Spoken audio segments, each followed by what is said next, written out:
Walter Angelo Ovio Panettone. Perhaps you've read the articles? I've come to share a taste of heaven with the people of this dreary town. A taste of heaven? I don't mean to brag, but my creations are no ordinary confections. They are like nothing that has ever been tasted before in this world.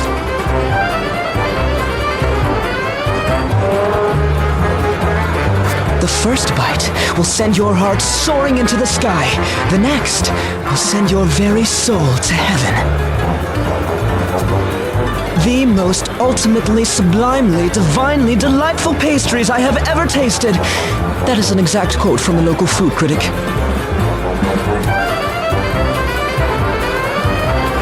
We believe what this man is saying is that he is quite certain of his abilities.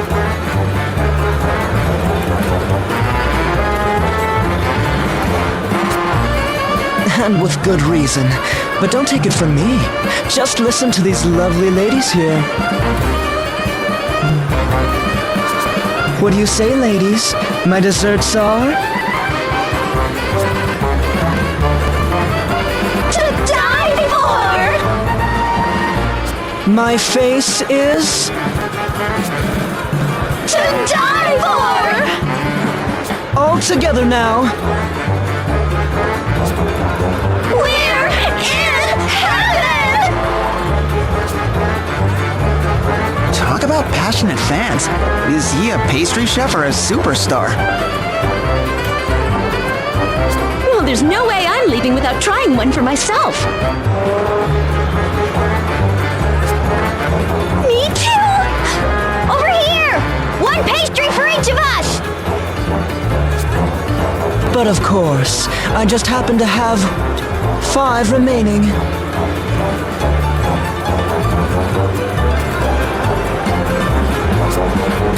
One for us as well? How splendid. What's this? He's almost sold out?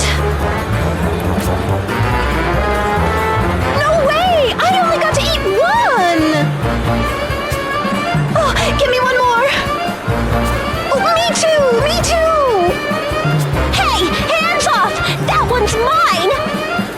What? Oh, if you'll just... The last 2 are mine! Anyone who wants them will have to pry them through my cold dead hands!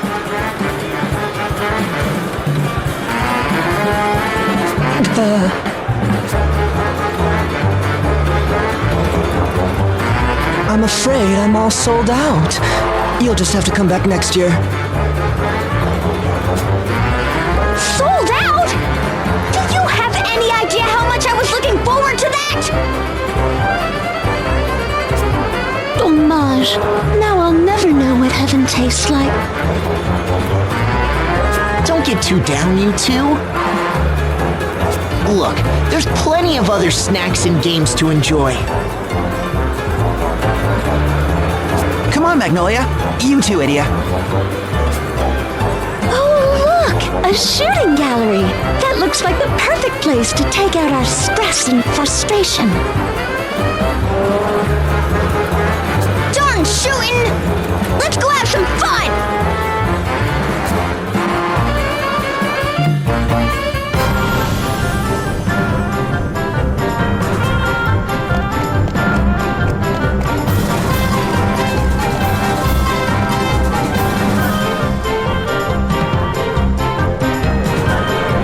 Oh, look at all these fish. Aren't they colorful? Care to try your hand at goldfish scooping? It's a cherished pastime of Unahana. Any goldfish you scoop are yours to keep. Give it a try.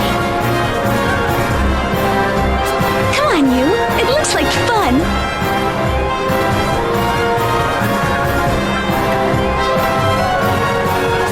All right. Hear me, goldfish. In the name of the Crystal Guard, you will be scooped. Ha ha ho! You and Magnolia sure seem to be enjoying themselves. We wouldn't want to get in the way now, would we? Let's check out some of the other games. Aw, but I wanted to try goldfish scooping too.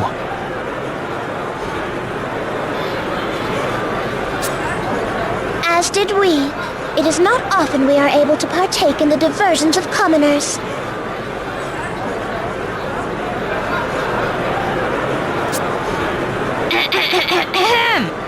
Look, you two. We can do this the easy way or the hard way. Yow! All right already! What is the meaning of this? Our kimono is made of the finest silk. Release our sleeve at once.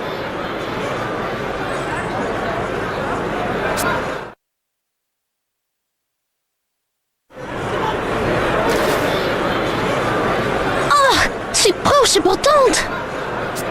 Darn, you got away again. I've never been good at these games. Don't worry, you. I'll deliver the coup for the both of us. You said it, Magnolia. Here comes our coup de gravy. Formidable! Look, I got him! Wow, how did you do that? Is this really your first time?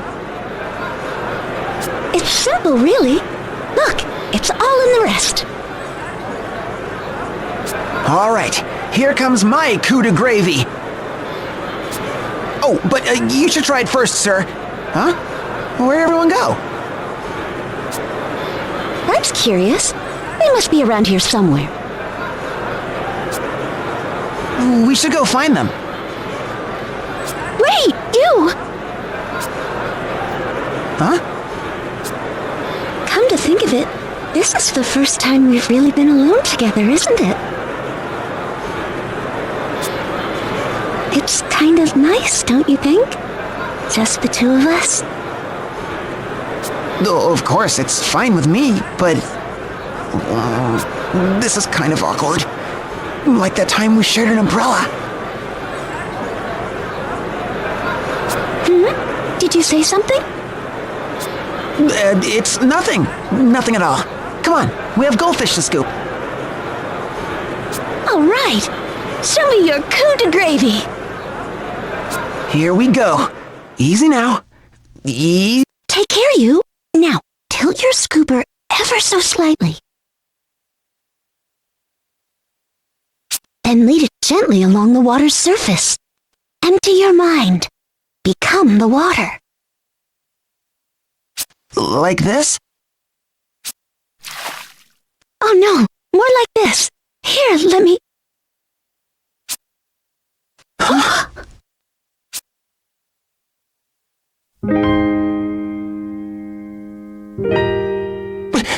Sorry. No, I'm sorry. Really, I am. Look, that game over there sure looks like fun, right? Whatever it is. Right! Let's go try it out.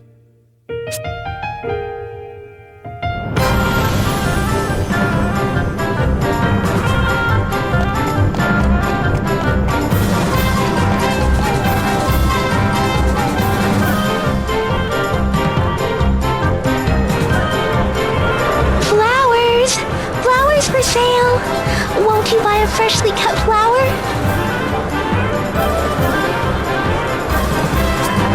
Look, you! She's selling flowers! Flowers being sold on the street! Luxembourg truly is out of this world! Huh? You mean they don't sell flowers on the moon?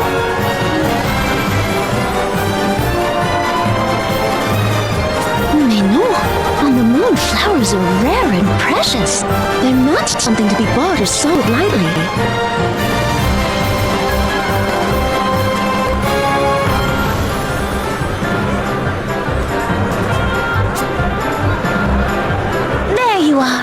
We were searching everywhere for you.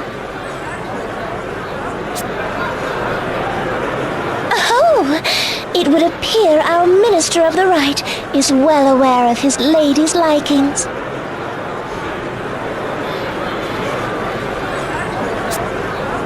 Minister, we have taken a fancy to that orange blossom. You will procure it for us, yes? Yes.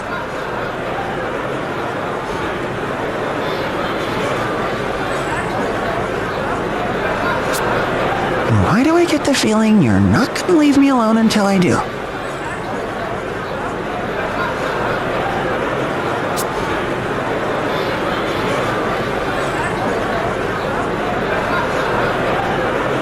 For you, my princess. Quoi? Mais pourquoi? You have served your princess well, Minister. We are most pleased. And here, Magnolia, this blue one is for you. What is the meaning of this? It's lovely, of course, but... How can you give 2 flowers to 2 girls at the same time? It makes no sense. It doesn't? When you give a flower to a lady, doesn't it mean... You're asking for her hand in marriage?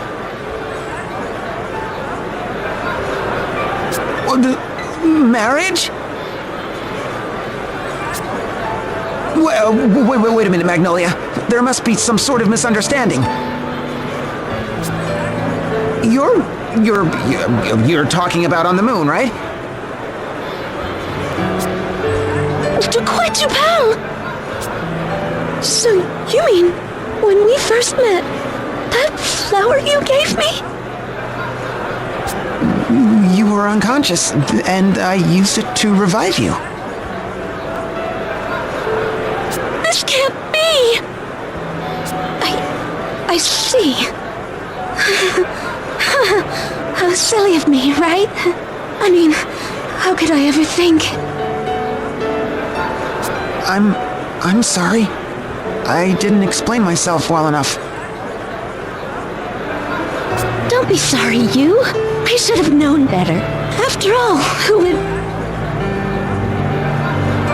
Oh, I'm such a fool. I want to crawl into a deep, dark hole. Just so everyone is clear, this is not our fault. You are aware of this, yes? Look over there! If it isn't Tiz and Idia! Over here! Here we are! Oh, Yoko! We've been looking all over for you! Why do I get the feeling I just walked in at the worst possible time? No, it's nothing. I wonder how Commander Goodman is doing. I'll go check. Wait, Magnolia! Say, Yoko, did something happen while we were gone? Just a fleeting misunderstanding, nothing more. But how amusing. I think I shall not tire of you soon.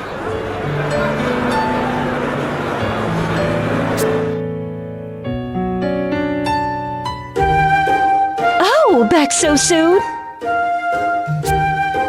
We just wanted to check in on Commander Goodman. How's he doing? Quite well, thank you. He's been resting comfortably in bed and just woke up not long ago. He even has his appetite back. I offered him some sweets from the festival and he wolfed down an entire cake. Great! Sounds like there's nothing to worry about. It's all thanks to you. Truly, I cannot begin to express my gratitude. As a small token of our thanks, won't you spend the night? It would be our pleasure to have you.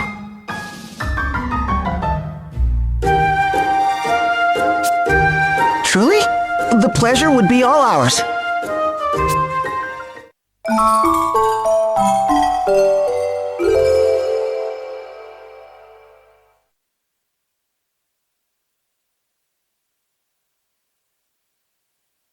Good morning, everyone.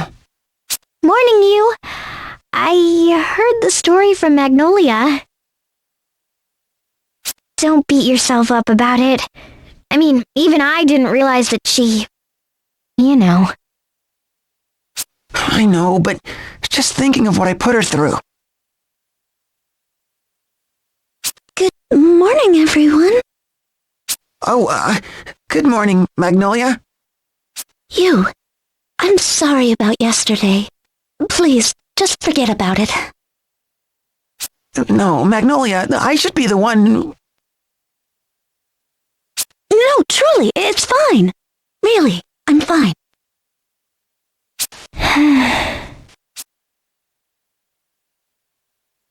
Morning, everyone. Shall we be off? Yes, let's... We should thank Eleanor once more before we take off.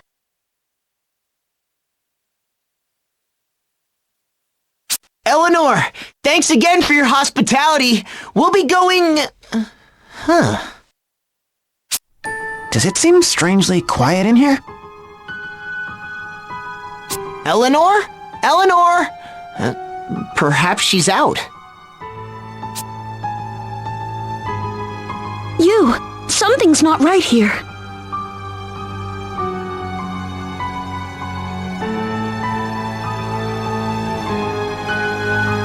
Huh?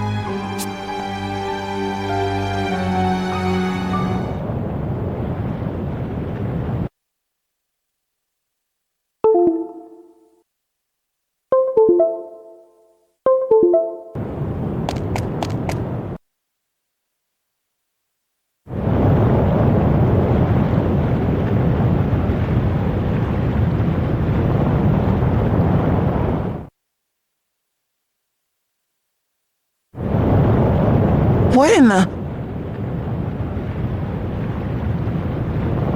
Where is everyone? There's not a soul in the streets. Perhaps they all went somewhere as part of the festival. Wouldn't we have heard about it? I was interviewing people about the history of Heartsfest last night, and no one mentioned...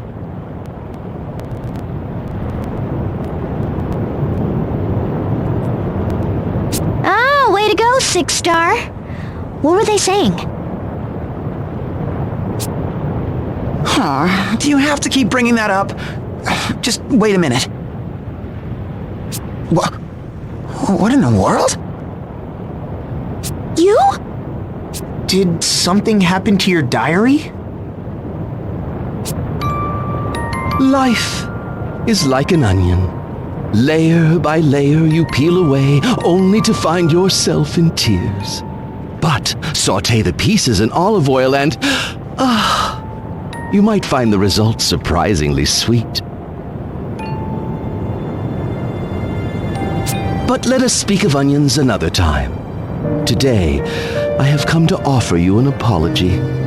Forgive me, for I did not mean to cause you concern. On the contrary, I sought only to help you in some small way. While I would like nothing more than to meet you face to face, I fear that things are not quite so simple.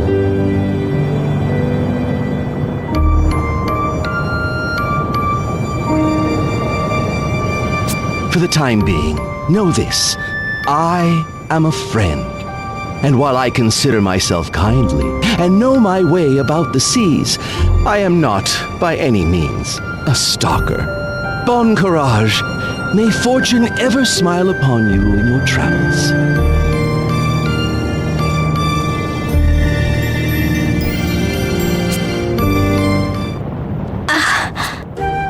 Who wrote this? Not me, that's for sure. It wasn't me either. And if it wasn't me... That leaves... Us? You cannot be serious. Why, we did not even know that our minister kept a diary until this very moment. Judging from his words, it would seem to be the same person who guided us here to Eisenberg.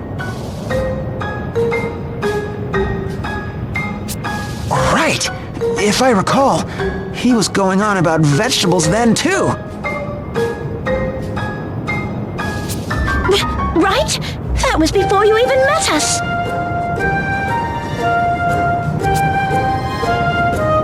Does that mean this man with the purple pen is following us?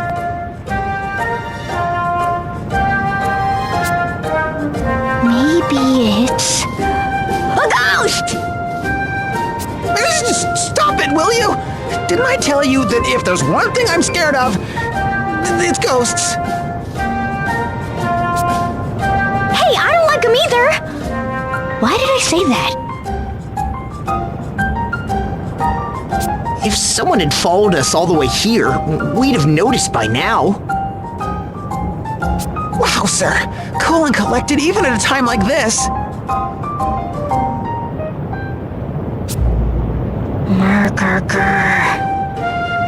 Alright, I've got it. Our culprit is the ghost of a kindly, seafaring, gardening stalker.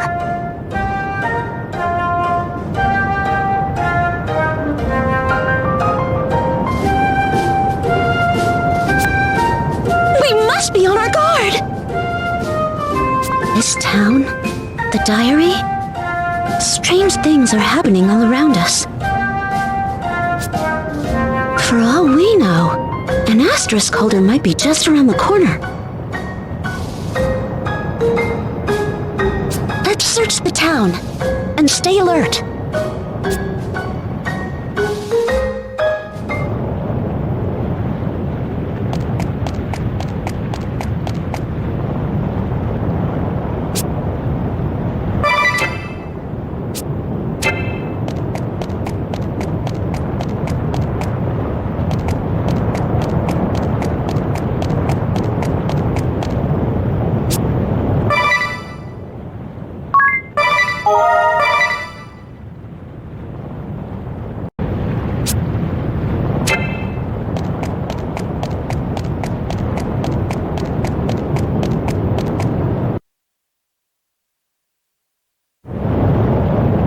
Look, there's someone. Why, that is Onisama!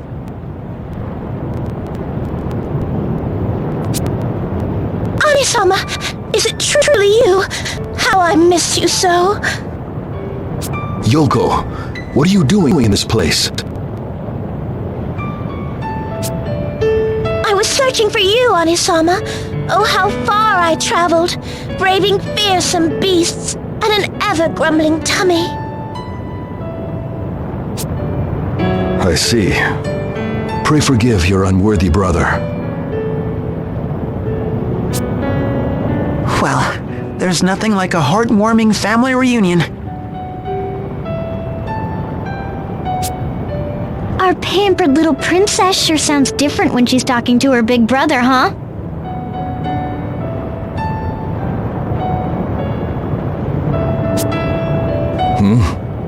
I do not believe we have met. Oh, these are the kind people who traveled with me. They fed me when I was hungry and kept me company on my journey. Is that so? Then I too am in your debt. I am Danzaburo, a disciple of the sword. On behalf of my sister, I offer my deepest gratitude. Don't mention it. I'm sure you'd do the same for us. By the way, Danzaburo, would you know anything about where everyone in town has gone? I fear I do not. I arrived in this city not minutes ago. I see. And with that, Yoko, you have imposed on these kind strangers enough.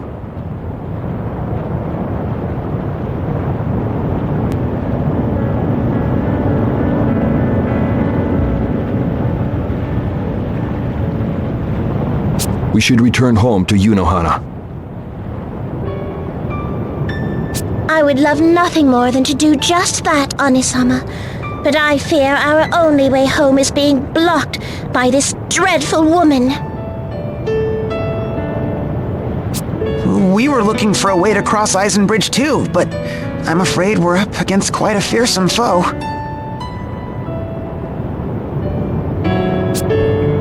Is that so? Then perhaps I can be of some assistance. Might I accompany you to this bridge? But, of course.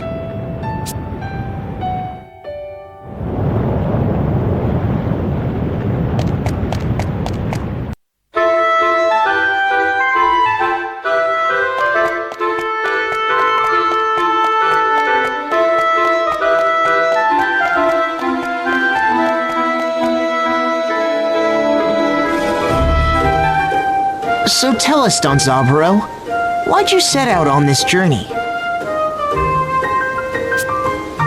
Put simply, it is but one step in my lifelong pursuit of the martial arts.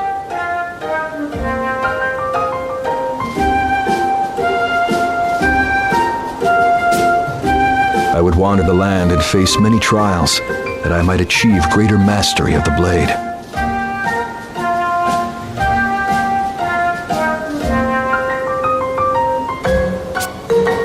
A journey to improve your swordsmanship? I bet you'd get along great with my master. Swords and swordsmanship are everything to me. So it has been for as long as I can recall.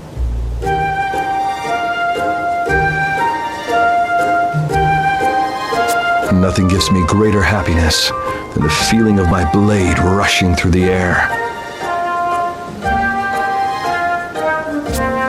A real bladed maniac, huh? Watch your tongue, Minister. Our Anisama is the greatest swordsman in the realm. Speak ill of him in our presence, and we shall have him chop you to pieces.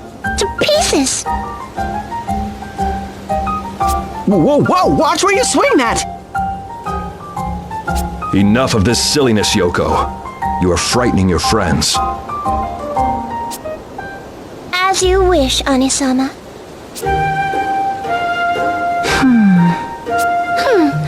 Why are you looking at us like that, Minister Yu? Oh, do not tell us that you are jealous. No, it's nothing like that. I was just thinking how nice it is the way you two get along. This is true. Our Anisama is strong and loyal and handsome. We hold him in the highest esteem.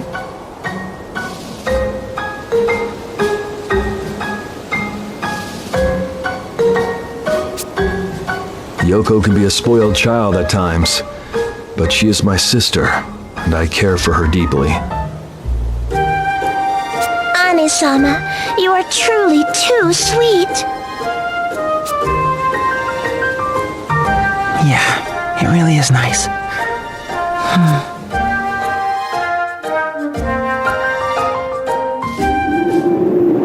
Now there's just the matter of how we're gonna get across this bridge. Something tells me the lady with the gun isn't going to be very obliging.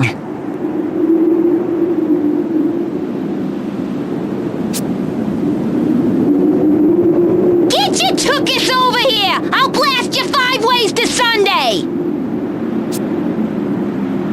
As feisty as ever. This isn't going to be easy. Worry not, friends. I have a plan. Perhaps you have heard, but this bridge was constructed directly atop an ancient aqueduct. One which remains standing even today. Should you cross via the aqueduct, it would place you right behind the woman.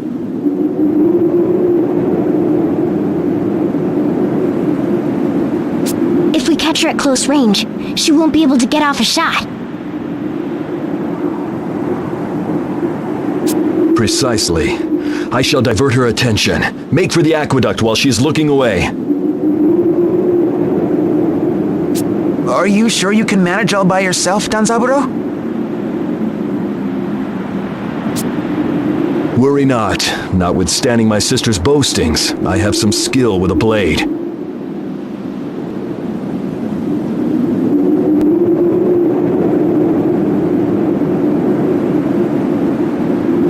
I will keep her occupied. Go safely, friends.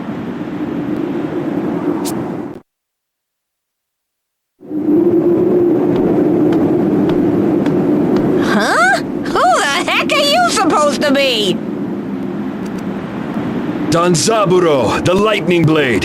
Hito of the Five Swords of Yunohana challenges you to a duel.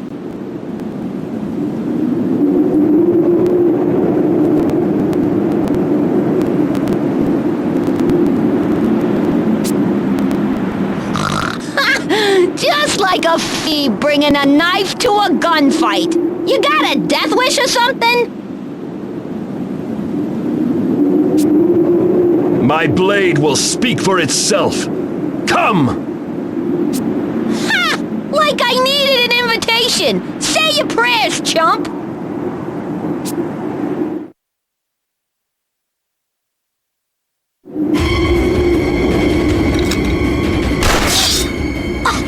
Did you just cut my bullet in two?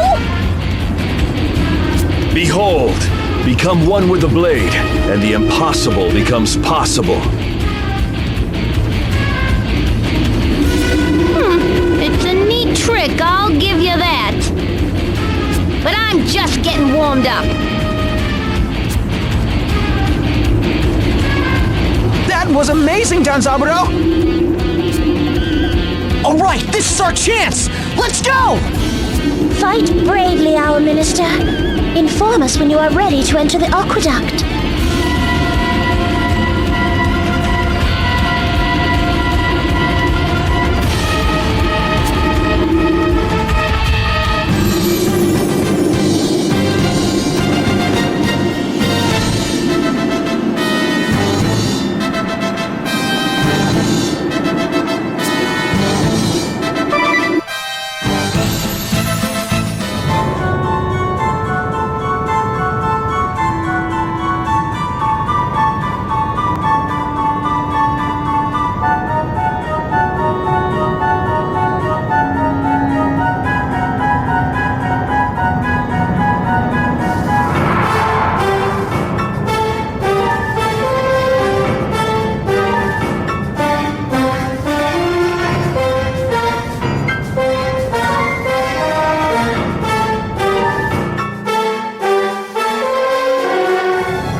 Secret passage, just as Danzaburo said. It's obviously abandoned, but you can see traces from when the aqueduct was still in use.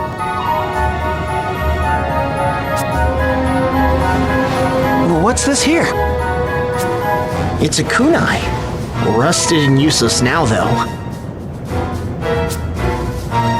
And look at this. Clothing, makeup, wigs. Now I see. The Black Blades used this passage when they infiltrated Heartschild.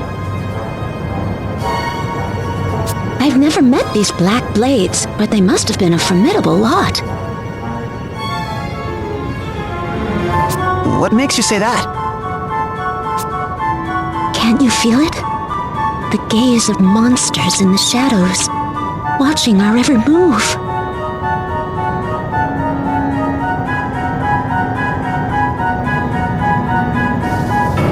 I feel it too. On your guard, everyone!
handle a double dose!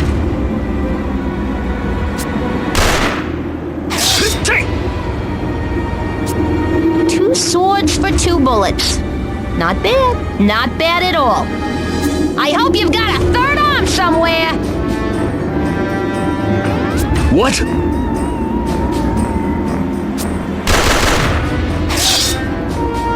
Anisama!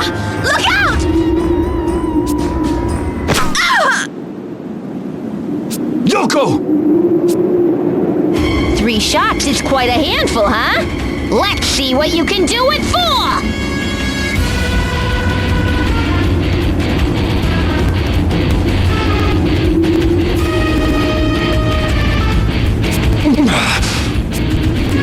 Close your eyes and say goodnight, Danny boy!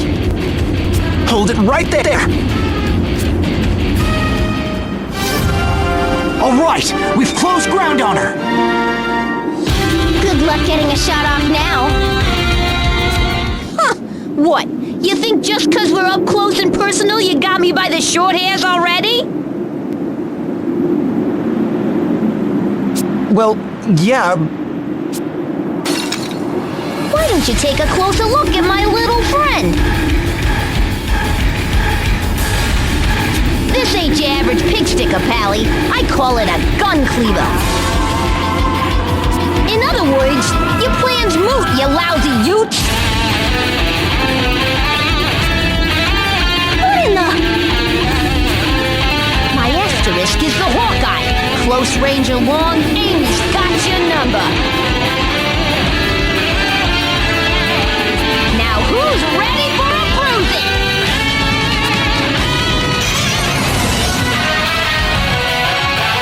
Amy Maxwell, the Silver Sniper, holder of the Hawkeye asterisk. When I'm through with you, you're gonna have more holes than a bagel shop.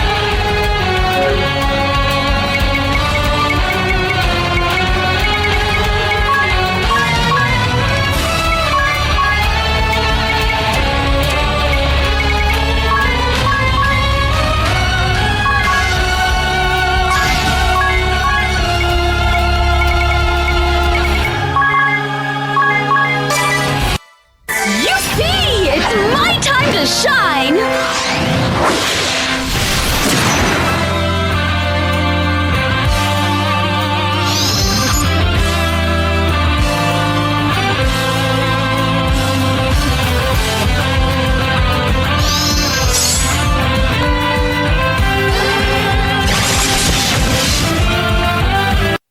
This is the end for you!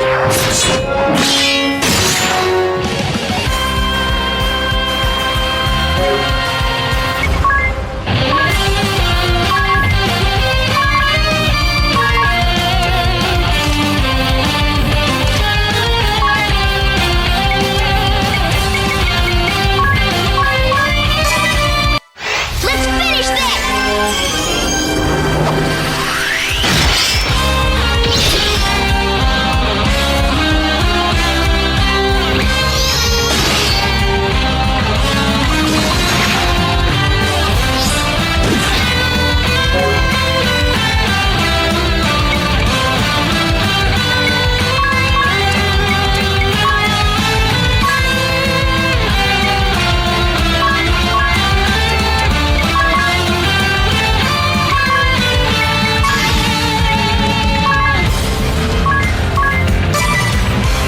You've got some chutzpah, I'll give you that.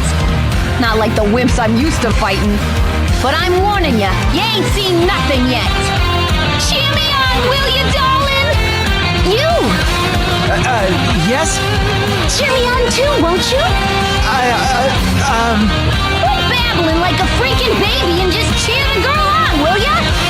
Yeah, you!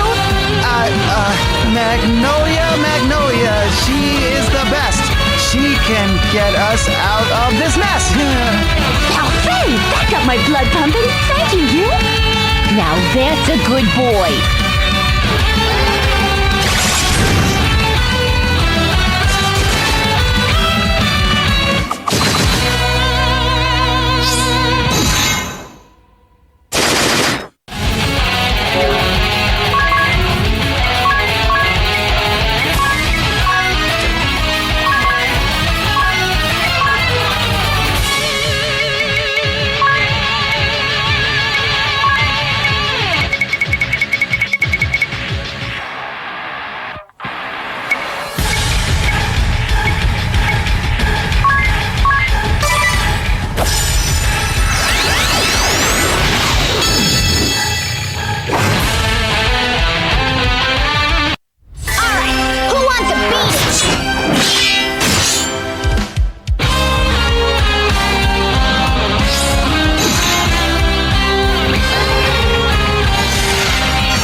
Here I go! Hut!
Sorry, darling.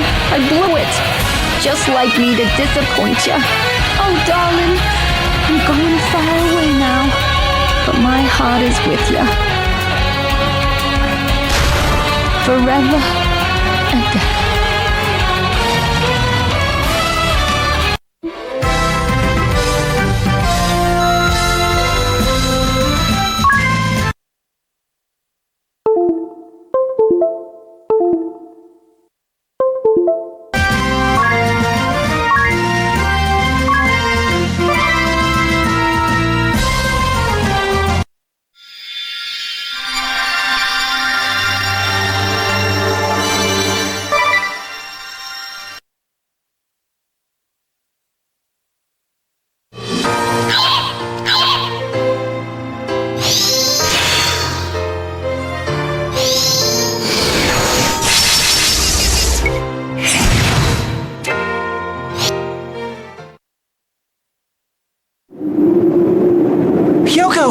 Are you all right?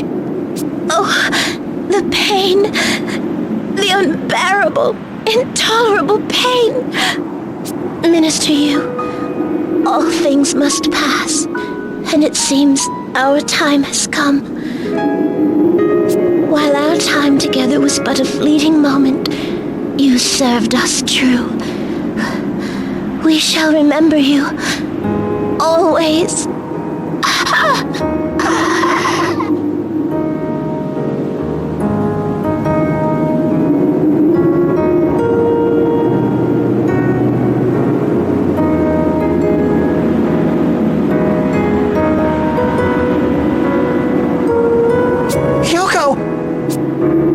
Pay no mind to my sister's theatrics. Her wound is little more than a scratch. A nice hot bath, and she will be fine. A bath? The hot springs in Unohana are known for their many and myriad healing properties. A good bath, and Yoko will be back to her spirited self in no time.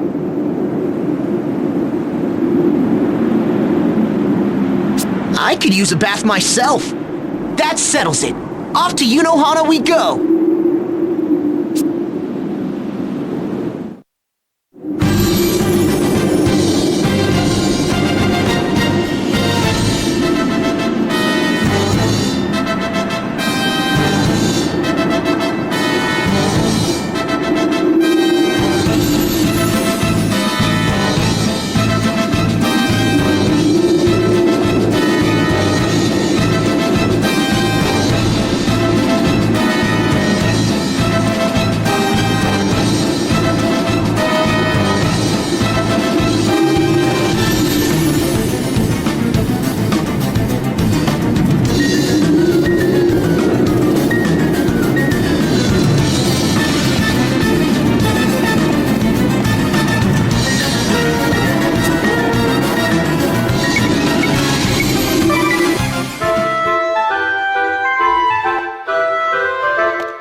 Rush about headlong like that, and you may just take a tumble. Wow! It's just like I remember! Is it really now? You were only wee high when we left, you know. I feared you might forget this place.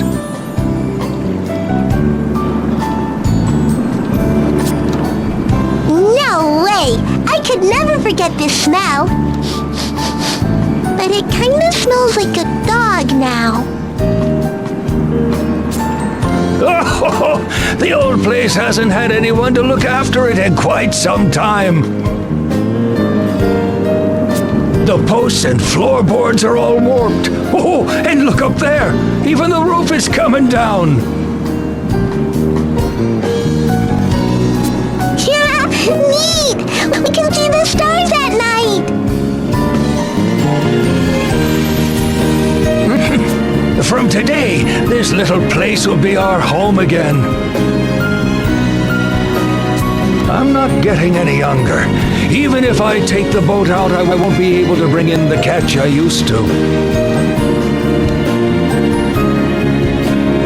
We'll have to tighten our belts on some nights. I hope you understand. Uh-huh. I want to live here again, where we all live together. Mom and Dad and you and me.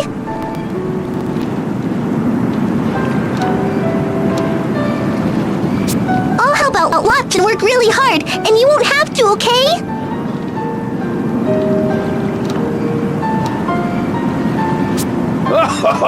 I bet you would. You sure know how to warm an old man's heart. Let's give it our all. Oh, such passion. Such fire and vigor, they move me so. I fear I may be overcome with tears.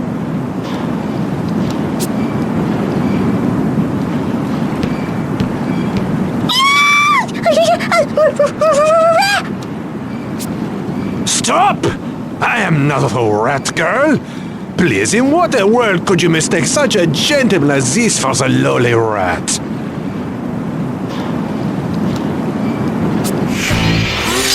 Arutus Profiteur, Merchant of Death, Holder of the Merchant Asterisk.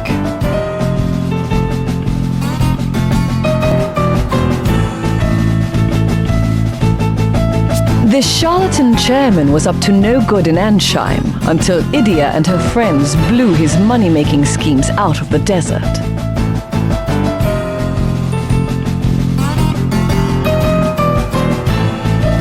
While his ample coffers used to do all the talking, he now finds himself in the red, struggling to rebuild his fortunes. By what strange trick of fate do your paths cross anew? Who are you? And what are you doing here, huh? This is our house.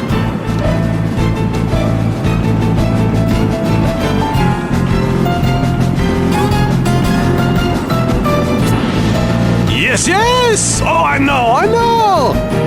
I've been waiting here so very long for your return, yes?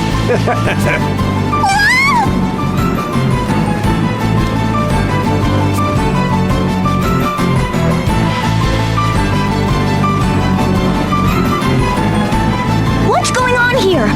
Stop harassing these poor, innocent people!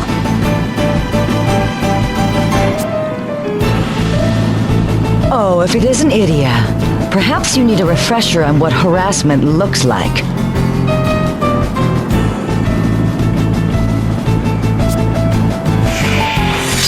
Holly White, the sadistic healer, holder of the White Mage Asterisk.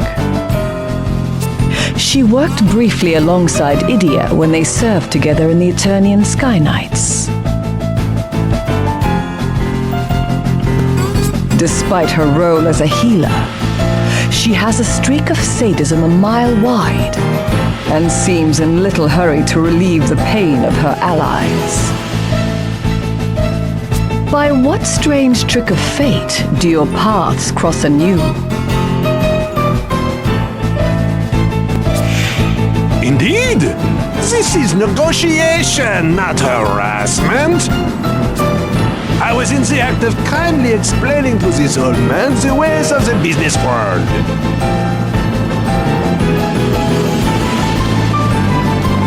Then in comes rushing this violent woman! So nearly was the deal sealed and you dashed the whole thing to pieces. Fa! Deal? Negotiations? It looked like plain old swindling from where I stand.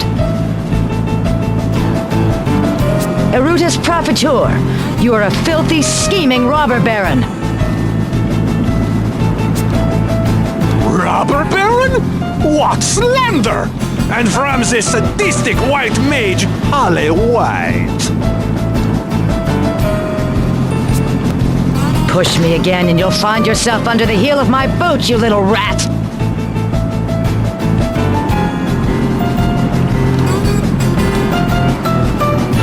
Oh! See? Frightful woman! Oh, even the most beautifully framed points cannot withstand such noisome interruptions. I shall retreat for now, for dignity's sake.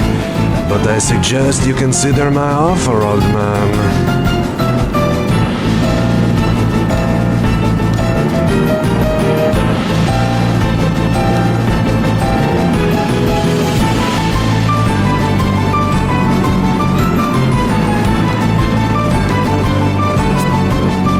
Where do you think you're going? Research, preparation, there is so much to do. I bid you all ta-ta for now. Don't you dare leave me behind! I haven't finished with you yet, Ratface! No, wait a second, you two! Oh, geez, they're already gone.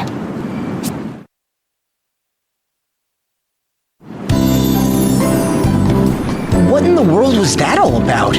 Negotiations about what? He said he had an interest in this place.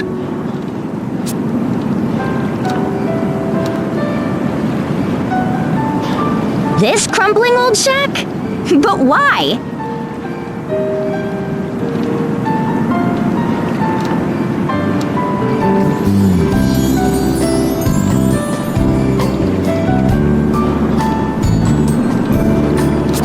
shack, eh? I suppose that is what it must look like.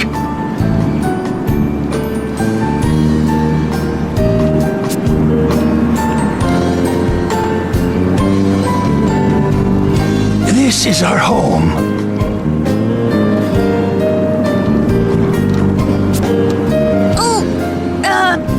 Beg your pardon. I was born to a long line of fishermen. This house has belonged to our family for generations, as has the bounty of this bay. But when my son and his wife lost their lives in the war, I took their daughter and fled for safer shores. When I received word that the war had ended, my granddaughter and I hastened back here. We arrived just days ago, only to find...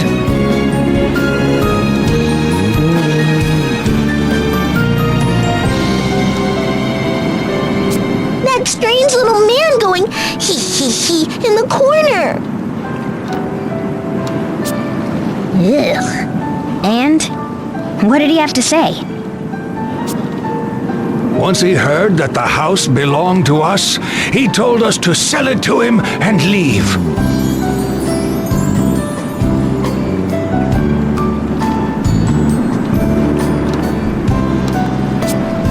He wants you to abandon your home? What value could it hold for him? If you were to believe him, he claimed that it was for the good of the nation.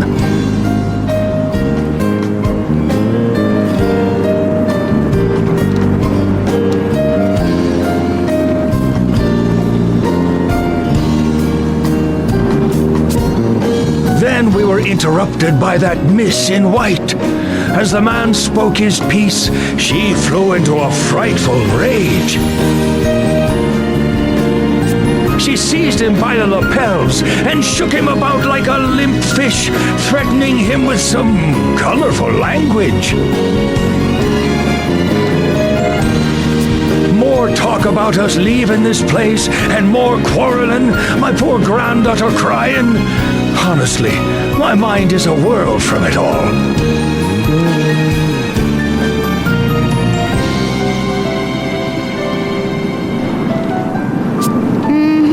I think I've got the picture. Now I know for sure that those two were causing you trouble. It looks like I'll have to find out for myself what they're up to. Wait here, Gramps. We'll be back.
It seems this town is faring better than I might have feared. Let us see. Where to start? Just what are you trying to do here? Research, of course.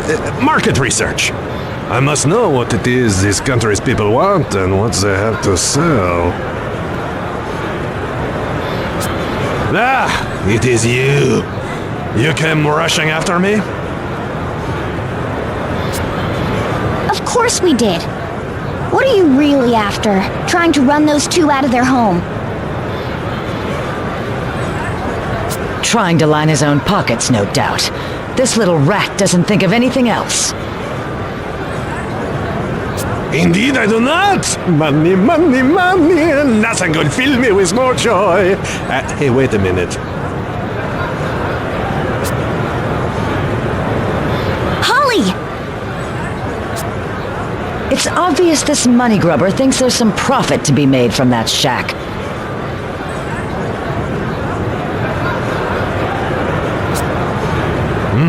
Well, that I cannot deny. What could you possibly gain from deceiving that family?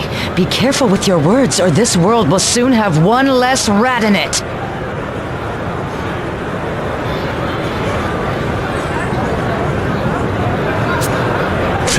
Deceive, you say? You do not flatter me. I only sought to include them in a little venture that would earn us all a pretty pig. And what kind of venture would that be exactly? Oh, I hope you're prepared for this, girl. I intend to buy up all the land around that inlet and turn a neat little profit in the process. You want to buy up the entire inlet? That's quite ambitious. That inlet connects this country to the world, the east to the west, and it will be the biggest port of trade anywhere when I am done with it. So that's why. And now you're researching what products this nation has to offer.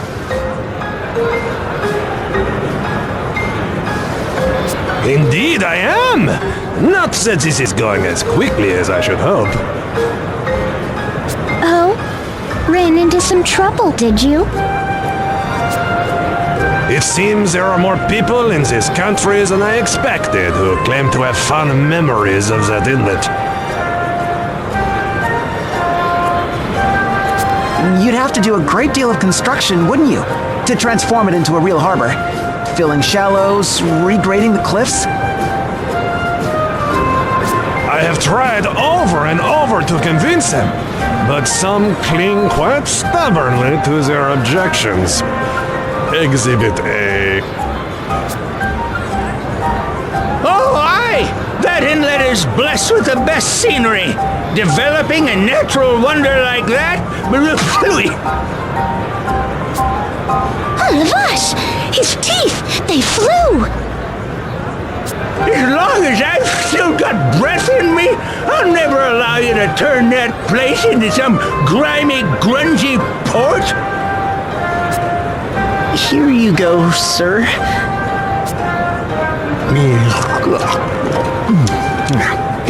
Thank you, lad. Yes, yes, yes! You can say that again. Reclaiming a beautiful site like that inlet for a smelly old port. It's a travesty!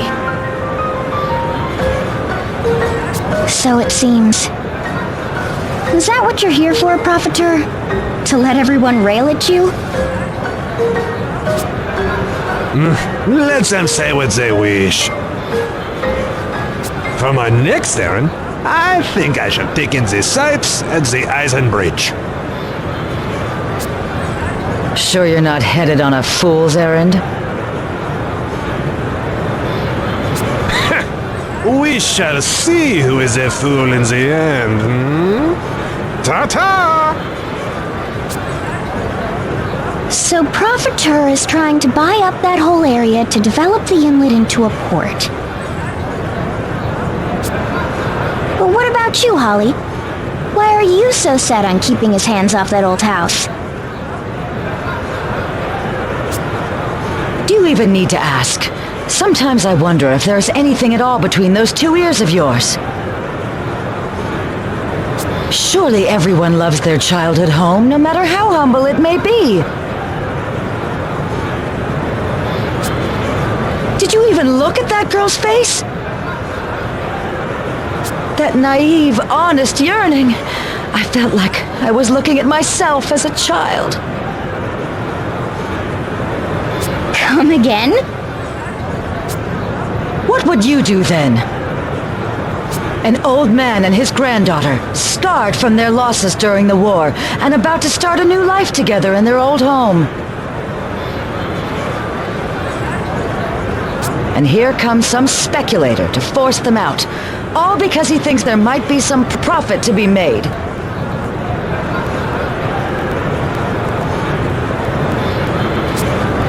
Sure, I understand all that. I just don't understand it coming from you.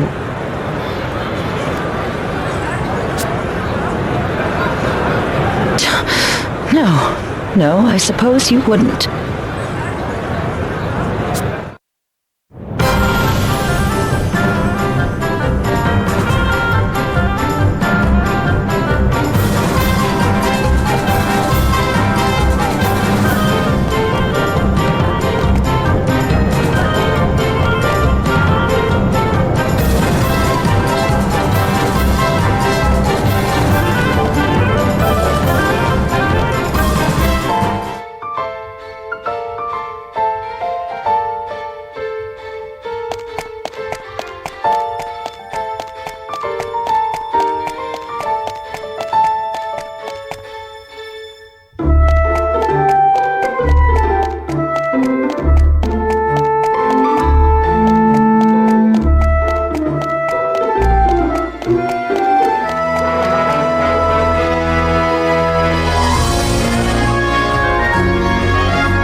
The devastation is even worse than I expected.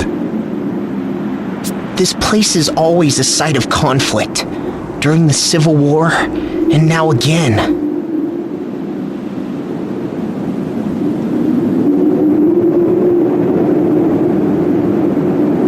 Of course, it is this country's major thoroughfare. Such places are always the first to be targeted in war, desperately fought over until all is laid to waste. I have seen what I came to see. Onward, onward! Already? What about your research? Look at this bridge, girl! The picture is worth 1,000 words. Hey, wait!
These are the hot springs of Unohana.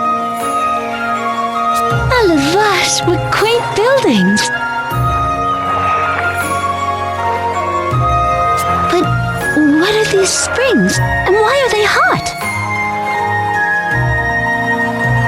Here in Unohana, naturally heated water comes bubbling up to the surface from beneath the ground. The water's chock full of minerals said to have all sorts of healing properties.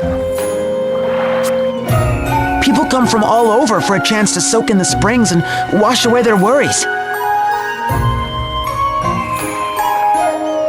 Oh, I see.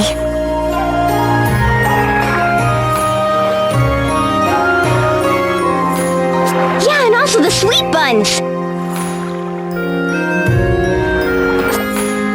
People come to wash away worries and sweet ones? Who would ever... And don't forget the eggs. And eggs, too? This doesn't sound very relaxing. No, they're just popular hot spring snacks. People don't wash them, they...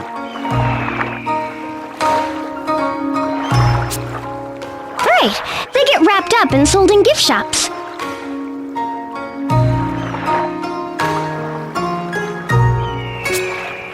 A minute! Let me get this straight. After you soak sweet buns and eggs, you're wrapped up and sold off?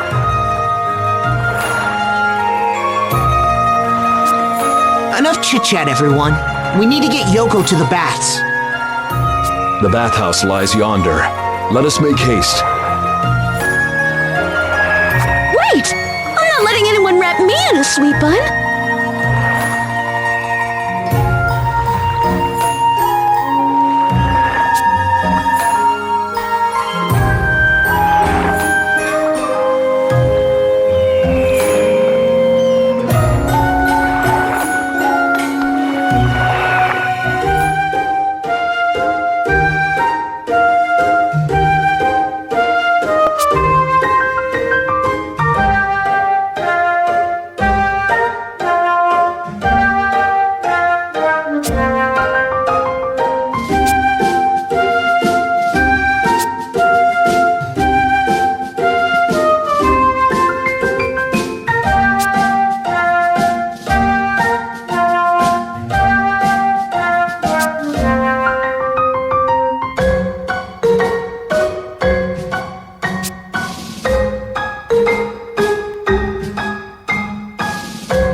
Greetings, travelers. Welcome to the bathhouse of Yunohana. I am Sakura, your humble attendant. Pray make yourself comfortable, and let our warm, gentle waters ease your mind and body.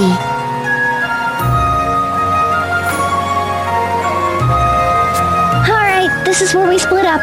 Magnolia and I'll look after Yoko.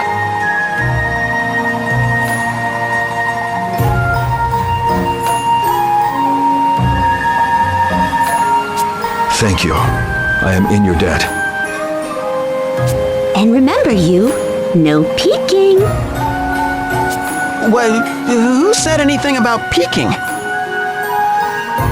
If you so much as think about it, you're in for a knuckle sandwich. Who said I was thinking about it? Sheesh, what kind of person do you take me for? We know better than that, right, sir? I'll say, I'd never dream of doing such a thing. Oh, you guys are no fun. But you just said... Woman's at best a contradiction still. I guess I still have a lot to learn. Oh, come now. We're just joking with you.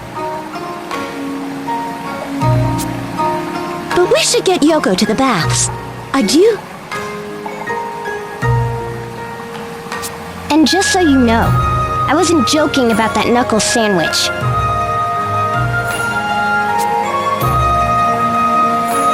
Well, since we're here, what say we enjoy a bath as well? Great idea, sir. I've never soaked in a hot spring before. I shall join you. My road has been a long one.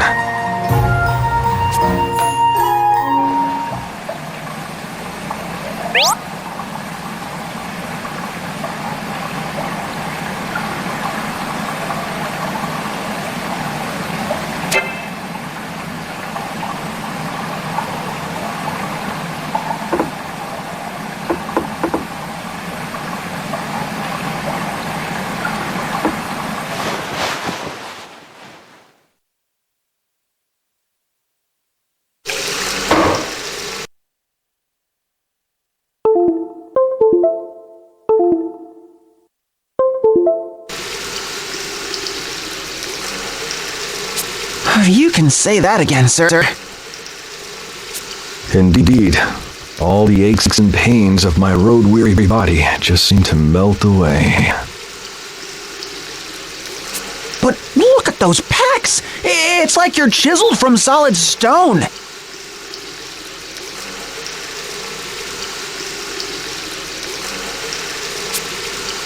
No wonder you're such an incredible swordsman. I guess I need to bulk up if I'm ever going to be as strong as you.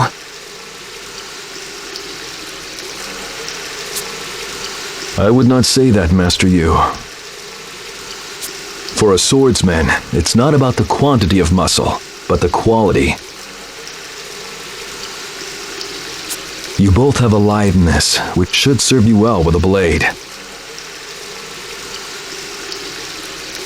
Do you really think so? Still, I've always wanted to be big and manly like you and Tiz here.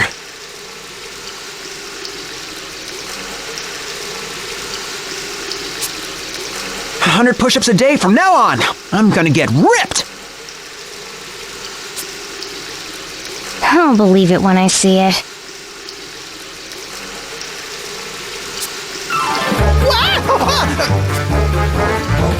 What are you three doing here? We could not help but overhear your conversation. All this talk of muscles and the like piqued our interest. Did you hear that, sir? Danzaburo? They want to see some muscles. I say we show them some.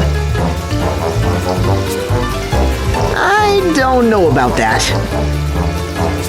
I too find the idea a bit embarrassing. Well, you heard them. No show for you today. Murgurger. Who even said we wanted one? We just came to tell you that Yoko's feeling better, but I guess you don't care about that. Huh? But that's not what you... Oh, our minister is so cruel. Whatever is a princess to do? Now look what you did. We're going back, and remember, no peeking, or else...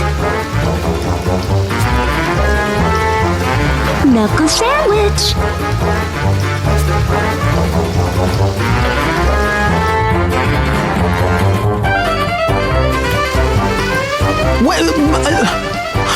They can look, but not us?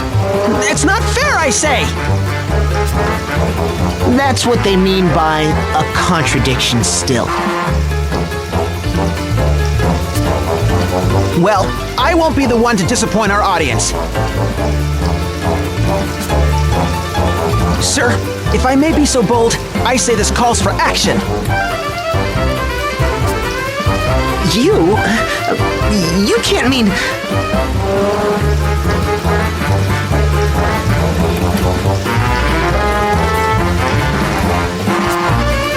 All that talk about knuckles sandwiches, it's just reverse psychology. They want us to peek. This calls for a coup de gravy if there ever was one. You've sure grown up awfully quick.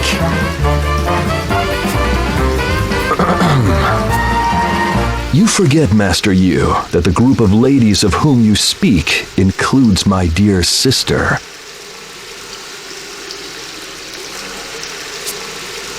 If you insist on peeking, you will face my blade. On second thought, maybe you should reconsider? Yes. Expert advice, sir.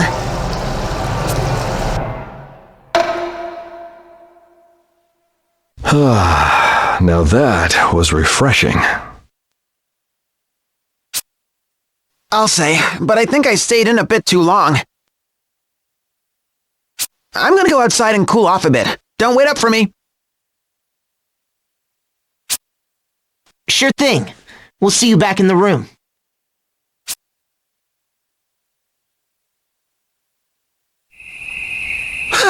The breeze sure feels good.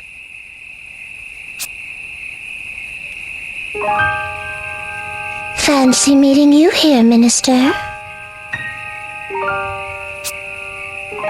Yoko, is your wound all healed? Yes, and it is all because of you. You and your friends have our deepest gratitude. Don't mention it. We're in your debt too. If it weren't for you and Danzabuto, we'd still be stuck in Eisenberg. Thanks to you, we can finally get after the Skyhold. We are pleased. Speaking of which, we would seek your counsel on a certain matter.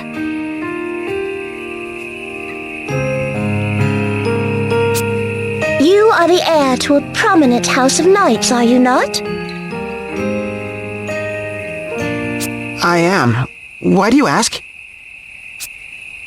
Have you heard of a legendary blade known as the Sword of the Brave? The Sword of the Brave?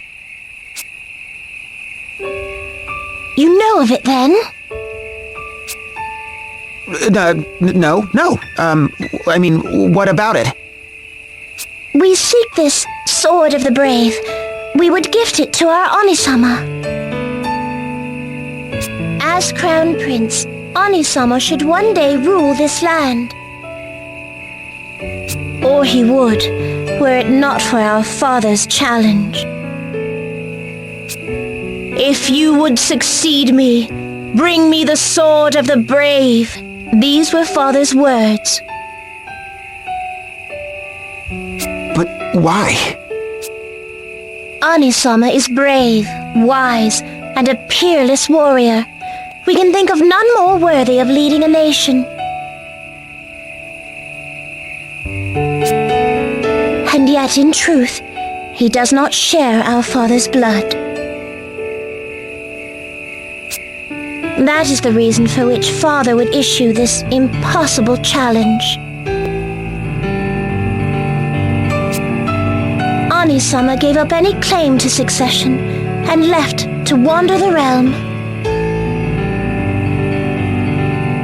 But we shall not give up. We shall find this blade that Anisama might take his rightful place as Lord of Yunohana. No! Trust me, Yoko. Forget about the Sword of the Brave. Why would you say that? The blade is cursed. It will bring you and your brother nothing but suffering. So, you know more about the sword than you let on, Minister Yu. Yes, I read about it in history class. And perhaps you also know where it might be found? Sorry, I don't recall more than that. Is that so? Well then, we will just have to find it ourselves. Yes, where might it be? Sealed away in Starkfort, mayhap? Or sleeping beneath Mount Karka in Geyser Grotto? Aha! Our minister's reaction tells us we guessed true. No! I really truly don't know. I'm sorry, Yoko. We understand. Pray forgive your princess. We did not mean to upset you. Good night, Minister Yu.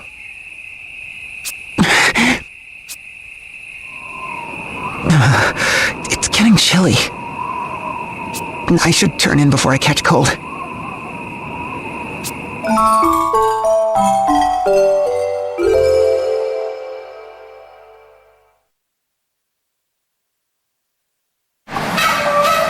Morning, everyone.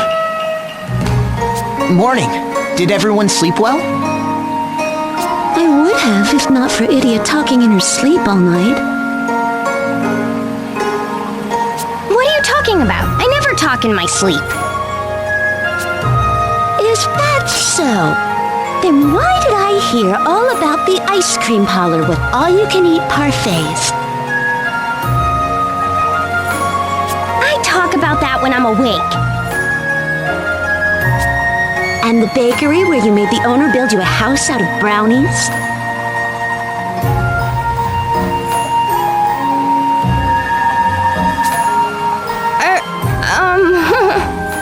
All before swimming laps in your malted milkshake pool and then calling it a night on a bed of cinnamon mascarpone pancakes?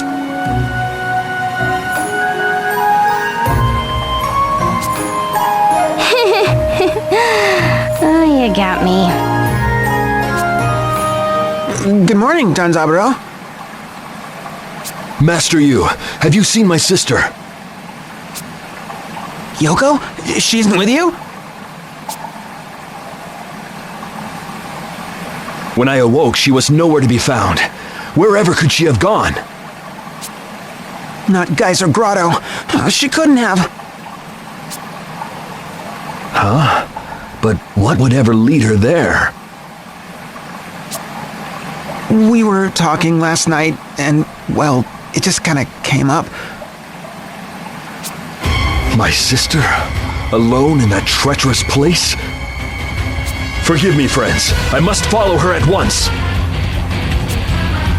I have a bad feeling about this. We should go too.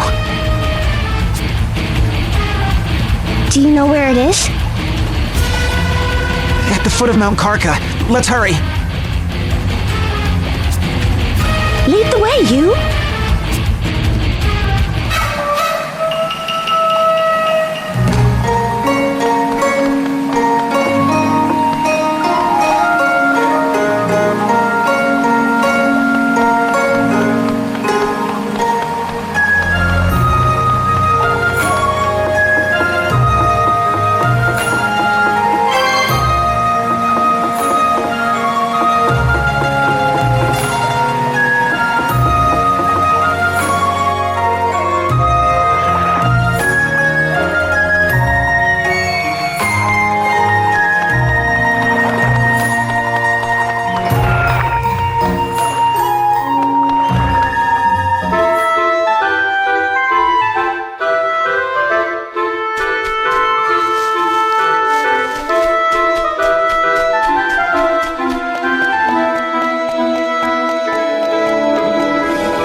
I see.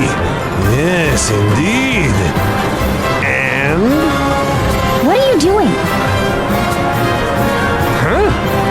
Research, obviously. And it is going well. So if you would kindly butt out.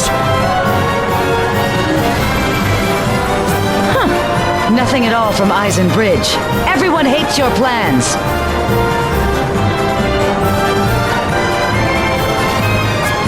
Oh yeah, going great. I can tell. Do I detect a hint of sarcasm? Tell me, young man, what is this country most lacking? What is it not lacking?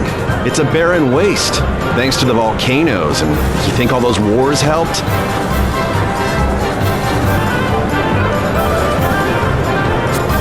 Take a look at the bridge. People, produce, nothing can get across there. Whether it's growing crops or mining for ore, the labor shortage makes any enterprise hopeless.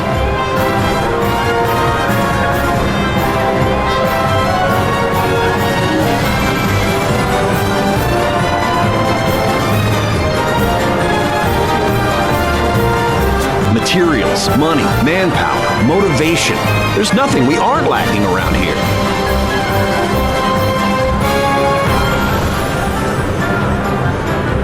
A vicious spiral. But before, everyone said... That is the difference between old men without long left and young men who must now make their way in the world.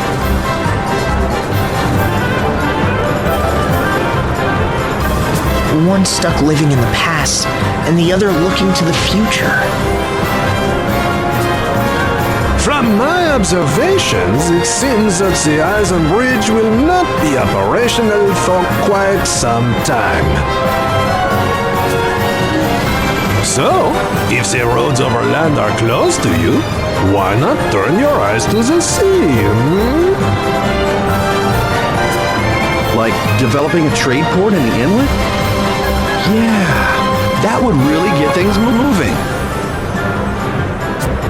Other countries would be clamoring for our jewels and the fruits of our mining. And people flocking to the new port from overseas would take care of your pesky labor shortage. C'est vrai. The little man with the funny accent has a point.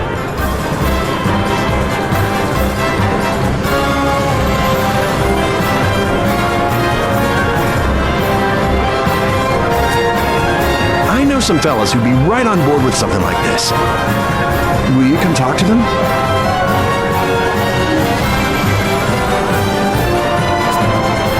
Most gladly. I will explain everything from the ground up.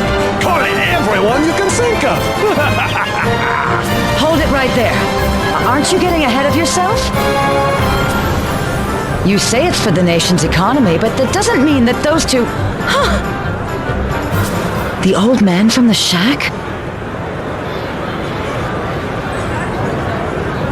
What are you doing all the way out here? And looking like you've seen a ghost. Oh, it's you! Please, have any of you seen my granddaughter? Whatever's the matter, sir? This note. I found it this morning.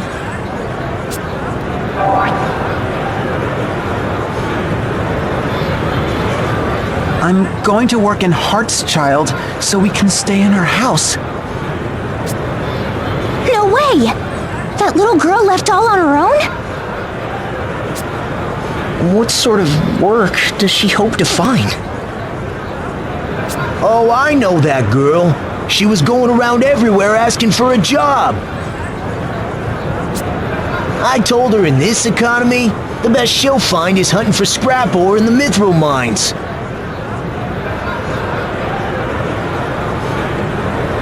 Wait, you don't think she wouldn't? You don't think she really went to the mines? What have you done? My poor girl! Didn't the mithril mine run dry 2 years ago?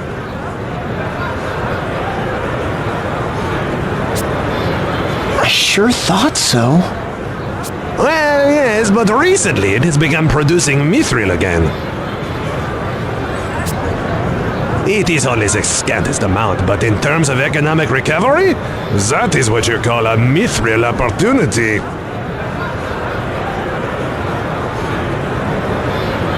You don't care about anything, do you? Just so long as you turn a profit.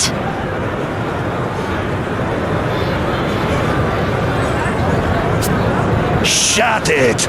That is all this country has right now! What else can these people do, huh? Yes? Go on, tell me your grand scheme.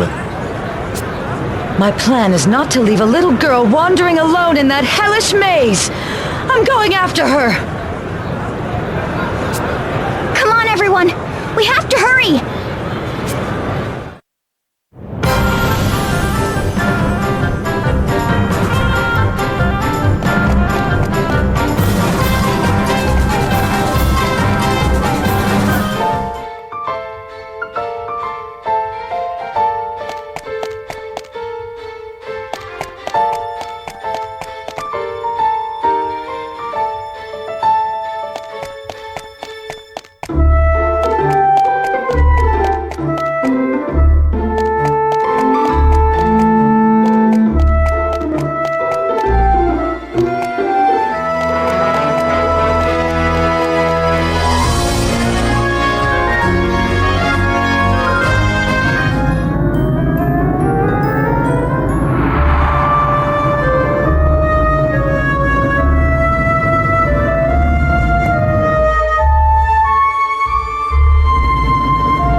Yourself together.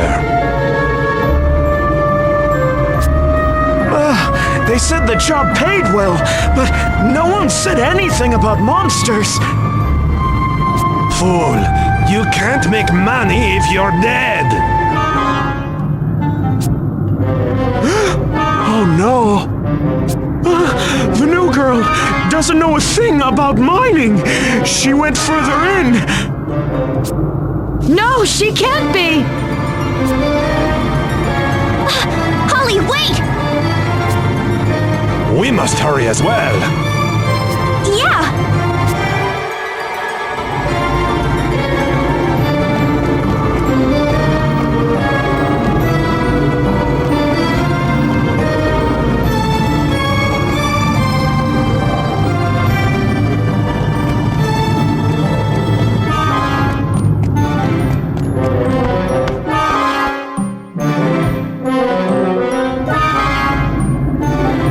I haven't seen any sign of her!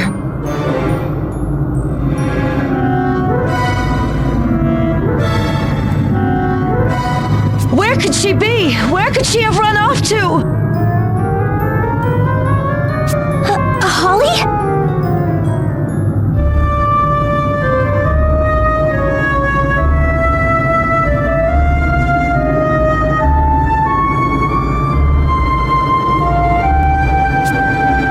When I look at that old man and his granddaughter, it's like looking back at myself as a child.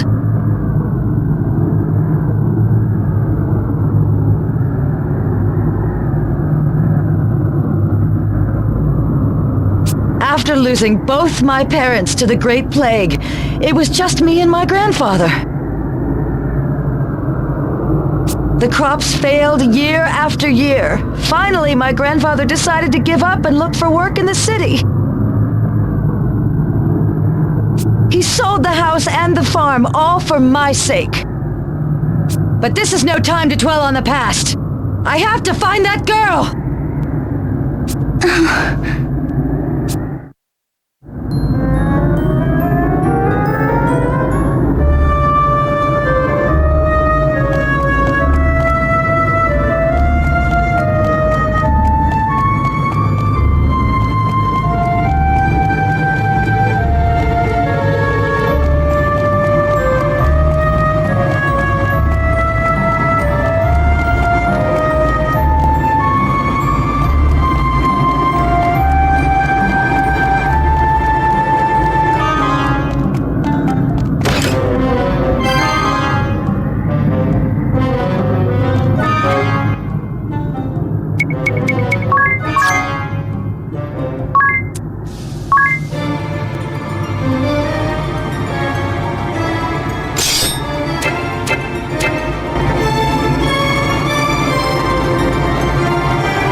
Did you find her? I see. She's not here either. She's somewhere in these tunnels, all alone. Alone and afraid. We have to find her, and quickly! Holly, are you... When my grandfather and I first moved to the city, everything went so well. We lived in a beautiful house, and I received the best education money could buy. I wanted for nothing, and yet I was alone. My grandfather was consumed with his business. It was like he was another person altogether. A person who had forgotten about me. Then one day, what am I doing? Reliving the past here? There's no time to lose! Holly...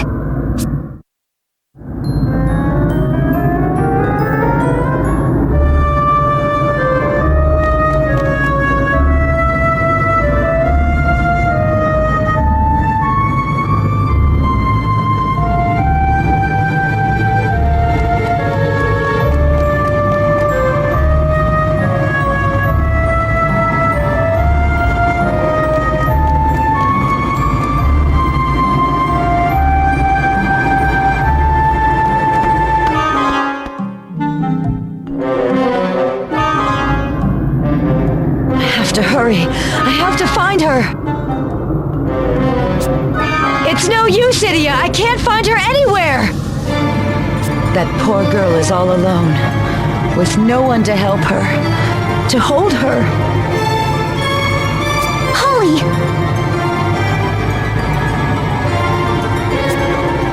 When my grandfather died, I was left all alone in that grand, empty, echoing house.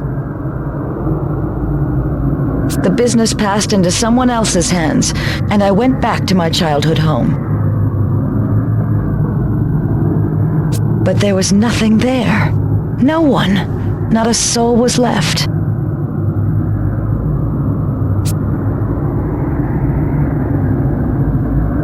Of course, this was years before the Grand Marshal's airship soared through the skies of Eternia.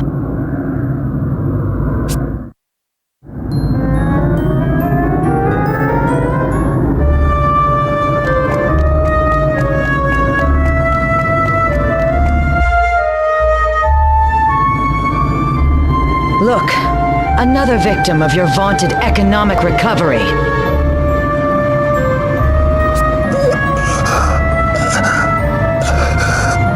I wasn't meant to die in a place like this. Are you all right? Take a deep breath. In, out. Don't strain yourself. Once we get you outside, there will be plenty of fresh air for you to breathe. Hand him here. I will take him.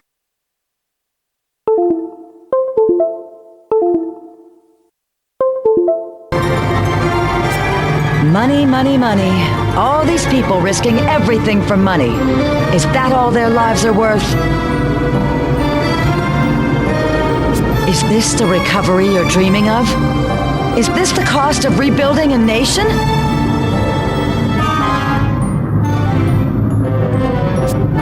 It may not buy feasts and finery, but isn't it better just to live together as long and as happily as you can?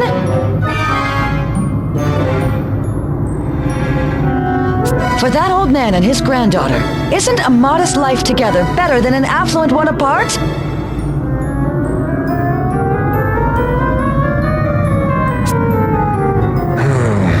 Listen, even I'm never...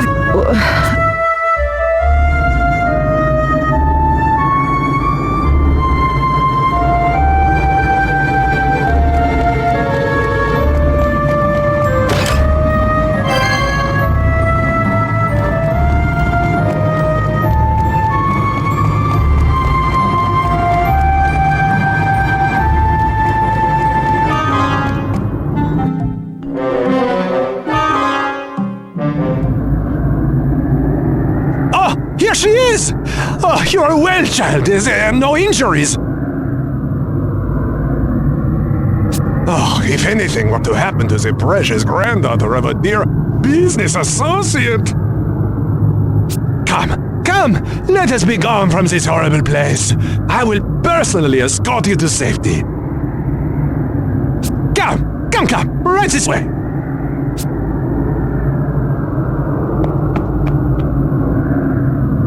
After all this, you still have designs on that old man and his land.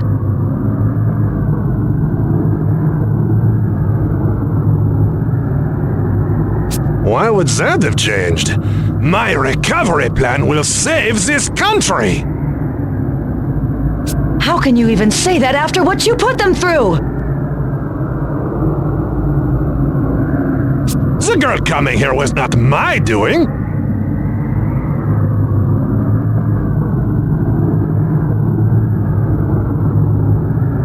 Of course it was. You're the one who tried to take her home from her. Ugh, do not conflate matters. You know, shrieking like that will only give you more wrinkles.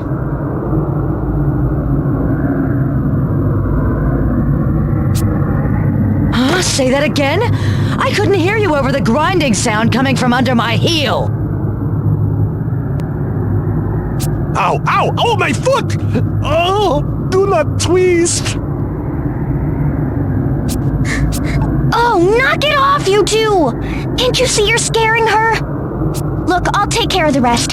You two just get out of here! Now! Granddad! Oh, my sweet child! You're not hurt! Thank heaven! Oh, thank heaven! Go on now! Shoo! Huh! Miss Idia, I will kindly ask you not to say anything beyond your expertise.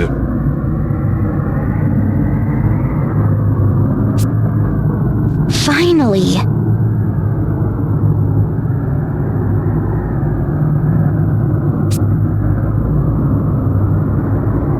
But what to do? Perhaps we should abandon our home after all. You mean just move away to someplace we don't even know, Granddad? Will I even be able to support her in some strange land where I don't know left from right? What should I do? What will be best for my dear girl? It's a tough choice. Even if it's for the good of the nation, you shouldn't have to give up the home you love, right? But if they do give it up, their war-torn homeland will have the chance to get back on its feet. What would I do in their shoes?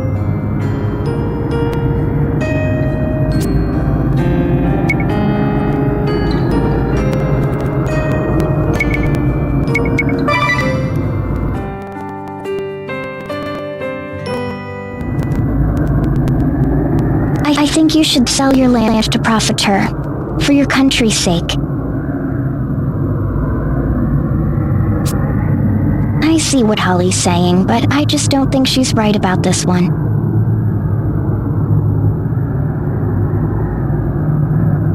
Take the money that Profiteer is offering, and move to a nice house in Heartschild or somewhere.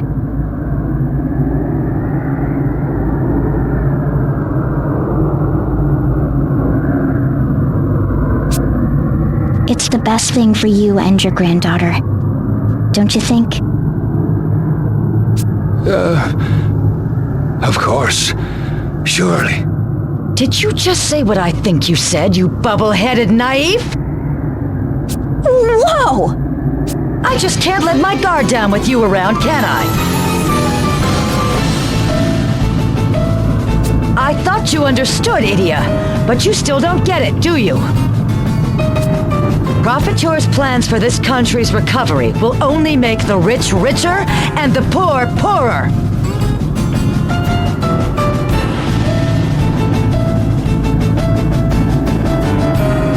These two, the workers in this mine, they'll never be able to crawl their way out of poverty. Are you really that blind? Ah, of course. Tell me, how much is that little rat paying you? He's playing you for fools. How clueless can you be? Oh yeah? About what? You've heard the rumors floating about the seas these days, right? They say some little rat has been paying visits to the foulest sorts, and he hasn't been going empty-handed either.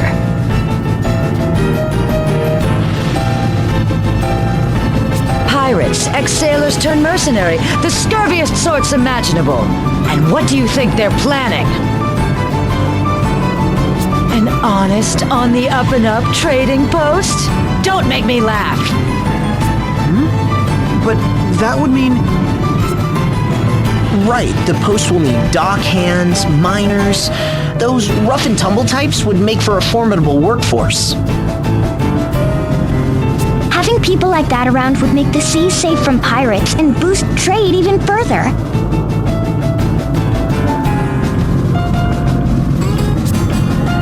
By developing that inlet as a trade center, this nation might truly flourish again. This girl could look forward to a bright future. What are you even thinking? And you defile this beautiful spectacle of nature? Spectacle of nature? Well, that's the first time I've heard anyone describe those lava-caked rocks as a... Don't interrupt me, old man. Just don't sell your home. Got it? Look, it's for your own sake and your granddaughter's. Don't any of you see that? Why won't you just listen to what I have to say for once, Idia? Oh, I get it. You need more convincing. Then I guess you won't object if I backhand some sense into you!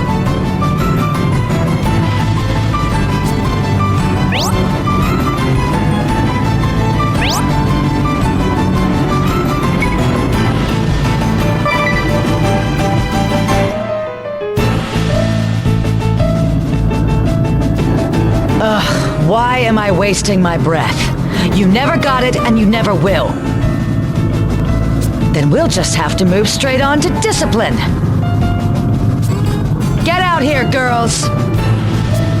These buffoons need a dose of reality. Let's take good care of them!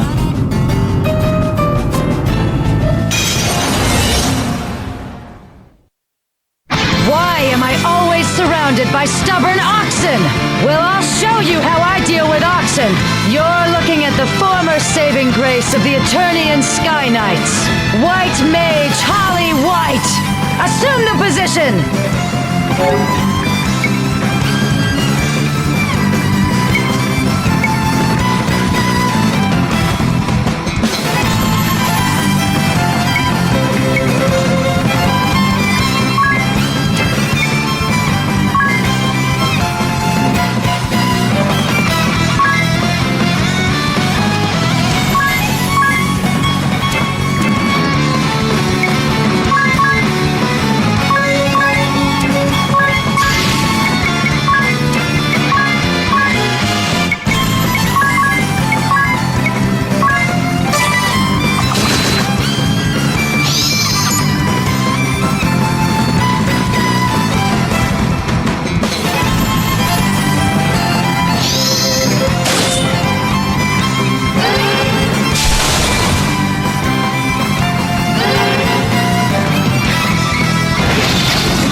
Here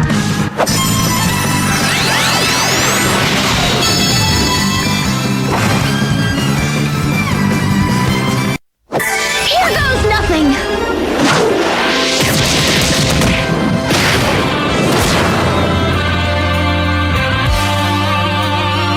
People should live in a way that suits them. Live above what suits you or below. You'll only end up miserable.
Say your prayers!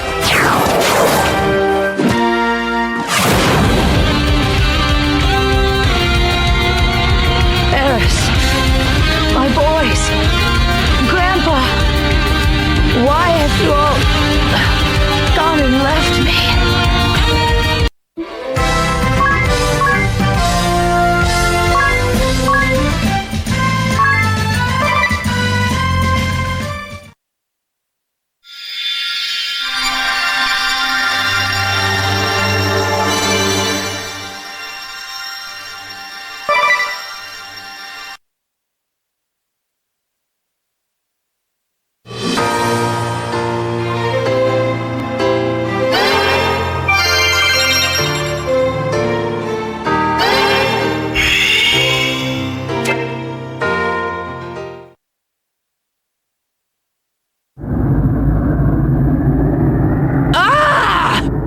I will not forget this!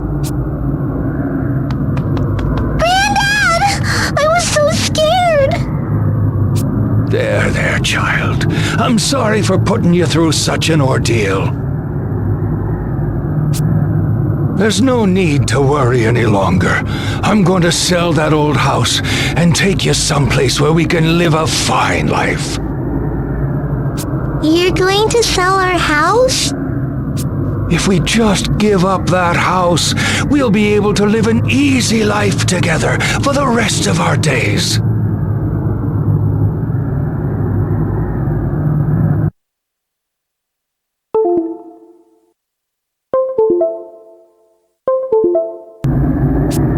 know, child. But there's no sense in staying there if it's just gonna lead to more pain and strife. No! I don't want to leave again. If you want to go on your own! No, wait, child!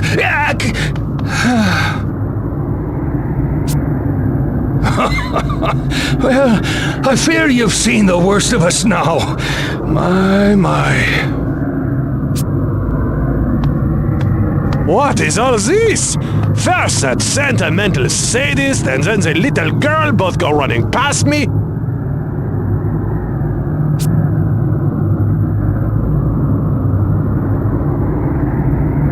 Oh! So you've been convinced to sell the house? Fantastic! I shall owe you for this, Miss Idia. And a profiteur always pays his debts. Thanks, but I didn't do it for you. I did it for the people of this nation. Now, once we get back to the city, we will have you sign over the deed to that house, and... I know.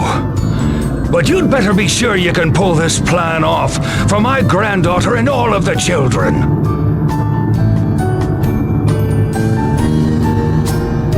You can count on me. You have picked the winning horse in this race, don't you worry.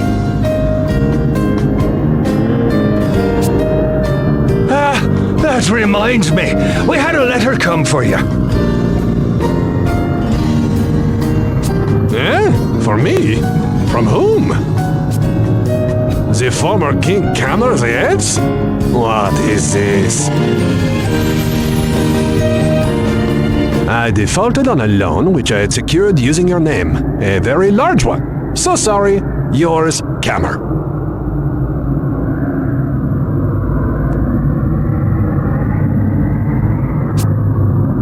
What? That incompetent, pompous! How could he be so reckless? And now, of all times when I need the funds!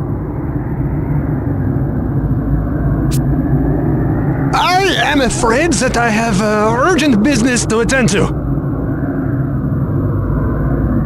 I will have to leave this country for a short while, but fear not, I will return. Now, if you will pardon me, there is a certain metal-clad cat I must be seeing.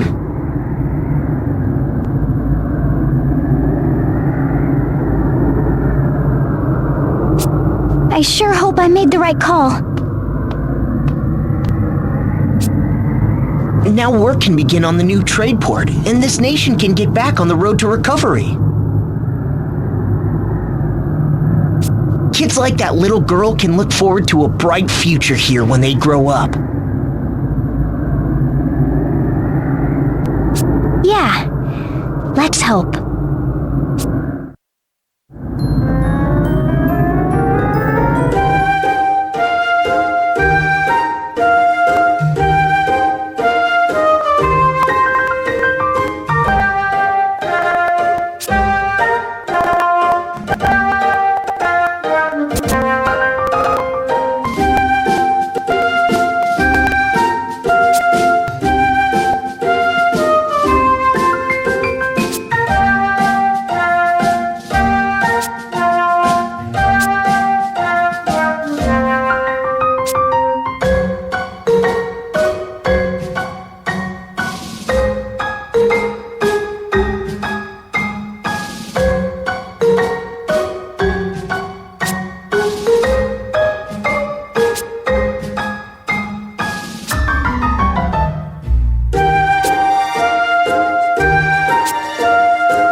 That was so good. I'm stuffed. Magnolia, you've really become an amazing chef. Tell me about it. I really look forward to the days when you're on kitchen duty. Filemon, you're too kind. Now, wait right there while I get dessert.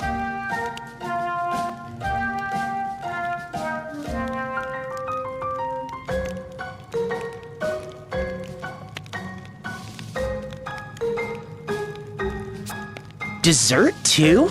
This is a treat. Ow, ow, ow, ow! What's wrong, you? My muscles. Oh, they're cramping up. Ow! You remember, don't you, Magnolia? His little problem? Holy! You're terrified of ghosts! A real scaredy cat!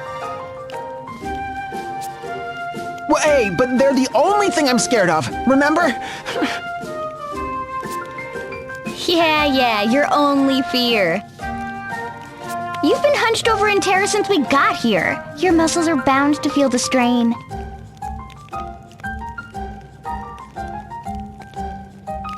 But Idia, you don't like ghosts either. You said so. Who does? But they don't make me completely lock up in terror like you. Anyway, I think I'm going to get some fresh air. Wait, where are you going? Just getting in a little exercise. Gotta make room for dessert.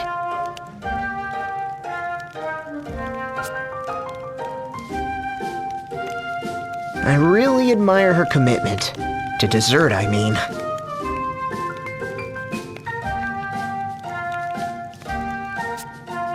Indeed, braving these pitch-black corridors and narrow stairs, with evil spirits lurking around every corner.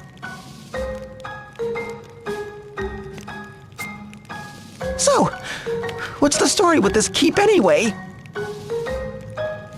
Well, it all goes back to...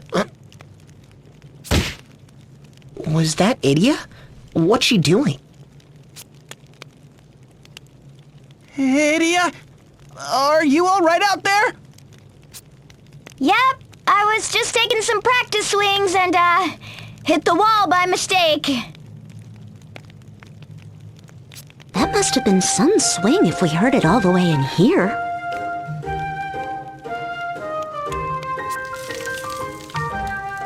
Did you hear that? It sounded like small bits of debris coming down from the ceiling.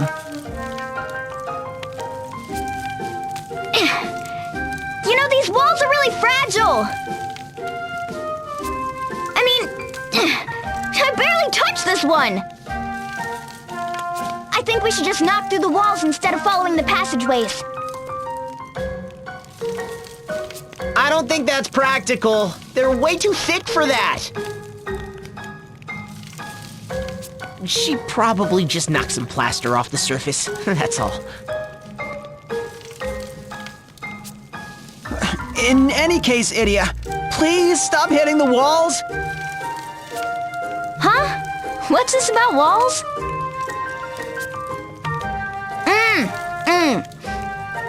Oh, it tastes amazing. Oh, you really topped yourself this time. Really? Merci beaucoup. What? Hey, how did he... 2 seconds before it was ready, she just appeared next to me, spoon in hand.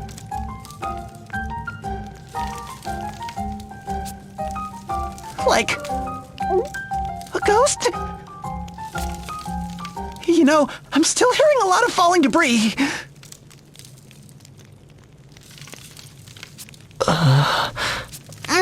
Did you taste this, everyone? This is to die for.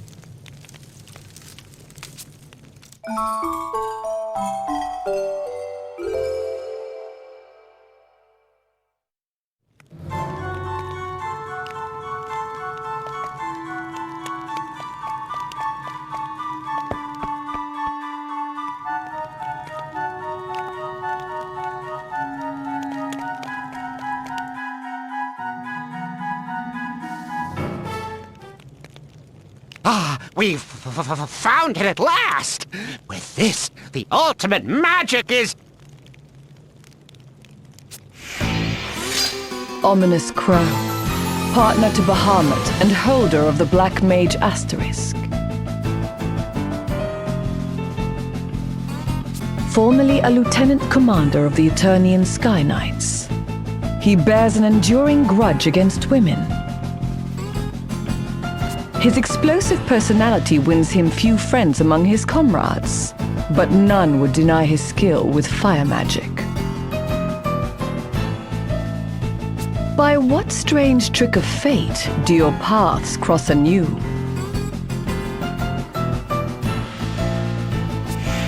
Ding dong! Delivery for Ominous Crow! Good grief, you'd better be grateful for this. Whoa! Whoa! Whoa! Whoa! What in the... An earthquake! It's a big one!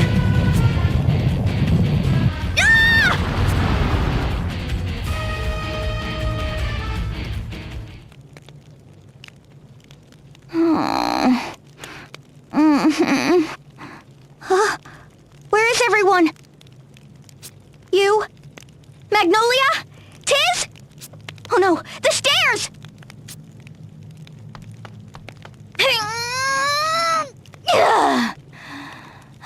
Even my muscles are no match for this. You know, I think most people would realize that without even trying. Tiz, you're all right! No good, sir. There's no sign of an exit on this side either. You! And Magnolia! Oh, what a relief. I wouldn't get too relieved. It would seem we're trapped.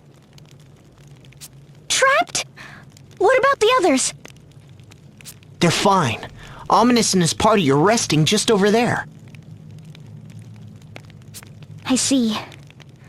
Well, first things first. Let's deliver the food we brought. About that, Idia. We were thinking it might be better to keep quiet about the food for now.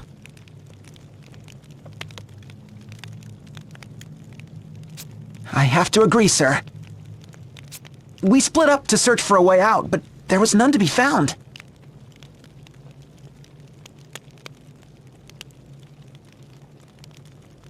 We can hope the townspeople will send a rescue party, but that won't happen until they realize we've gone missing.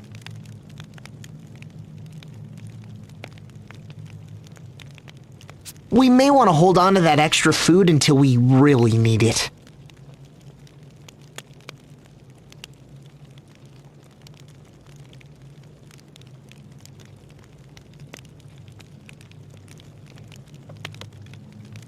Ominous and Bahamut aren't likely to be that patient.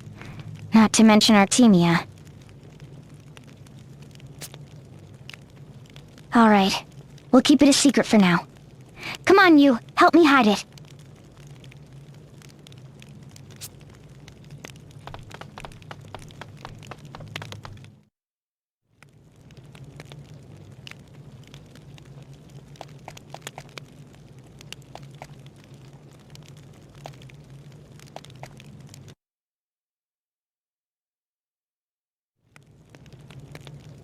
Ominous unfair. Not fit for leadership. Artemia not follow.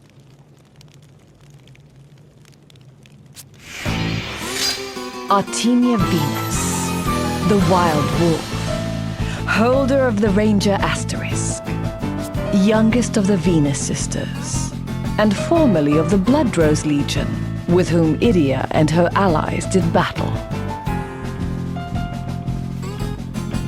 Be not fooled by her cuddly appearance, for this soft exterior hides a fierce heart that sings most keenly when battling to the death.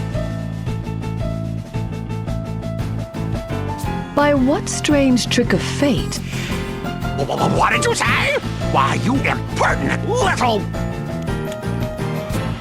Food should be shared. Equal. Fair. Why should I have to share my food with a hired help? Don't you worry, Muhammad. I'll make sure enough is set aside for you, too. Bahamut more understanding than ominous. Food must share. What are you two bickering about? Who? Idia! What are you doing here? Delivering your garbage. Says right here. Foodstuffs for the ominous party. Idia have new job? Grand Marshal's daughter delivery girl? Lux and dark economy very harsh.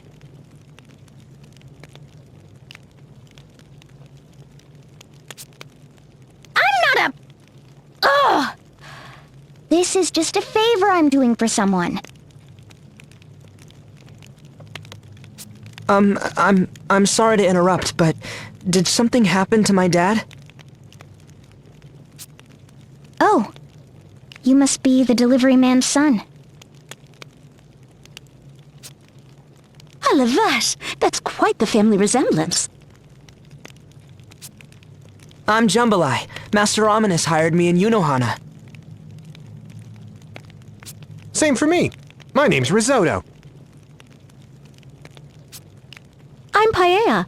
Please tell us what happened to Jambalay's father. We've known him since we were all kids. Just a little accident. A sprained ankle has him out of commission, so we came to make his delivery.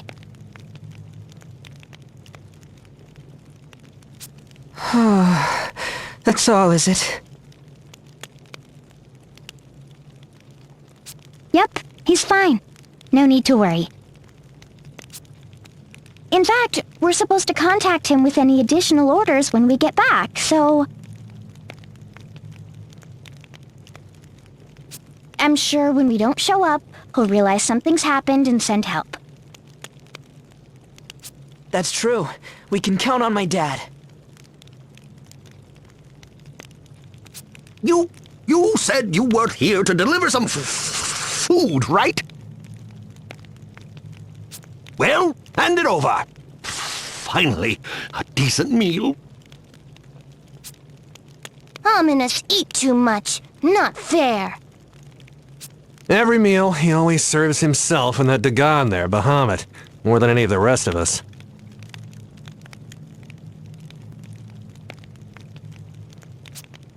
He barely leaves a mouthful for us and Miss Artemia. Didn't I tell you to hand over the food? Hurry it up! I'm starving here!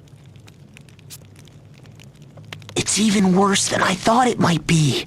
We'd better keep quiet about that food for a little while yet. Yes, and it seems they've all eaten recently, even if it wasn't that much.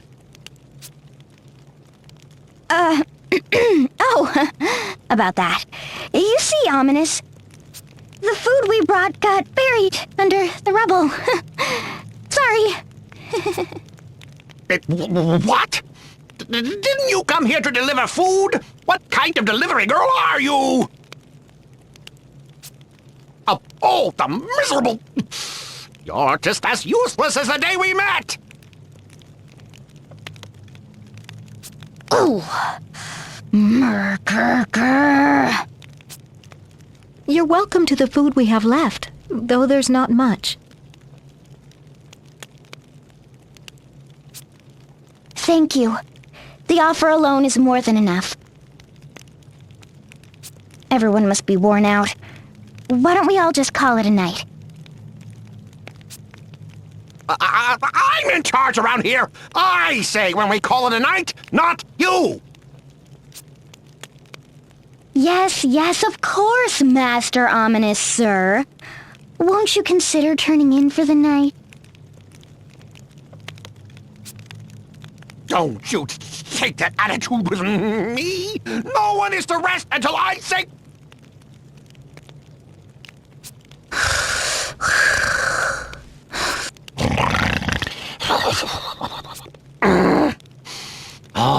right. You may all sleep now.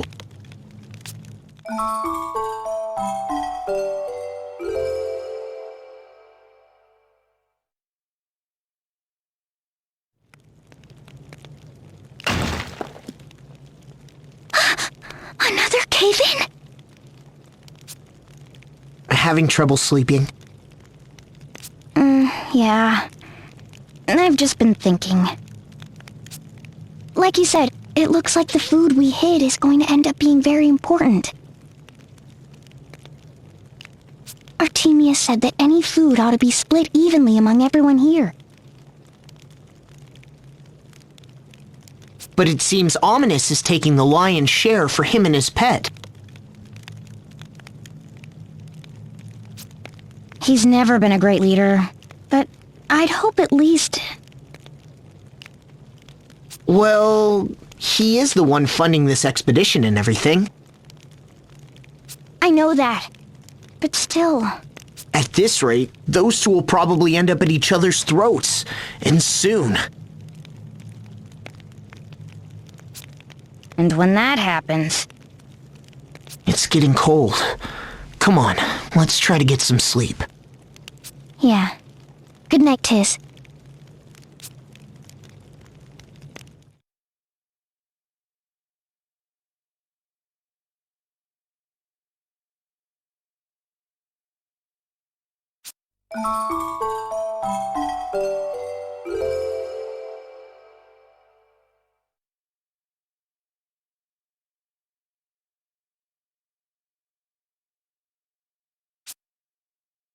Keep trying, Bahamut. You're nearly there. Bah! Bah!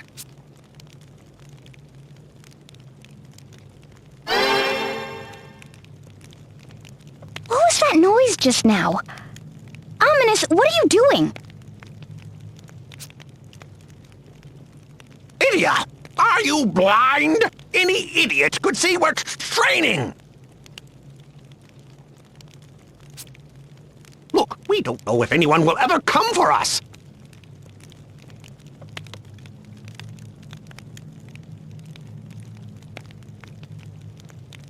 Bahamut mastering the ultimate monster magic might be our only chance of getting out of here!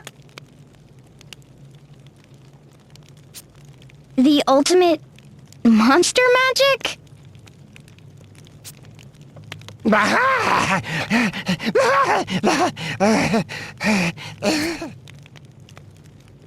Getting tired, little buddy. Why don't you get yourself some rest? Looks like a crash course isn't gonna cut it. Hey, you grunts! It's time to eat! Chop, chop! Of course, Master Ominous! Right away! Is this a joke? What are these scraps? But we're almost out of supplies. If we don't ration ourselves... How many times do I have to say it? Bahamut is to be kept happy and full. What part of that can't you understand? Hand over your shares, too. Come on. Hey, don't you give me that look. Ominous tyrant. Poor Bahamut. Bad master. Everyone have life. All life equal. Equal, you say? Don't be ridiculous. Nothing could be further from the truth. If someone is to survive, it should be the most skilled, the most able, the ones the world needs most. Hey, don't give our food to Idia and her slacker friends too. They're not even working for us.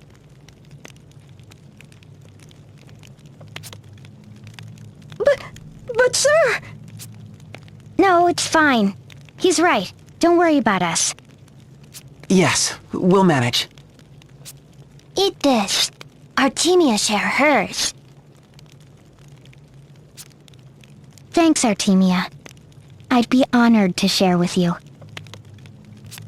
Please, have some of mine, too. And mine. Fools!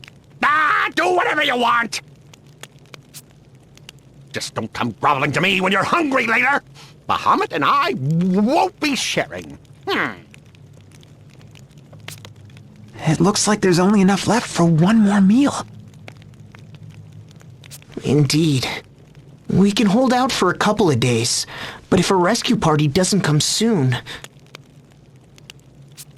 Wow, look at you, Bahamut! You've licked your entire plate clean!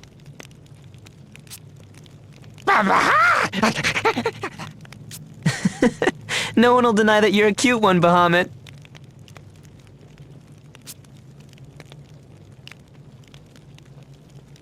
Hey, Ominous.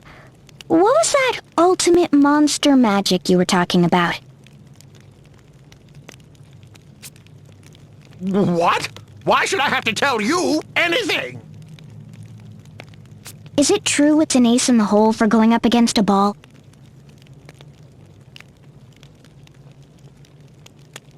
More or less. Not that you have any right to ask. We've traveled all over and never heard of such a thing. What's the name of this spell?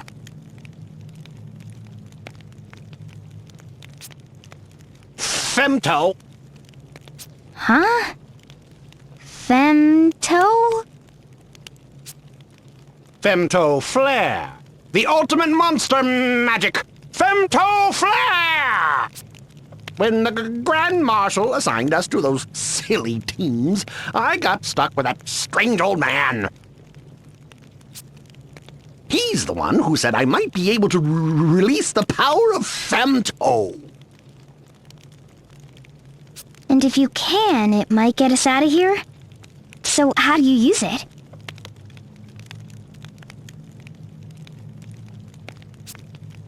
Idiot! You think it's that easy? We're talking about ultimate magic here! I was afraid you were gonna say that. Talking to you is just making me hungrier.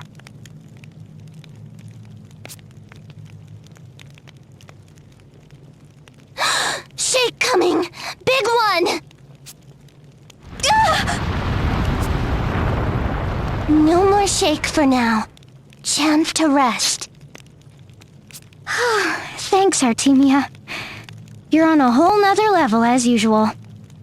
How do you sense these things?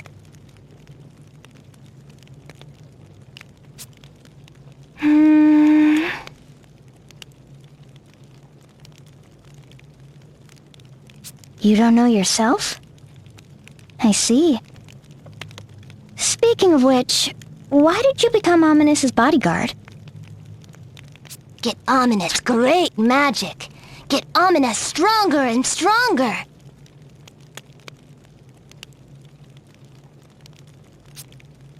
Ah, you wanted to test yourself against Ominous at his strongest, huh?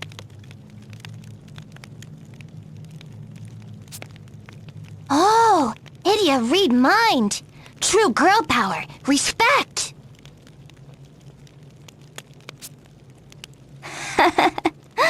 Nope, you haven't changed a bit. Or maybe a little. Ominous's assistants are really fond of you. They look up to you more than Ominous, it seems.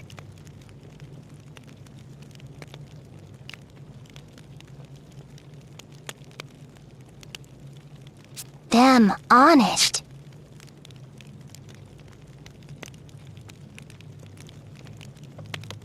They sure are.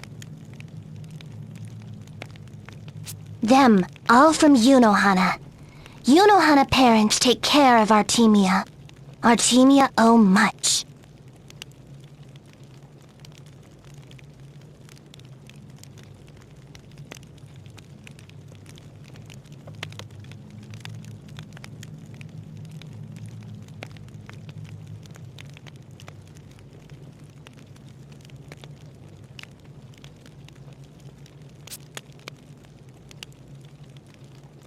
Miss Artemia, Do you really think we'll get out of here alive? Artemia not know. Don't you worry, Risotto. My dad's on his way right now. I'm sure of it.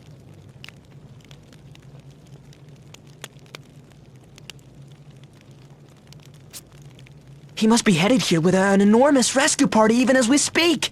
Why, any hour now.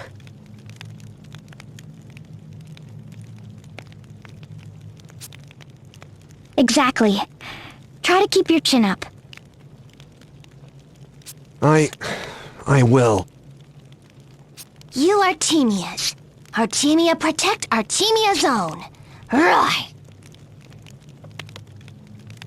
We've been through worse, but for these poor kids, this is as rough as it gets. I'm afraid so.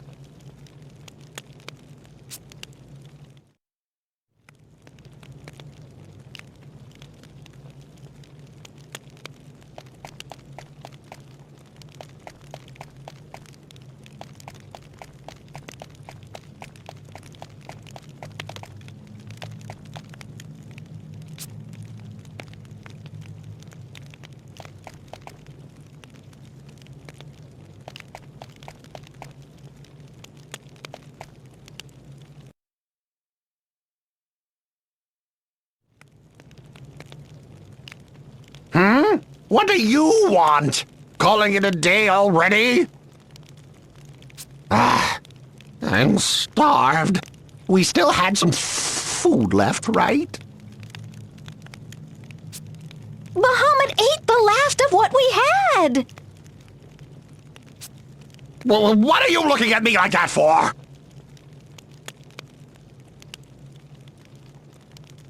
Listen up, you ingrates! I'm saying this for the last time.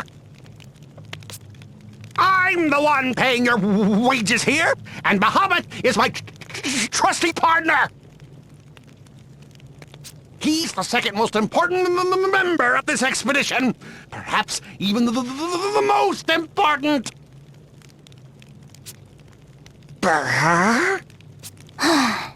No understand. Give it a break, Ominous. Yelling is only gonna make you hungrier.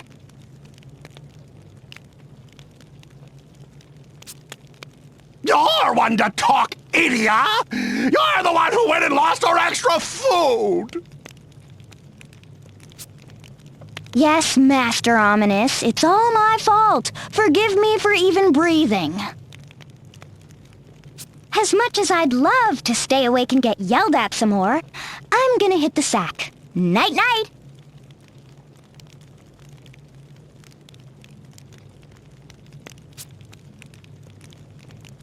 Wait! Don't you dare!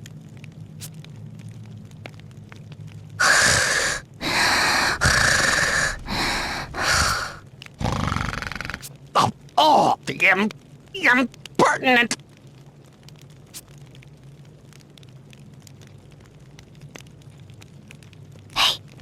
You awake? Yeah. Looks like we can't hold out much longer, huh? You agree with Artemia about the food, don't you, Idia? Unless it's true. About femtoflare. Right. Magic that can stop a ball? It's intriguing, but from Ominous... D'accord, I must say that I'm intrigued. Magnolia, you're awake too? And you? Yes, I'm also awake, and equally interested. I know it sounds good, but with the situation being what it is... Maybe we should just get some sleep. Yeah.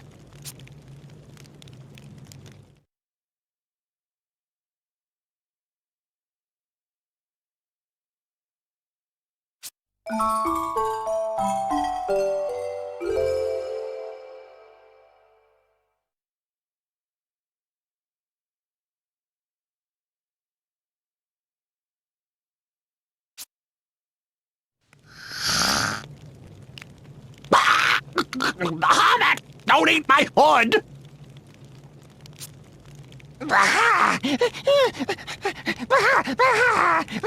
Are you serious? It's all covered in slobber. Morning. Ooh, looks like your day's off to a rough start, Ominous.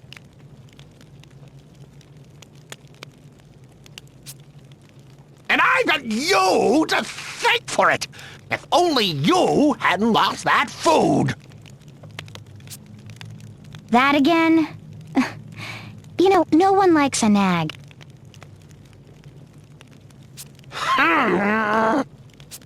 Nag, undisciplined, no one like Ominous.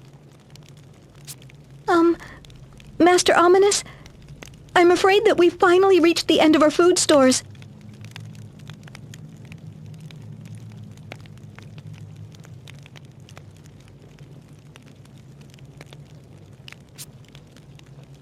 So this watery gruel is the last thing I'll ever taste?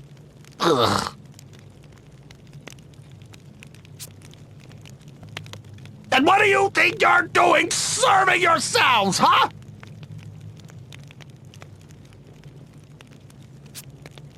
You should be giving every scrap you have to Bahamut. That's it! I can't take any more of this! Unfair, narrow-minded, cowardly, incompetent. Ominous never learn. And neither do you. Always going on about how people are equal, how life should be fair. Balderdash! Will this do, Master Ominous? It's the last we have. Then hand it here! Bahamut, come here, fella! I've got your brekkie right here! Come on, Bahamut! What are you waiting for? Go on, eat! What's wrong with you, Bahamut? Ominous, give it a rest. Even Bahamut is feeling guilty. You don't understand anything. Femto Flare is the ultimate monster magic. We have no hope of using it without Bahamut. You mean that's why you wanted him to have all that food? But even if Bahamut survives, what good will that do if no one else does? You really don't understand anything, do you? You think I just want to get me and my buddy out of this place? All I want is for Bahamut to master Femto Flare and live through this disaster. That's all that matters. You know what damage that ball has done to our world already, don't you? It destroyed the entire western half of Eternia. Whole seas dried up. Mountains gouged out of the land.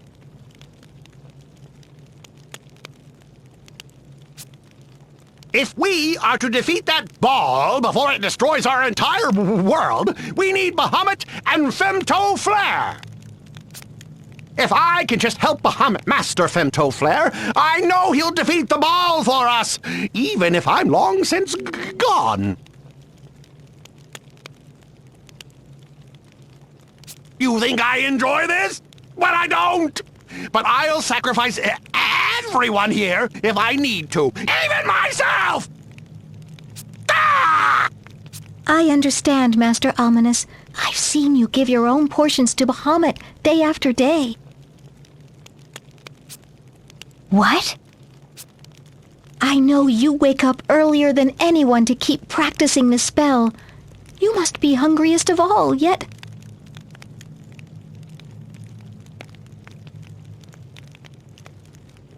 Ominous. You've really been doing all that?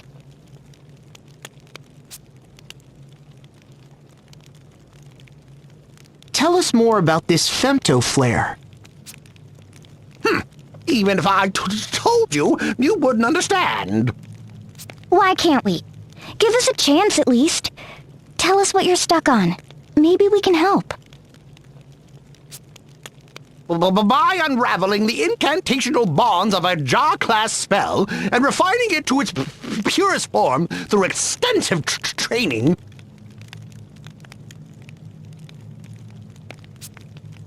it should become possible for a familiar of the same elemental persuasion to master the ultimate monster magic, in theory. So it's not just a matter of practice, but teaching it to Bahamut in the first place?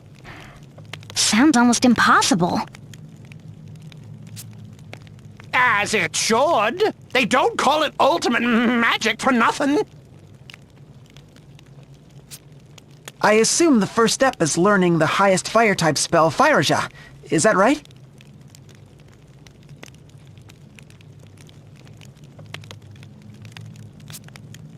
Yes, that's already out of the way. Really? Ominous, you can use Faraja? You really are always looking down on me, aren't you? You cheeky little...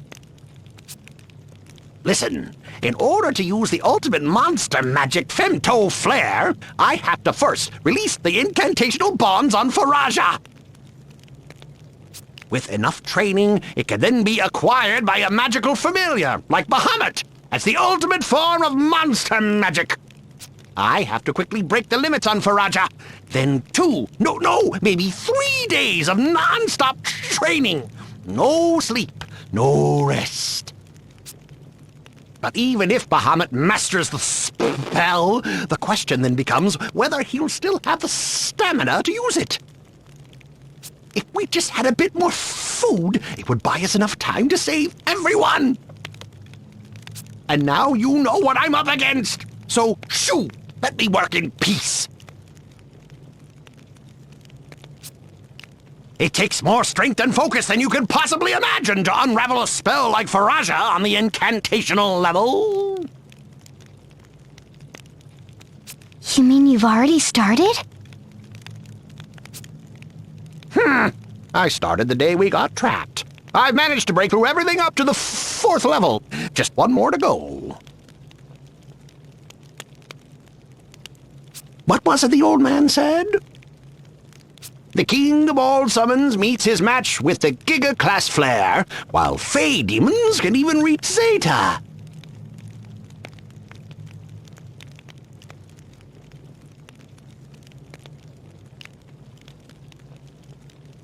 Magical familiars are usually limited to the Pico class, but with the help of their human masters, this can be refined further.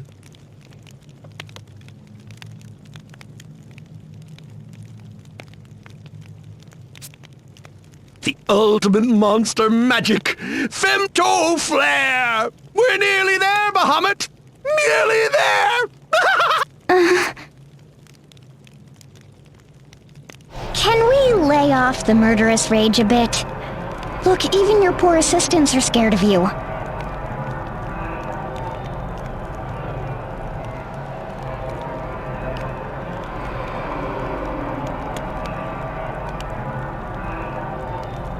I know Ominous is always setting you off. And now... that ultimate magic of his, Femto Flare. Is that what's tickling your killer instinct?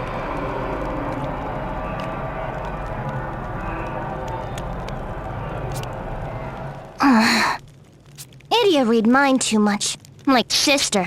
Idia never get married. Lay off, will ya? Never mind, Idia. But Ominous not fit to lead.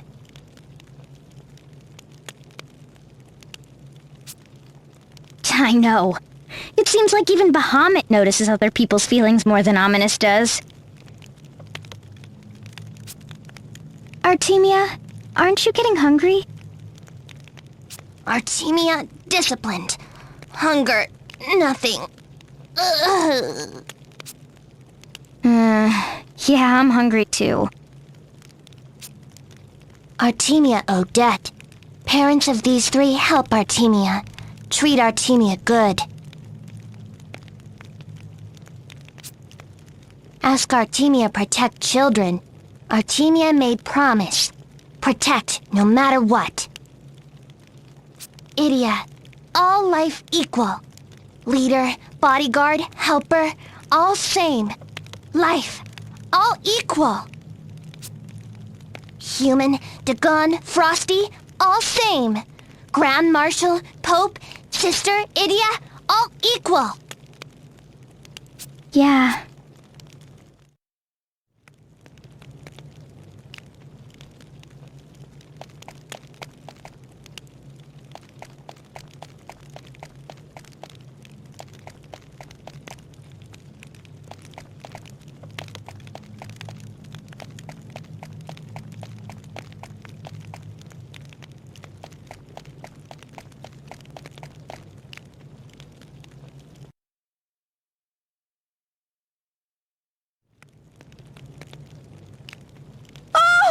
Someone!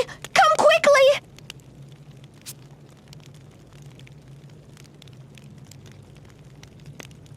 It's Risotto! He started trembling! And feel this! He's burning up!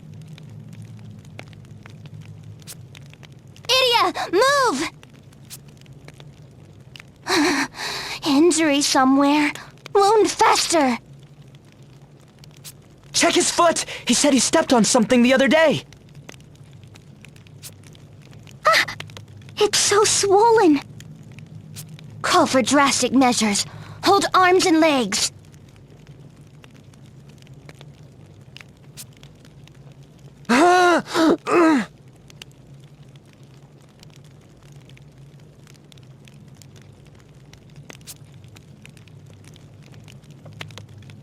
Artemia removed pus.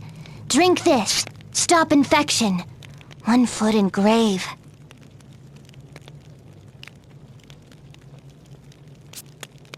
We'll make sure he drinks every drop. Huh? Oh, Bahamut! No, that's...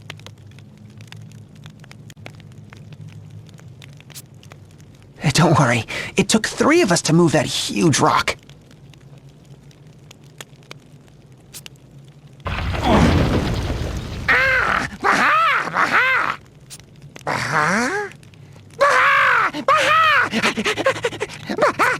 No, Bahamut! That's not for you!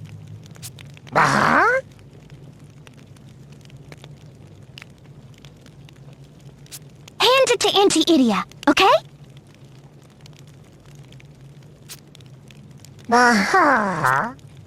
Idia! What's the meaning of this? That's my... Ominous, wait. I can explain. Idia hid food? Artemia, I'm sorry. It was my idea. With everyone fighting over food, I thought we should set it aside until we really needed it.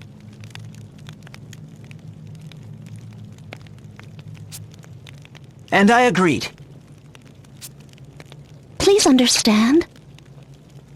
Never mind any of that. The good news is that there's food! Artemia, understand. Now we share food. Artemia, glad. What do you mean, share? Look how little there is! How do you plan to share that? What say, Ominous?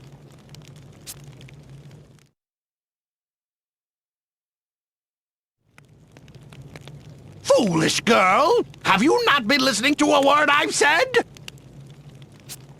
If Bahamut can master the anti-ballistic femto flare, he will be the world's greatest hope! Got it? We need to focus on helping Bahamut in his training! Then we have to ensure that he gets out of here alive!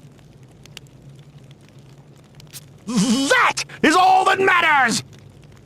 That food has to be used for Bahamut's survival, and mine. Ominous! Artemia say again and again, all life equal. Leader, bodyguard, slacker, all equal. Human, Dagon, all same. Any life can save world! My father and the other townspeople. I'm sure they're coming to rescue us. Shut your mouth, lackey! Unless you insist on proving how stupid you truly are.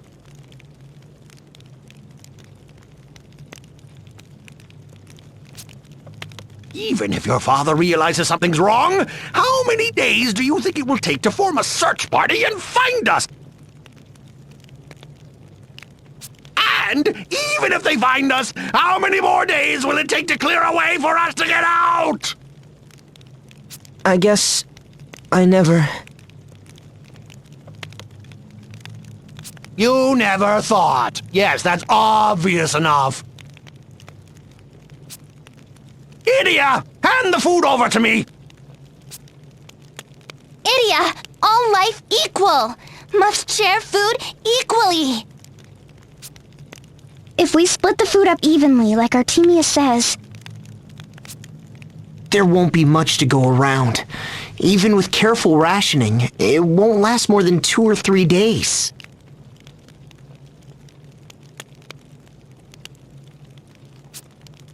That's all? And if Ominous is to succeed in teaching Bahamut femtoflare... It might take 3 days, or longer. There's no way to know. Nor do we know if anyone's coming for us.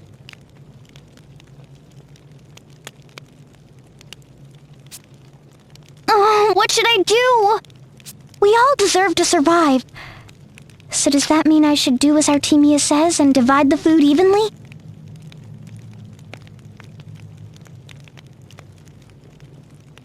Or is it more important for the world that Bahamut survives? Meaning I should give the food to Ominous? They both seem deadly serious. Take care, Idia.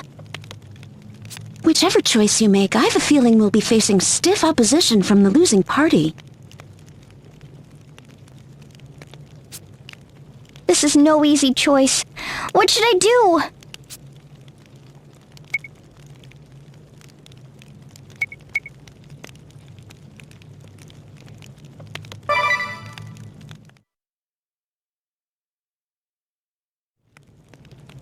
What have you decided, Idia?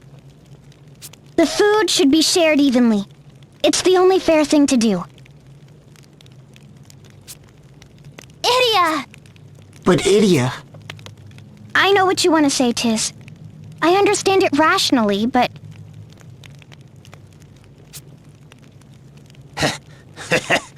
This won't do. She blew it. What with the Templar, I think. And that old geezer. The girl you two trusted. This foolish girl and her fool friends. They've turned their backs on our world. No, there's still time! Come now, Idia! You'll reconsider, right?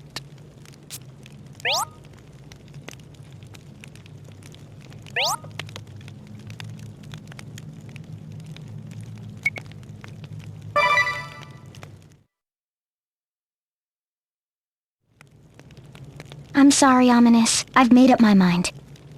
This food ought to be shared evenly.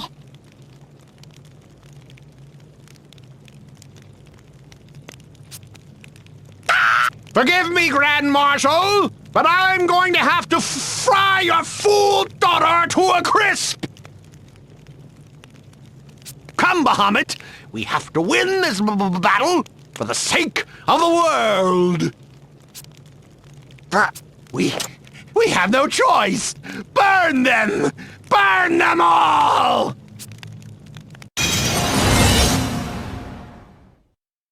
You're about to face Black Mage Ominous Crow and his loyal partner, Bahamut!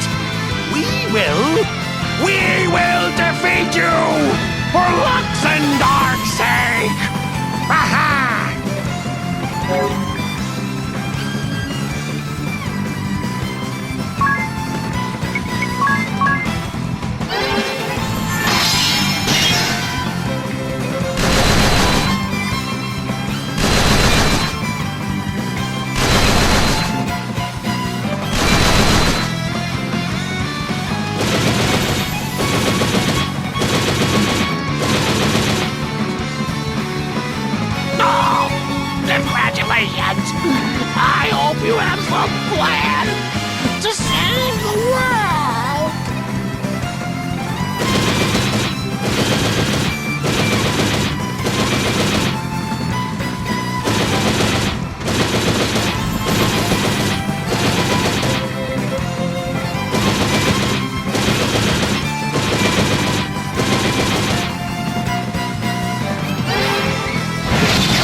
Ropes!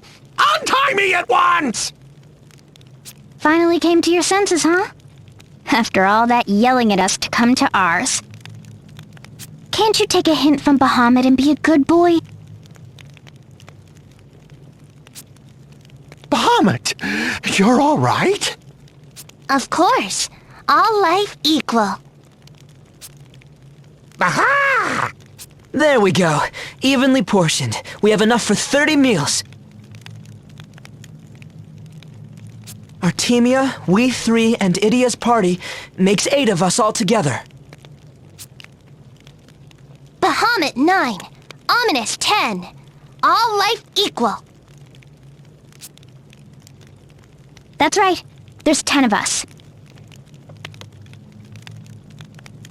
That leaves 3 meals per person. We'll just have to make it last until help comes. All right. We know you've been waiting, so come and get it. Chew it real good and savor every bite, too. No wolfing it down in one gulp. I'm looking at you, Bahamut. Ah! Curse you all! Hurry and untie me! We might still have enough time!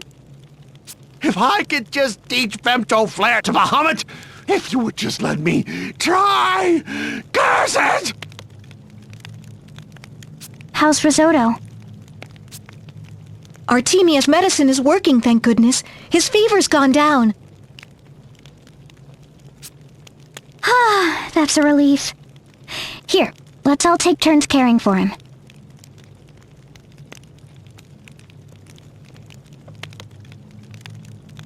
Thank you.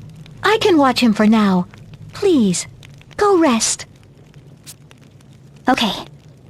We're going to make it through this, everyone. You hear me? Yes, ma'am!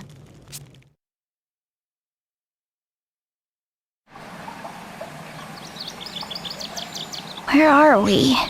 Back safe in Yunohana. They've put us up in the bathhouse. They found us. Is everyone okay? We're all fine. You and Magnolia are up and moving too. Artemia? The kids? They all made it back safely. They're out getting food right now, in fact.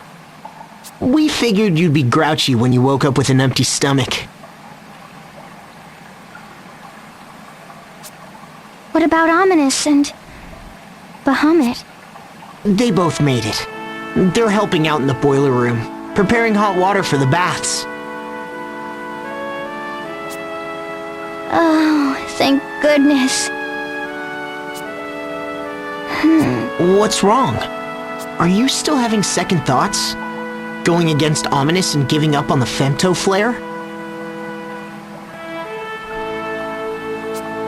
No, I don't regret anything. I'd make the same decision again if I had to.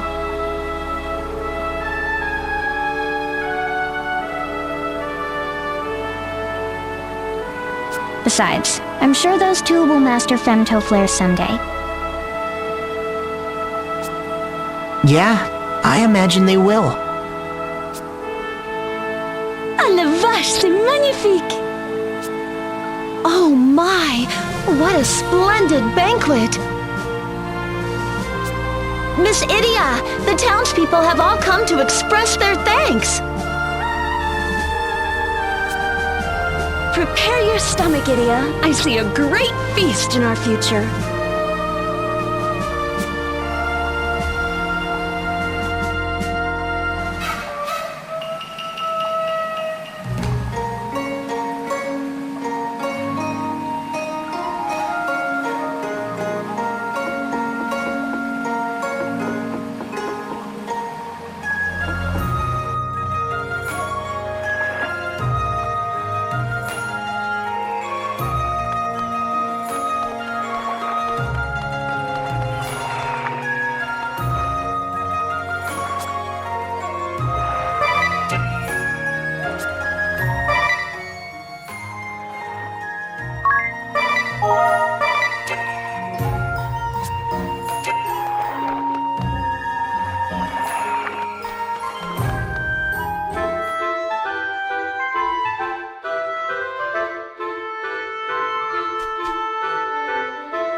So this is Geyser Grotto. I can barely see with all the steam. We have to hurry. There's no time to lose. You. Is everything okay? You're not yourself. It's Yoko, isn't it? What's so dangerous about this place? It's just, dangerous. We have to find her, and quickly, come on! You, cool it. There won't be anyone to save Yoko if we get ourselves killed being careless. Hustle, don't hurry, remember? Take a deep breath, then we can take action. Right, sir.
am the sword of the brave, mortal. Thou, who wouldst seek ultimate power, art thou prepared to pay the ultimate price? We are. With your power, finally Father will accept Anisama as his true son. And we can live together forever and ever. For such happiness, there is no price we would not pay. So be it. Take me into thy hand, mortal. Yoko, stop!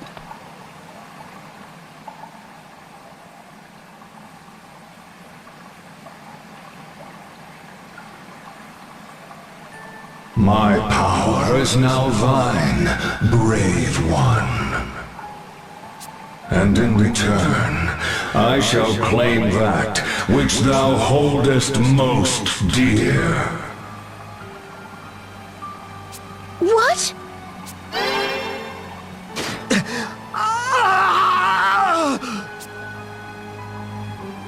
No! His arm! What have you done to Anisama's arm?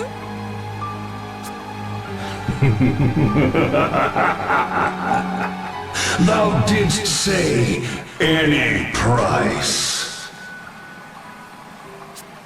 And so I have claimed from the one dearest to thee that which he did hold most dear. Know this, mortal. Great power comes at great cost. This cannot be! No! No! No! Kiskatua! You!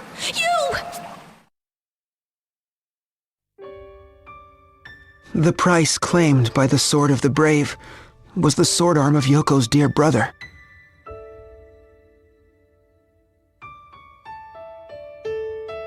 This shocked her, but not me.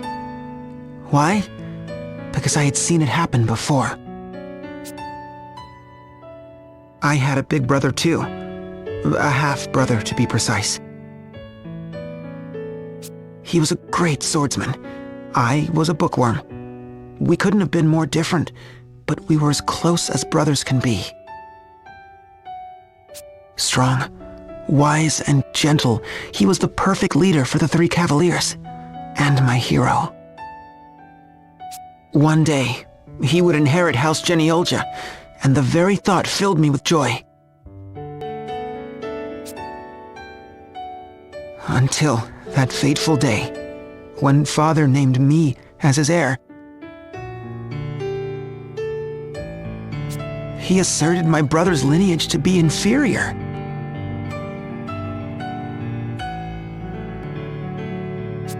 The words were meaningless to me. I couldn't believe what I was hearing. But Father wasn't done speaking. He gave my brother a final demand. If you would prove yourself to me, fetch me the blade that cleaves all. Bring me the sword of the brave, and I may yet see fit to call you son. That, or be gone from my sight forever.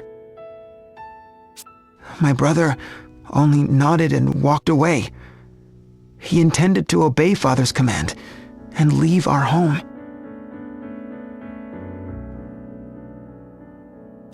Nothing made sense to me. We'd always been together. How could he just leave? And so, I made up my mind. I would find this Sword of the Brave. Day and night, for 6 months, I scoured books of history and legend. I spoke to scholars, sages, and seers. I even sought out unsavory occultists. Finally, I was able to track down the blade, and so I set off on my own. I am the sword of the brave, mortal, the blade that cleaves all. Thou, who wouldst seek ultimate power, art thou prepared to pay the ultimate price? Yes, I am. With your power, finally Father will accept my brother as his true heir. My brother will come home, and we can live together again, forever and ever. For that, I'd pay anything. So be it. Take me into thy hand, mortal. Stop! You! Brother, why are you? When I heard you were asking around about the Sword of the Brave, I had a bad feeling. That is no blade, you. It is a demon. Take it in hand, and there's no telling what price it will claim. I don't mind. Don't you see? I'd pay any price for you. Such resolve, brave one. My power is now thine. In return, I shall claim that which thou holdest most dear. Brother! Brother! And with that, the sword of the brave vanished into the mists. I had accomplished nothing save to hurt the one person I loved more than anyone in this world. Far from inheriting House Genealja, my brother's life as a knight was over. He vanished soon after, never to be seen again. The sword of the brave, that cursed blade, stole everything from us and cleaved our family asunder.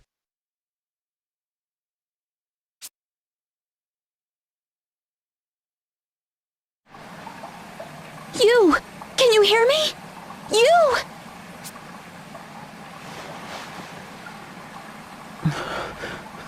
Huh? Magnolia?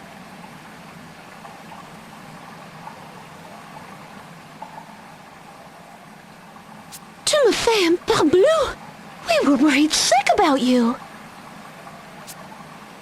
I knew this would happen. All of it. And still... You knew? I'll tell you everything. It's a long story, and a painful one. But I want you to know.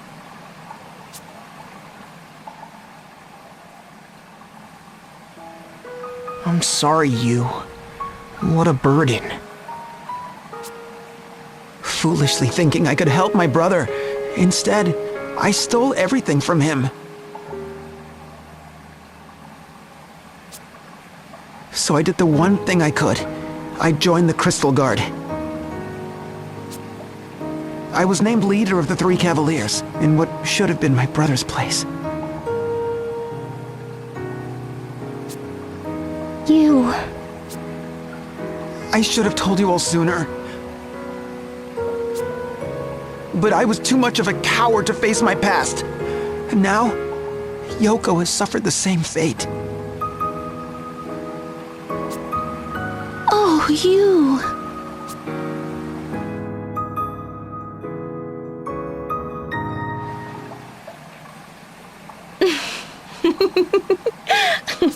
Yes, you are a naughty boy indeed, you. You would willingly put others at risk to conceal the sins of your past.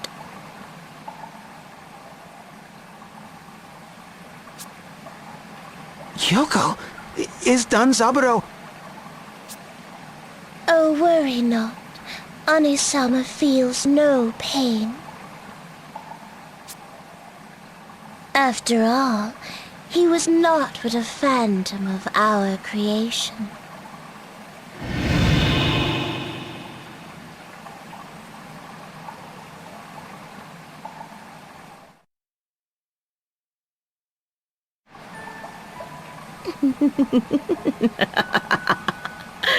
You mortals are so interesting. Peering into your hearts, plucking out long-forgotten threads of guilt and pain and fear. Oh, it is such good sport.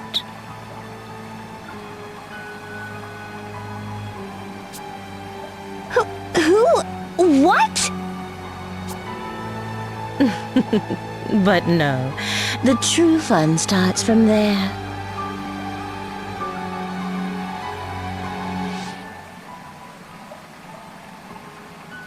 What is a man to do when confronted with the truth that his whole life has been a lie?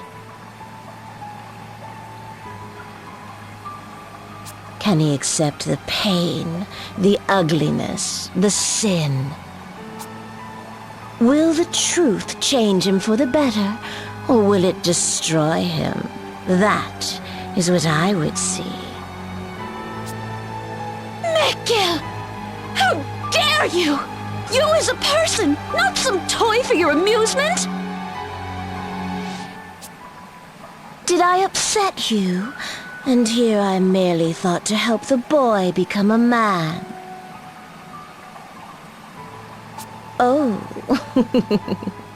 But you isn't the only one with demons to face, is he? You, who let your poor brother die, has finding a new little brother freed you of your guilt?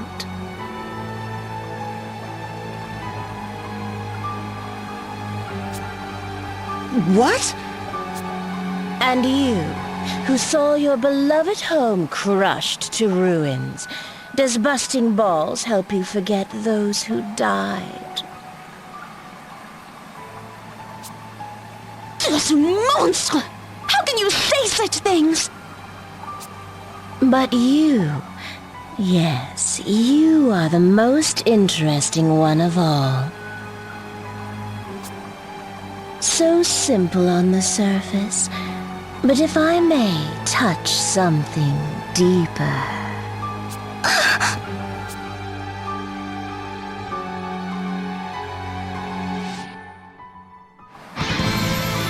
Hands off her, you fiend!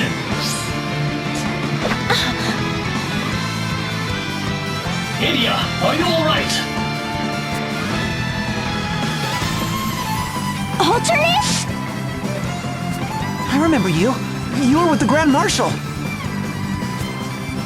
Dark Knight. Alternus Dim. You are a menace to this world. If you so much as think of hurting Idia, I will cleave you in two.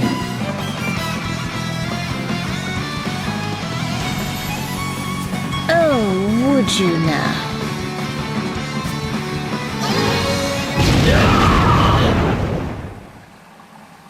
And with that hint of what you face, mortal, run off and whimper in some corner.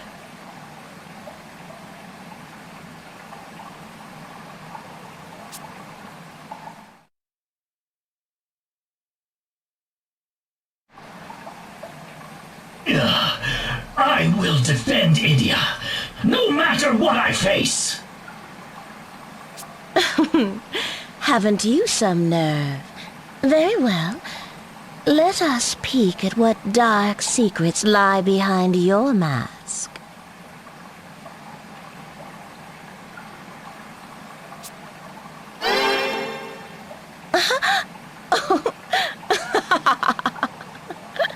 Well, aren't you full of surprises?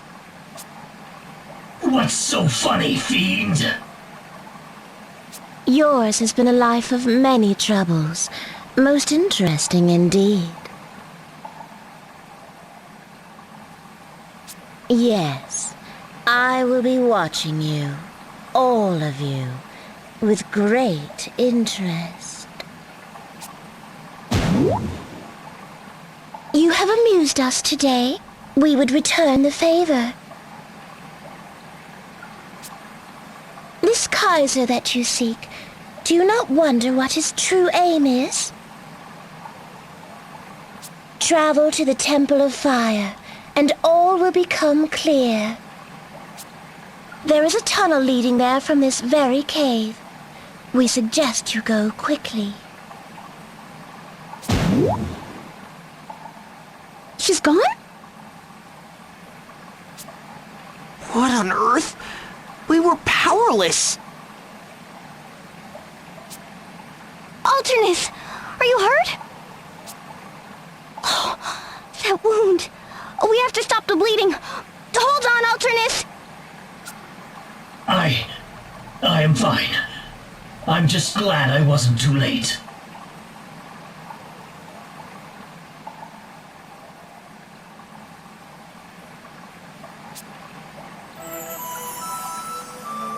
By the way, Alternus, I was wondering... The Grand Marshal is safe. Worry not. He is in no shape to fight, but his life is in no danger. Oh, thank you. To hear it from you... Oh, thank you, Alternus. I had heard the rumors, but I did not think them true. You returned to us, tis Aurier. Yes, thanks to Idia and my new friends here. Isn't it amazing? No one can believe it. If only you know who could be here too. Yes, indeed. There we go, all patched up and ready to go. That's an Idia special. Well, aren't you gonna say thank you? Thank you. You really saved our behinds, showing up when you did. You'll join us to save Her Holiness, won't you?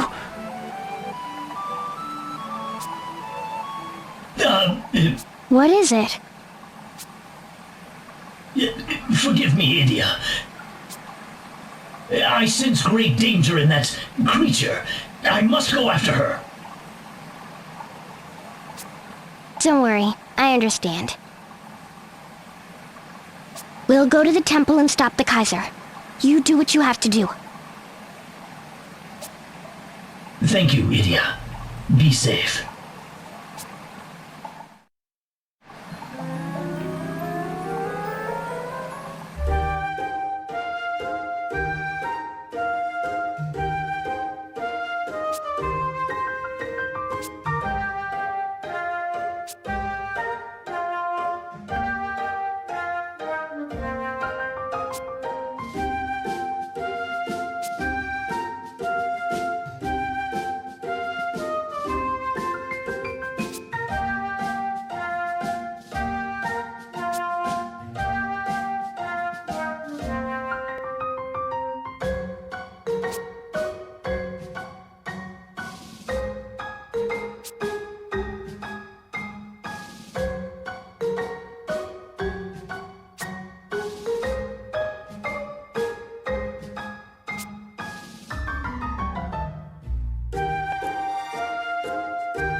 fire crystal, the source of all flames in our world.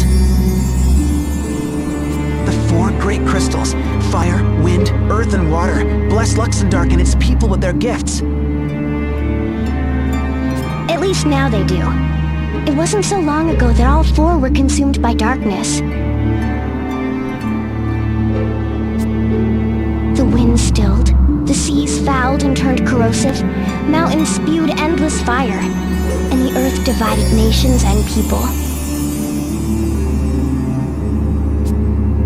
So we journeyed with Agnes, she was the Vestal of Wind back then, to free the crystals and set things right again.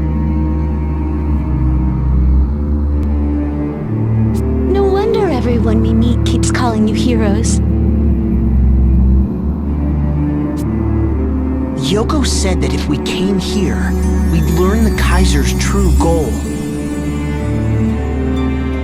It might concern the crystal. Let's see before it's too late.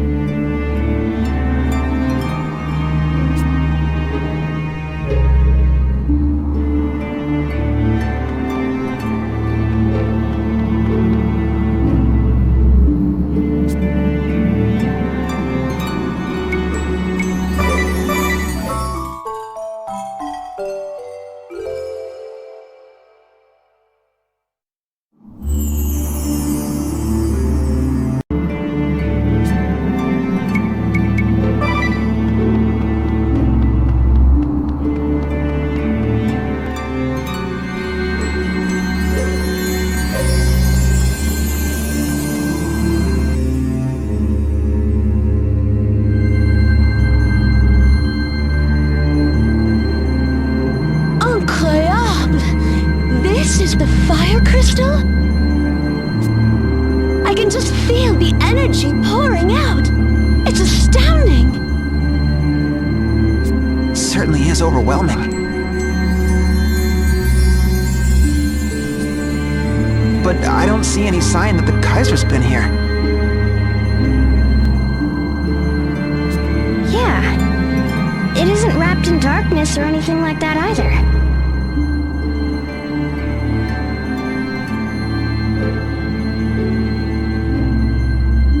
Everything looks just fine? No, wait a minute. Something's definitely wrong. The crystal's light is too strong. It's out of control. Out of control?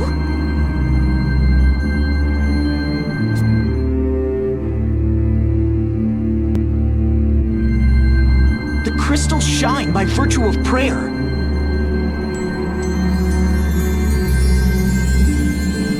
But prayer in excess will cause a crystal to run out of control.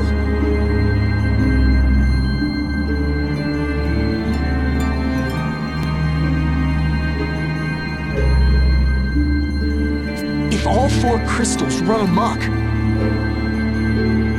our world will be linked to another, tearing open a great chasm in that world. A great chasm? If that's the Kaiser's goal, we have to stop him, at all costs. But if the fire crystal has already gone berserk... Well, come to think of it, ever since we started following the Skyhold, each of its destinations has been home to a crystal.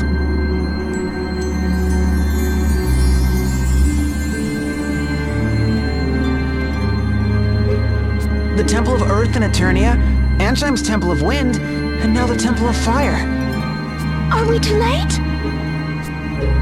But wait, something doesn't add up. Only a Vestal can commune with the crystals, and the only Vestal left is... Agnes. Then how? Your Holiness, have you seen anything?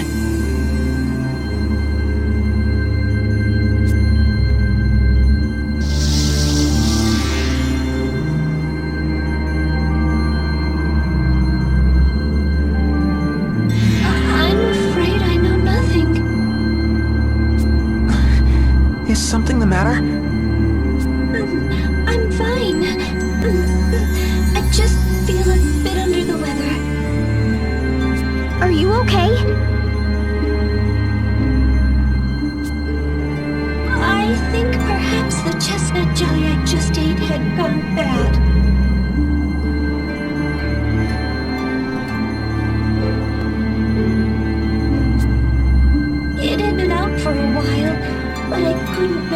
just throw it away. Did it still taste all right? Yes, it was delicious, but I should have been more careful. I'm sorry. Don't feel bad, Agnes. I'd have done the same thing. But now is not the time to worry about me. Right. About the crystals. Since the passing of the Vestals of Earth and Fire, and Olivia, the Vestal of Water,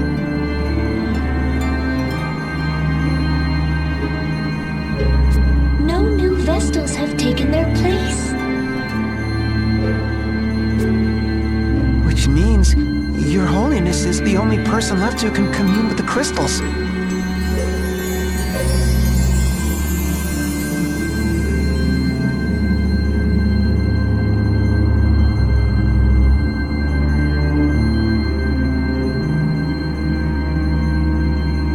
Correct, and I can assure you I've done no such thing this time. Why, the mere thought... Oh, I will not make that mistake again. Agnes, thank you. Why don't you lie down for a bit? I think I will. I'm sorry. Even Agnes is at a loss. But still, if the Kaiser's goal is truly to drive all 4 crystals out of control, there's still one he's yet to visit. The water crystal. We need to get to Florum.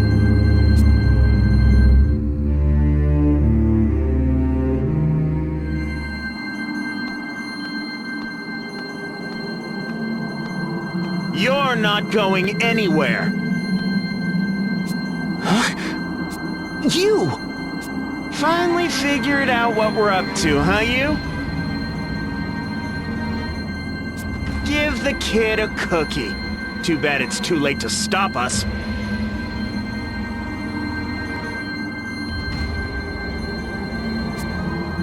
The earth, wind, and fire crystals are already running wild, and the water crystals within our grasp.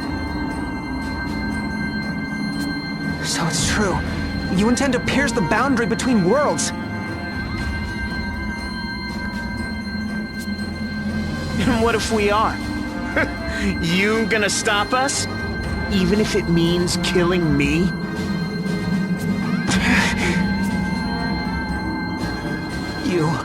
You bet we'll stop you! You don't sound so sure of yourself, but that's nothing new. Be as wishy-washy as you want. Doesn't change my job. I'm here to cut you down and settle the score once and for all. Let's finish this.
Finally!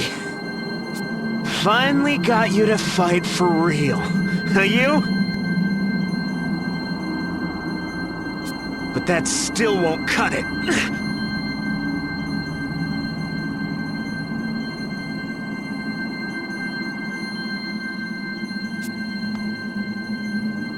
Jan!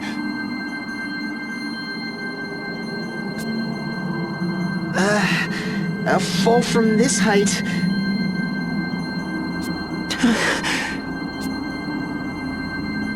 Let's go, everyone. We have our own job to do. The Kaiser must be stopped. Onward to Florum.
All right, everyone. Let's make for Florum. Right! We have to get to the Temple of Water before the Kaiser can get his hands on the crystal. But how? Master's leaky old dinghy's taken us about as far as it can go. We'll have to cross open seas to reach Florum. Maybe we can ask about a more reliable vessel in Unohana. Great idea, sir. It sits right on the ocean. Surely they'd have ships to charter. Oh, and I was looking forward to feeling the waves on my face again. Yeah, you're the only one. You guys are no fun.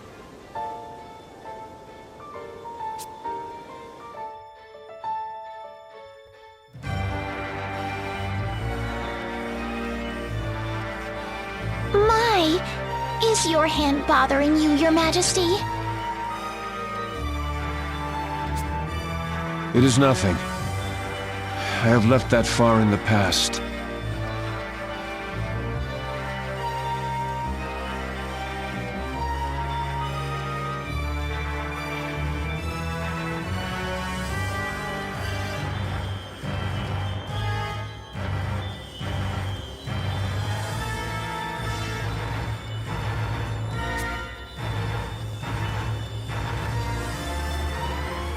The past, the future, and all that comes between.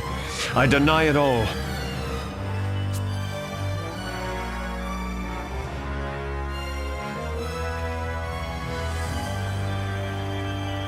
A moment of your time, Your Majesty.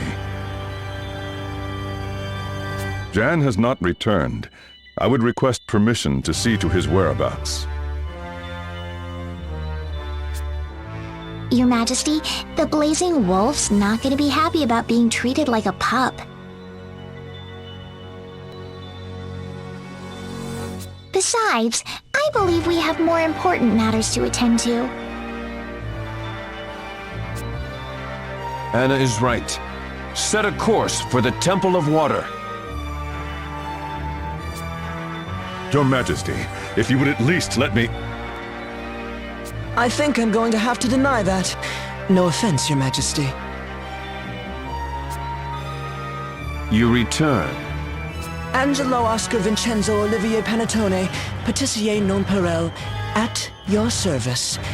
Or something. What say you let me take a crack at cleaning up those meddlesome crumbs?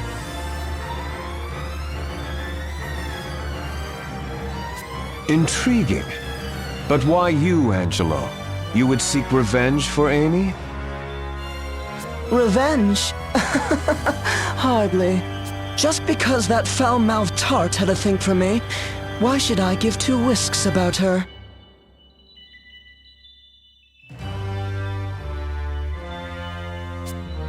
Useless to the end, that woman. Couldn't even hold a simple bridge. Awfully talkative today, aren't we? If I didn't know better, I'd say the loss of your girlfriend has really put a fly in your batter.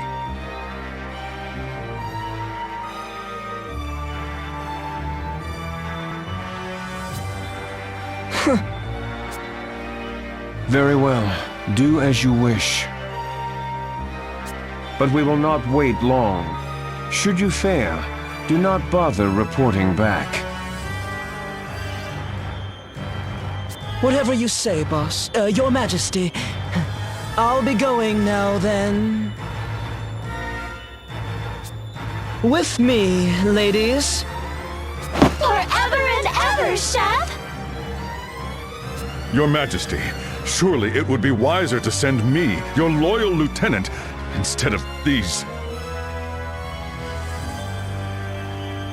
I'll go take a nap, old man. I have everything under control. Or maybe you could join your sweet little Pope for high tea.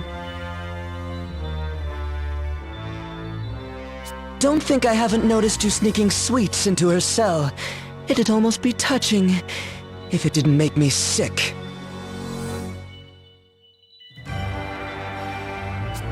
The gall!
Sitting here in the sun, eating dumplings, for a moment you can almost forget that the world is in danger. Huh? What's the matter, you? You look troubled. It's nothing, really. Just that whenever I look away for a moment, I seem to end up with fewer dumplings. It's a real mystery. Wouldn't you say, Idia?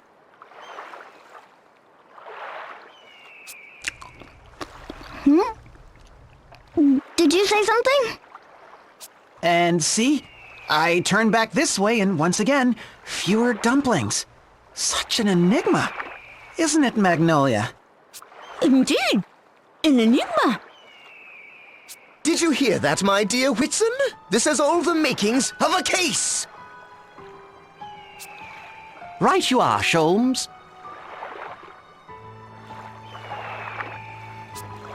Huh?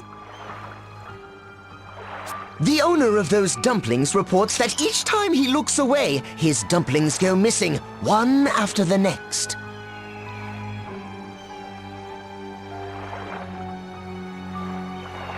Yes. It looks like we have a serial dumpling napper on our hands, Sholmes. Are the dumplings being abducted for monetary gain or out of personal spite? Or is there some hidden tragedy behind it? Quite the conundrum.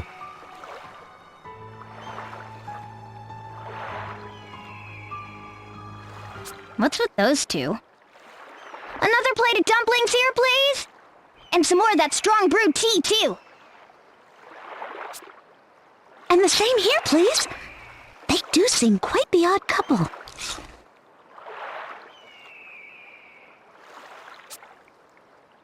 Sholmes, it's almost time for you to be going. I say so it is. Blast these interviews.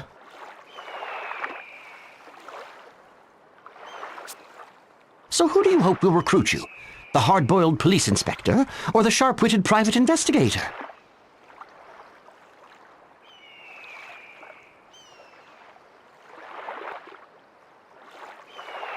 To be frank with you, old chum, I've not been able to decide. One of those, wallaby marquis, if you please. I believe that's Wadabi Mochi, Sholmes. And I'll have the same. At any rate, how fortunate you are to have the choice. Really, what a family you come from.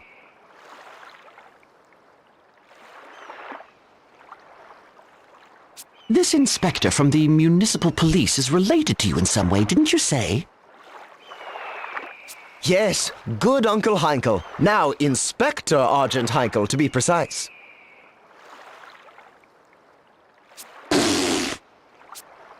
Idiot, what's the matter? And that private investigator, too. Kunoichi Kikyo, the Silent Sleuth, as her fans describe her. She's from your mother's side of the family, is she not? What? Oh, a drink! A drink! Here you are, sir. Stay with us.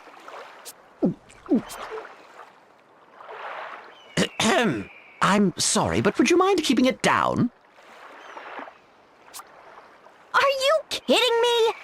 You expect me to keep my mouth shut after hearing something like that? Heinkel and Inspector. Kikyo a private eye, for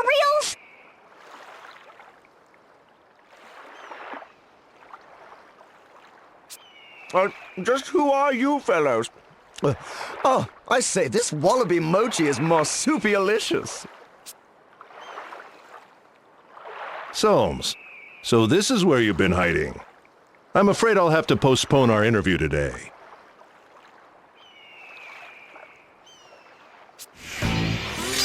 Argent Heinkel, holder of the Night Asterisk. As erstwhile captain of the Eternian Sky Knights, he was once Idia's commanding officer. A hardened warrior, dedicated to his cause, and trusted by those who serve him. By what strange trick of fate do your paths cross anew? Inspector Heinkel, pray tell, what is the matter? You look positively aflutter. There's been a homicide in Stockfort. In other words, a murder! Isn't that what I just said? Never mind. Do you want to help or not? You can't have anything else planned. Heinkel! What's going on? Idia? You heard us, didn't you? I'm busy with an investigation. Idle questions can wait.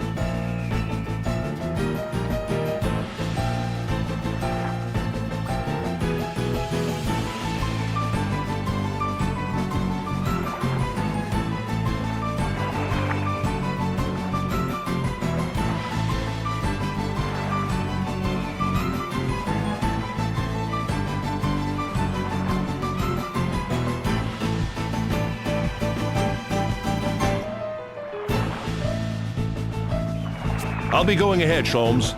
I'll see you at the crime scene.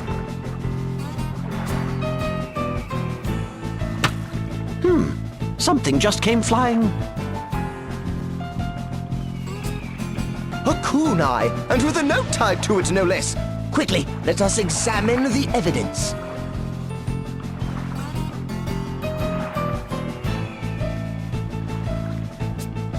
Asked to investigate Starkfoot murder. Must delay meeting. Kikyo.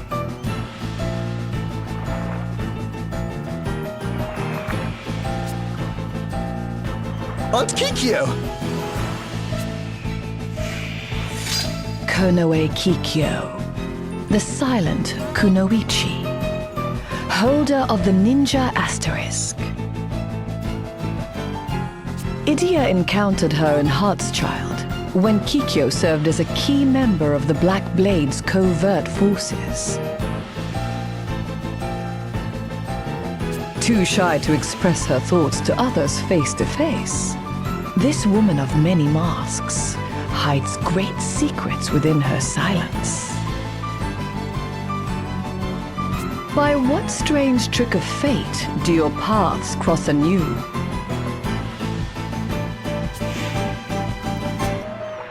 Dear Aunt Kikyo, won't you ever speak to me directly?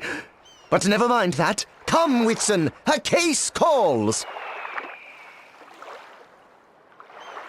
Right you are, Sholmes. Hold up. Can someone explain what is going on?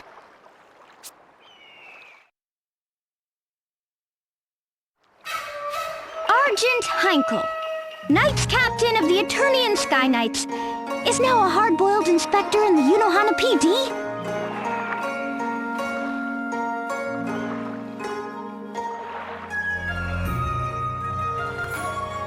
And Kikyo, lethal assassin of the Black Blades, is now famous as the Silent Sleuth?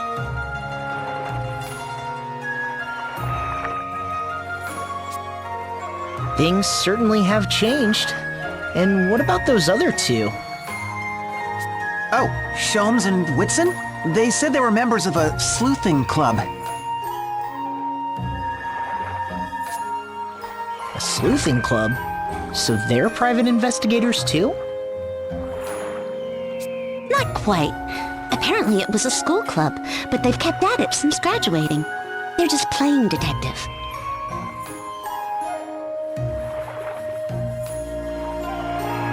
Give me a break. Aren't they both older than me? Oh, but that Sholmes fellow comes from quite the family. His grandfather was a world-famous private detective. His father is a police commissioner, and his mother is a celebrated mystery novelist.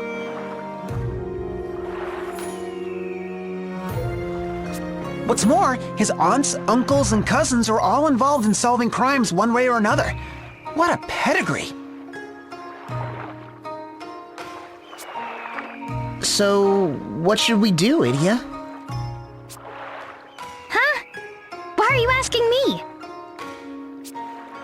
Well, I mean, as the Eternian representative in the party.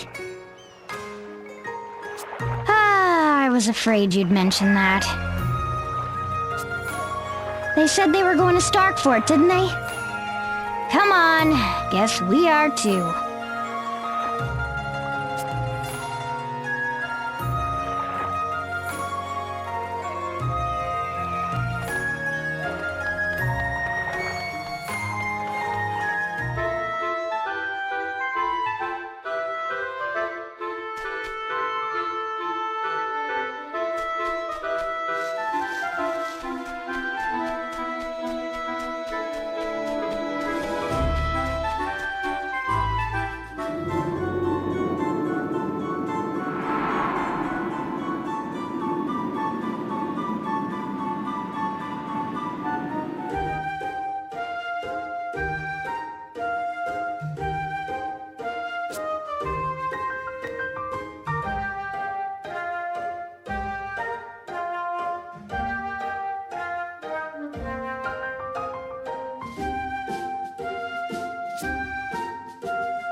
Idia, you're late.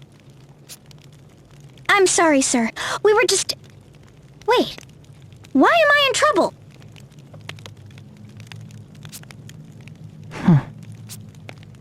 Miss Idia, forgive me. I did not realize that you were acquainted with my dear Uncle Heinkel and Aunt Kikyo.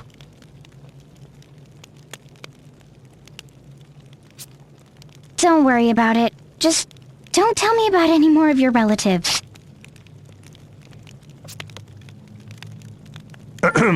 Now then, allow me to bring you up to speed. The victim was one Lord Earl Gulliver, famous around these parts for his considerable wealth, real well known.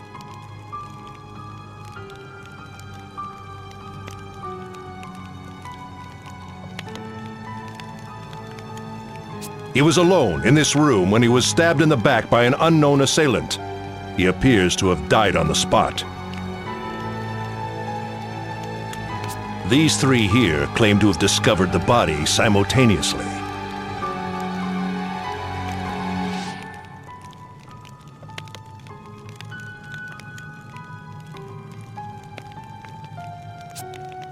First, we have Lord Gulliver's wife, Madame Golddigger. Next, the current landowner of Starkfort, Mr. Landlesser. And finally, Lord Gulliver's financial advisor, Noah Interest of Eisenbank.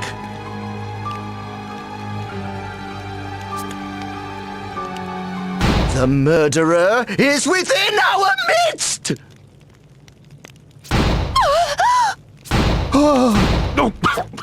Soames, get yourself under control, or I'll do it for you. So sorry, Uncle. I've just always wanted to say that. So the three of you discovered Lord Gulliver's body simultaneously. Could you tell us the circumstances?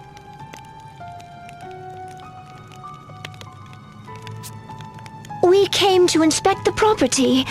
My husband was interested in purchasing it as a vacation home. At first, we toured each floor together, Earl, myself, and these two, until we reached this top floor, that is. My husband, a military history buff, became so enamored with this room that he showed no sign of leaving.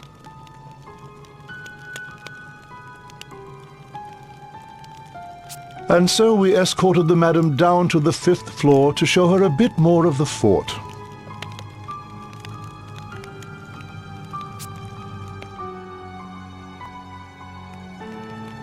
My word, did you see him? He's like a child in a candy store. And why shouldn't he be happy? Why, to have such a young and beautiful wife at his age. Lord Gulliver is a lucky man indeed.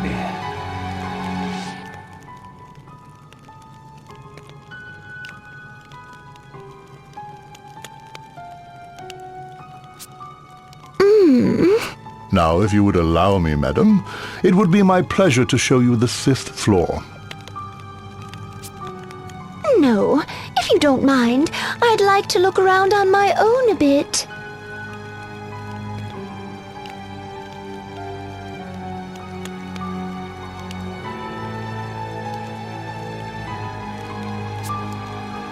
Of course.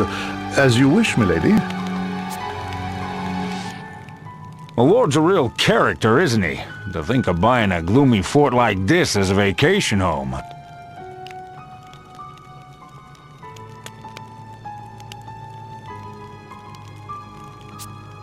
And his wife. A young woman wanting to be left alone in this kind of place. She's an odd duck herself.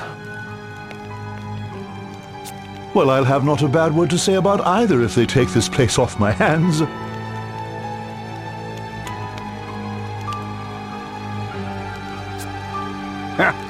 Indeed.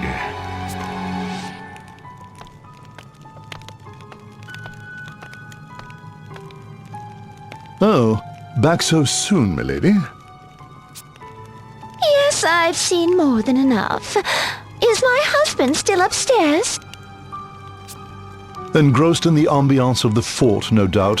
What say we go rouse him from his reverie?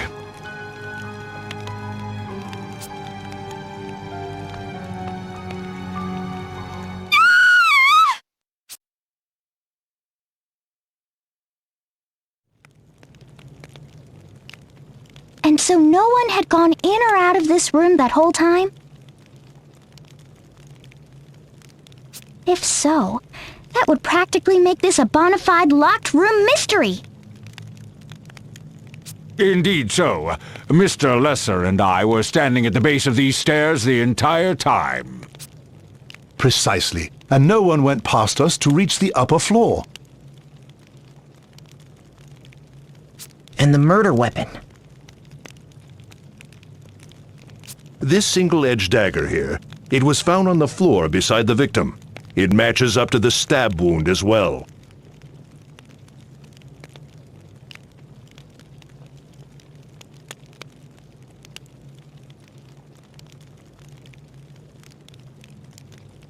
I've got it! The murderer must have prepared a weapon of solid ice, which he or she then used to deal a blow to Lord Gulliver's head.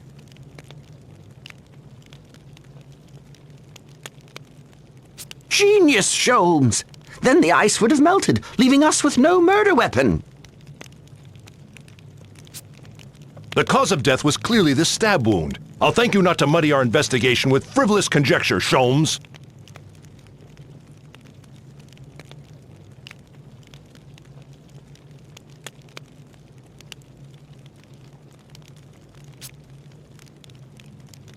My dear Whitson, have a look at this rope.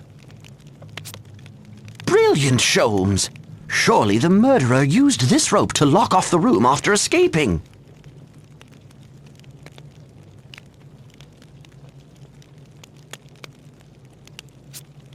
That's our rope, you fools! It says YHPD right on it!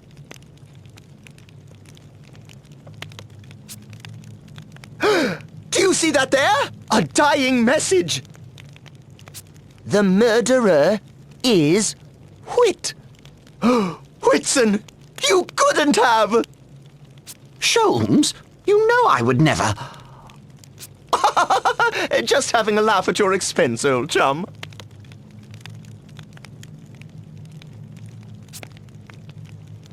I hate to say it, but aren't those two just getting in the way?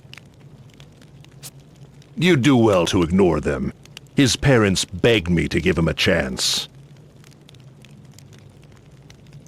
I suspect it was much the same for you, Kunoichi Kikyo Pi.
To think that you became a private investigator. Well, I guess it's no more surprising than Heinkel working for the police. So tell me, how does the Silent Sleuth see this case? As talkative as ever. That's some trick to pull off an investigation without ever opening your mouth.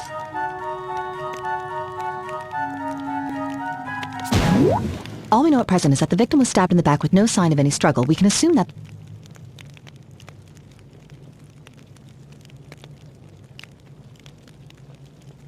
the murderer was someone close to the late Lord, which rules out Mr. Lesser, as the two had only just met today.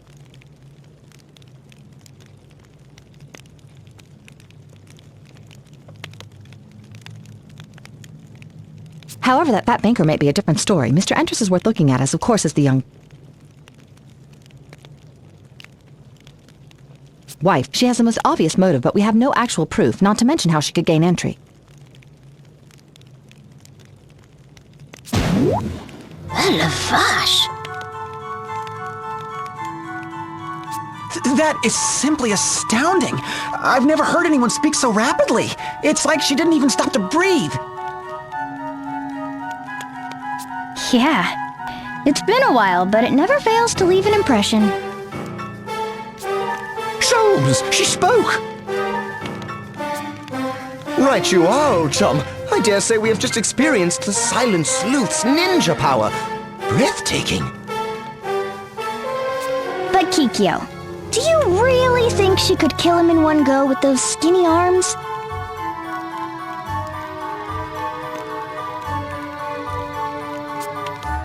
Quite so. Aunt Kikyo, there must be another suspect hiding beneath this very... You! Zip it! You know, Kikyo, the murderer must have been a pretty skilled assassin to pull this off. Someone as skilled as, say, you? What?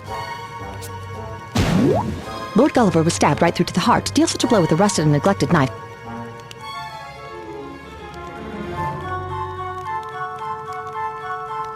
Such as this one here would surely take two hands and the full weight of a body behind it. Yet look at this.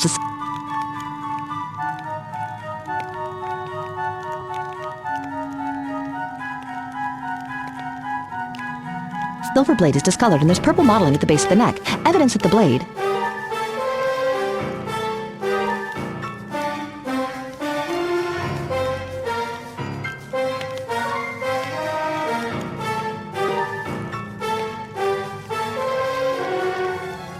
was coated with some kind of poison. All the murderer had to do was scratch Gulliver's skin, and here, this cut. On the victim's leather belt shows that there was at least one missed strike, a derelict weapon, a wasted poison, a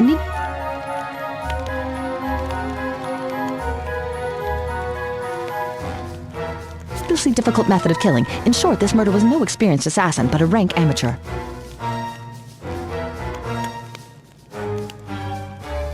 Right, not at all your style. I'm sorry for suggesting it.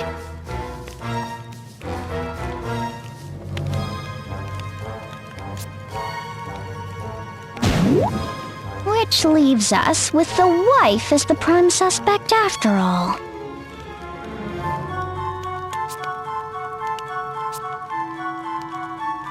Madam Golddigger, I'm afraid we'll need to take you into custody as a material witness. You mean, as a suspect? Oh, ridiculous! I didn't do it! I can understand why you might say that. Madam, I do not enjoy using force. I suggest you come along quietly.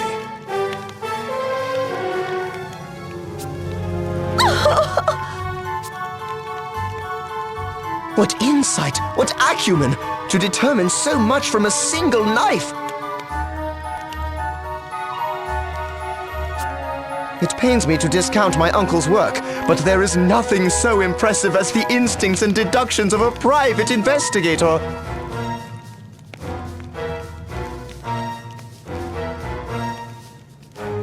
Do you not agree, my good Whitson?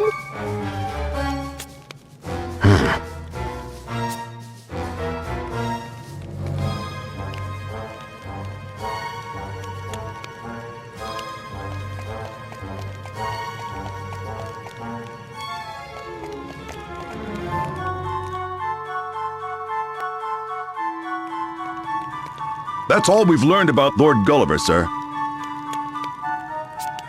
Carry on, then. We need to determine the motive, whether it was monetary or some personal grudge. Next! Inspector Heinkel, sir. We searched the walls from top to bottom, but found no evidence of any secret passages. You gave them each a good whack, I trust?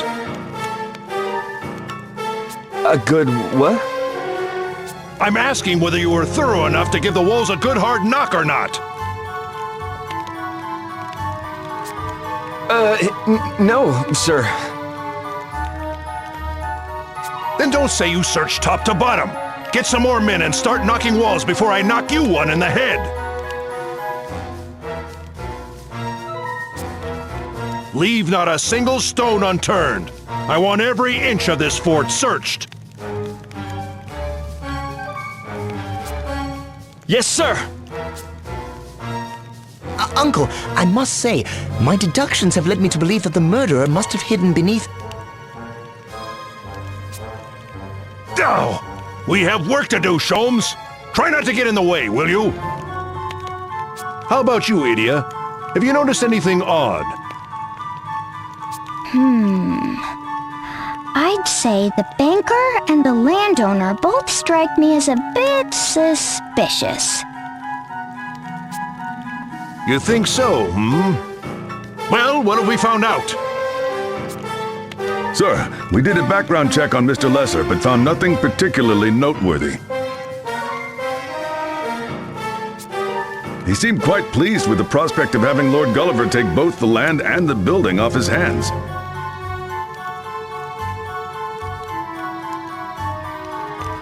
The same for the banker, Mr. Noah Entrust. He stood to gain nothing from Lord Gulliver's untimely death.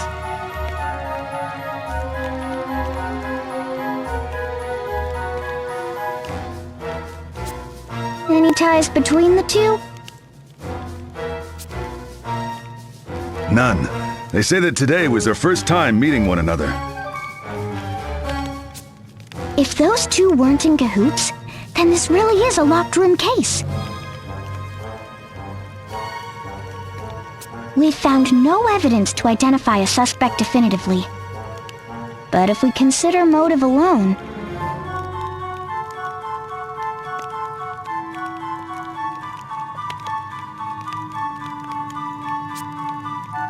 The one who would benefit most from Lord Gulliver's death would be his wife, who stands to inherit all his massive wealth.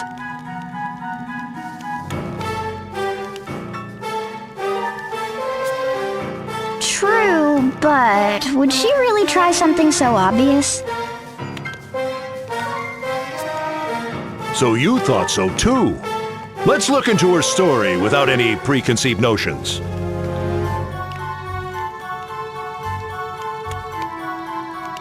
Listen, men.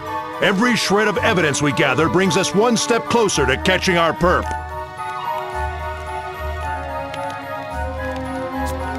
A formal investigation is painstaking and laborious.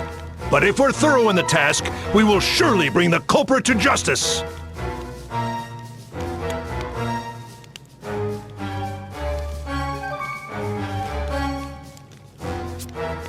Yes, sir.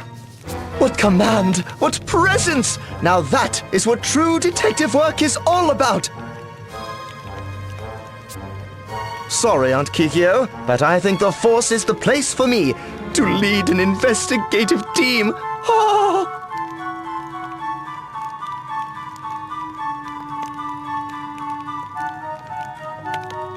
Surely you agree, my dear Whitson?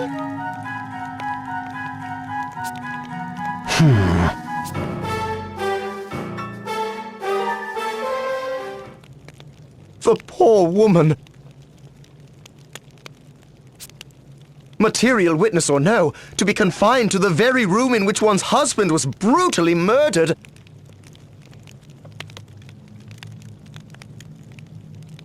At least she should be safe, with the room being locked and all. Keep watch on Madame Golddigger. No one comes up or down these stairs, got it? Sholmes, what do you two intend to do? We thought to examine this floor in further detail. By Jove, I think I've got it! What? Sorry. I just had the sudden urge to say that. Ugh. The rest of you come with me. The lower floors need thorough inspection.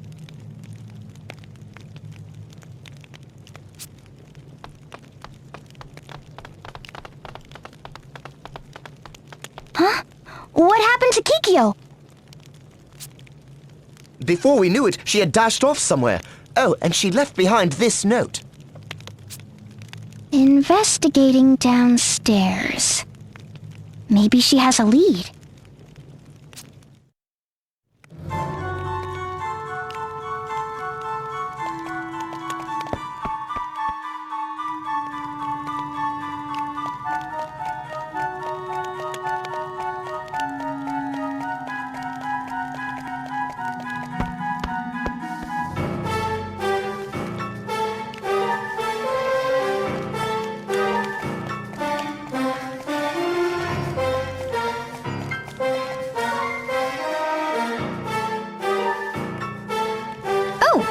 You're not with Sholmes?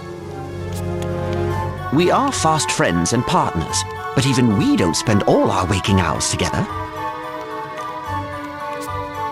On a case, we stick to our own specialties and try not to interfere with each other's processes.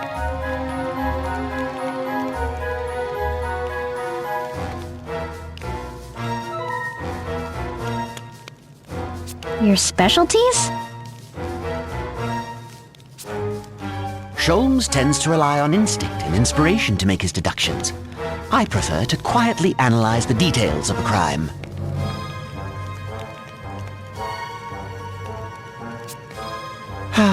I suppose we are both the products of our environments. You also come from quite the family, huh? No less impressive than Sholmes, at least. Oh, please, come off that. Sholmes' grandfather was a world-famous detective. Mine was a world-famous detective's aide.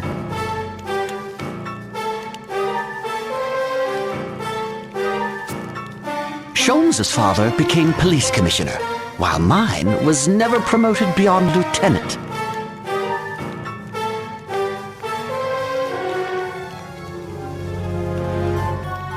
His mother is a best-selling mystery novelist. Mine, a best-selling mystery novelist's assistant.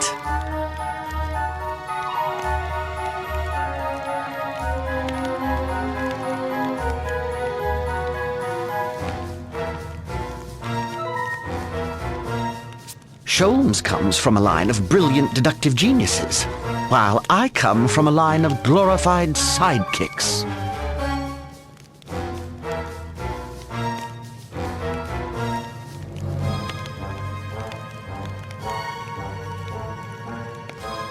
There are no Inspector Hankels or Silent Sleuth Kikyos among my relatives.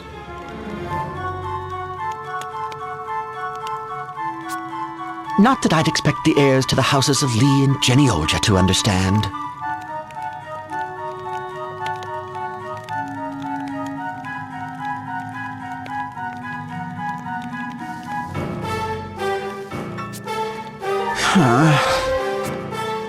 So what are you gonna do once Sholmes figures out his career path?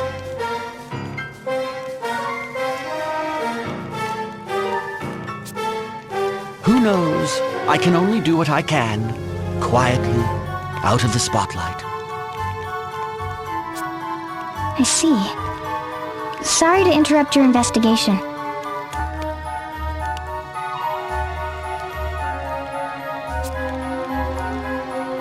He's almost like a different person when he's not together with Sholmes.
Oh, Miss Idia. So, I hear your family is something else, Sholmes. I wouldn't say that. Really? Grandfather, a famous private detective? Father, a famous police commissioner?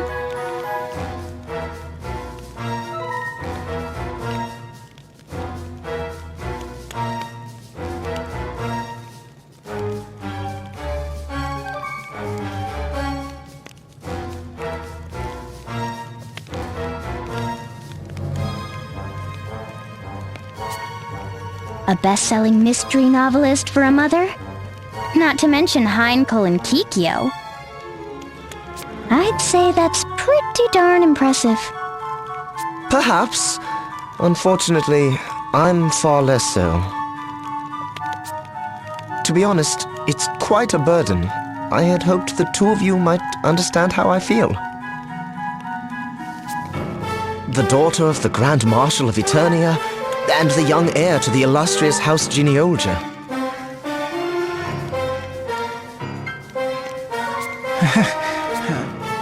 Well, you know yourself best. So, what are you gonna do? Planning to enter the Unihana PD? Or is the life of a PI more for you?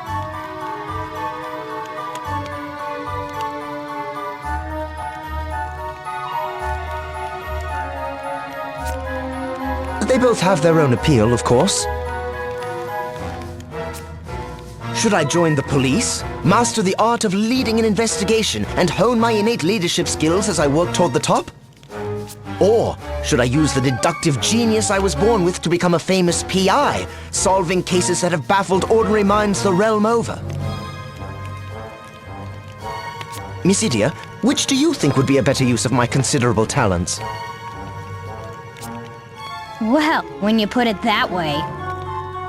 Basically, it comes down to whether you'd rather start your career working for Heinkel or Kikyo, right?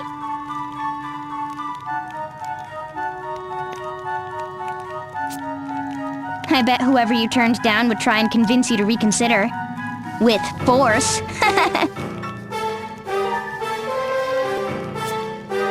Do you really think so? Both my aunt and uncle seemed frustrated with my aimless nature. I've come to think that they might even be relieved to not have me follow in their footsteps.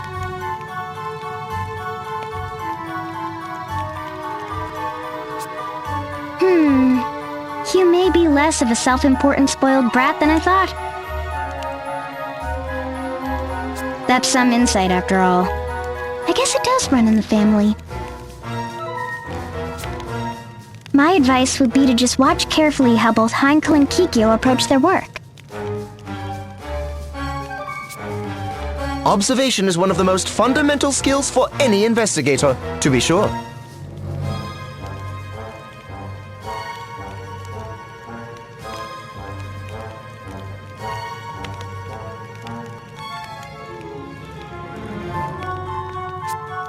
Don't give up!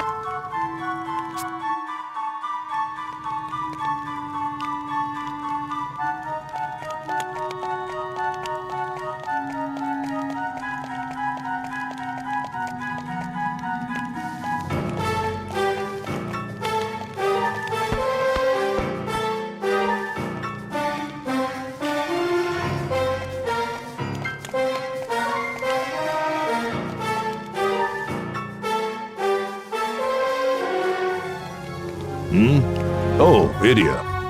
I'll not be taking any ridiculous questions about why a knight like myself is now working for some backwater municipal police force.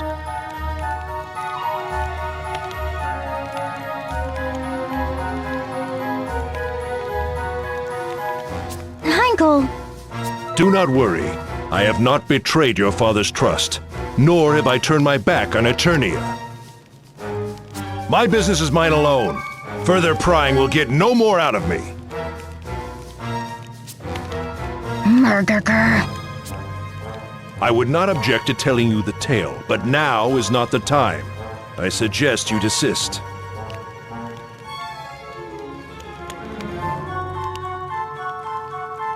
Inspector! You must see this, sir! Understood. I'm on my way. Heinkel, What more can you have to pester me about? just, why are you still wearing that? I mean, you don't usually see a crime scene investigator in full plate armor.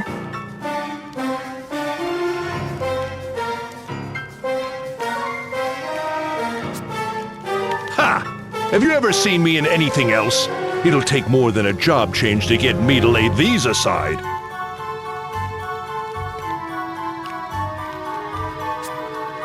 Not to mention my great shield. If you say so.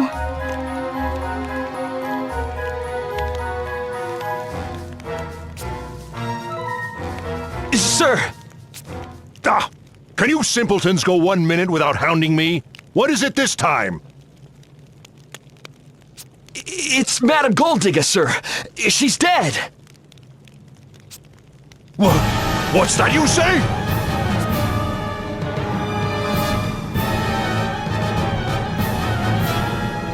I heard a noise and came running, but she was already cold. Did she do this herself? A murder-suicide?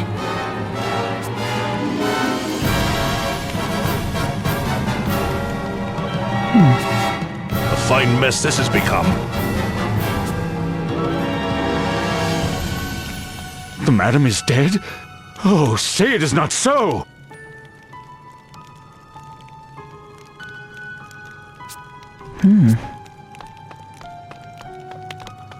Madame Golddigger as well? But what about the sale? That's hardly...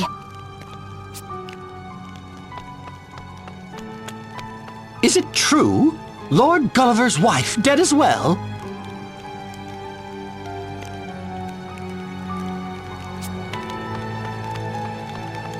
Whitson! Quick to the scene, I see. Everyone's already here but you, Sholmes!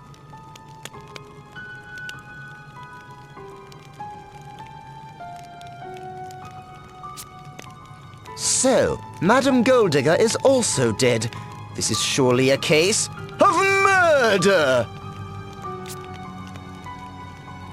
And just why do you think that, Sholmes? Call it a sixth sense? A flash of insight? A strong hunch? And it tells me now that the murderer is hiding beneath that table! Wait, huh? Come, Sholmes, even for you, that's a bit... What's that? A note. I shall follow where you go. Did Madame Golddigger write this? She killed herself out of grief over the loss of her beloved husband?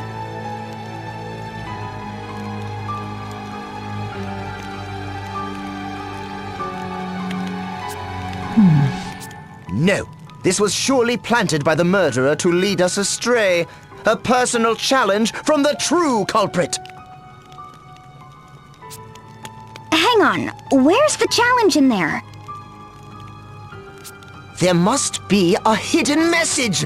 If we look at the first letter of each sentence... There's only one sentence! Oh, enough! We start the investigation from the top. Yeah, what a miserable day.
Heinkel, how sure are we that this room is really secure?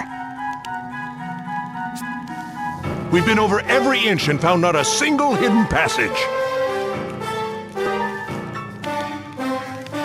It's a sealed chamber if I ever saw one. Kikyo, you stayed here when you were with the Black Blades, didn't you? How well did you all know the fort?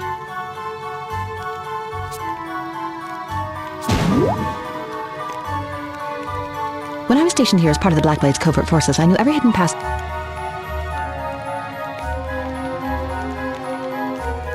in this fort. It appears, however, that there have been renovations since then, which could very well mean...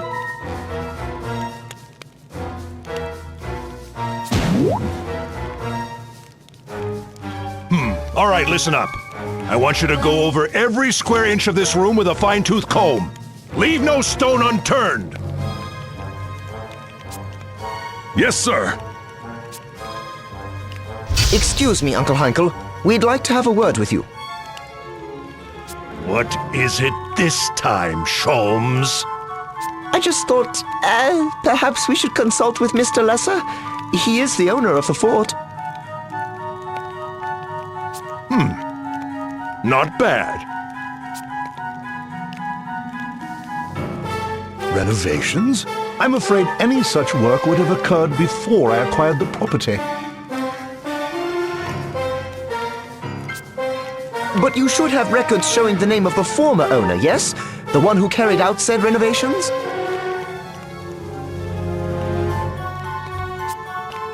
Yes, I believe I do. I thought as much. Just as you should have records of the two of us working here. Isn't that so, Whitson?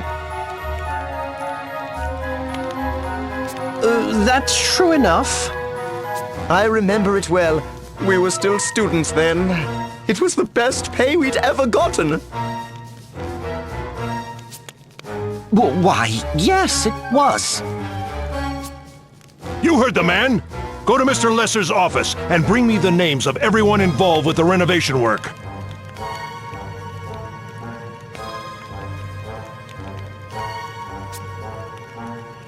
Yes, sir!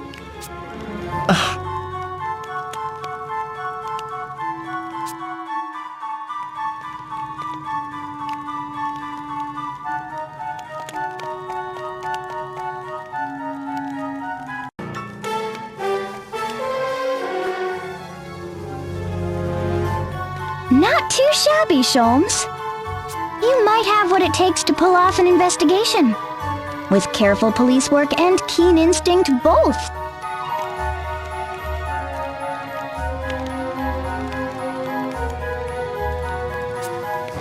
I wonder. In truth, I still can't decide.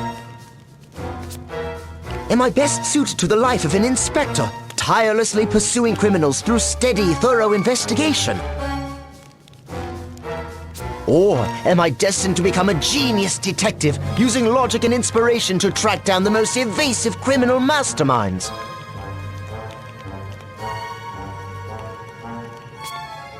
You gotta pick one, huh?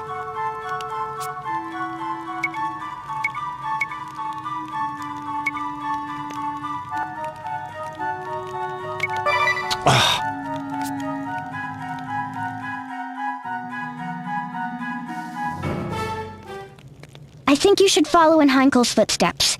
You'd make a great inspector. Now's not the time for you to be running around on your own as a private eye, with nothing to guide you but your hunches.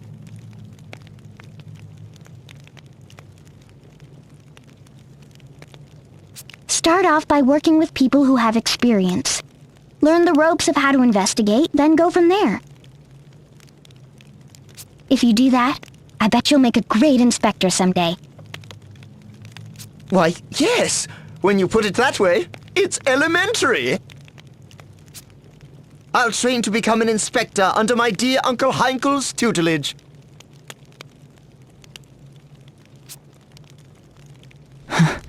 Kikyo? I was asked by your parents to help you find a job. A sheltered little fool I barely have any ties to, but still I agree.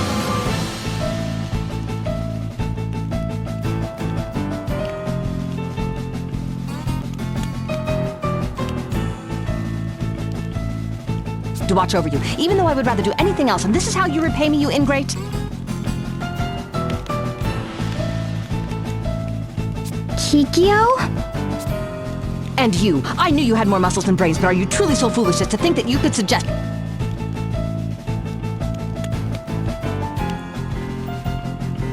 that Sholmes become an inspector, and it wouldn't end with you battling me, idiot!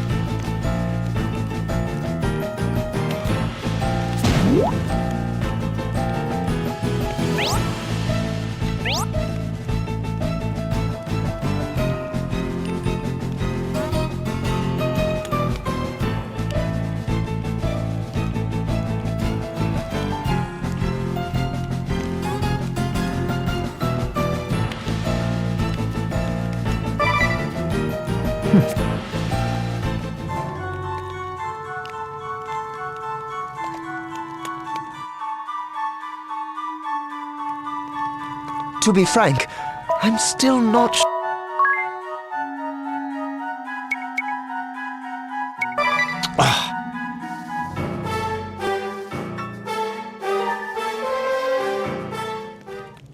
I think you should follow in Heinkel's footsteps.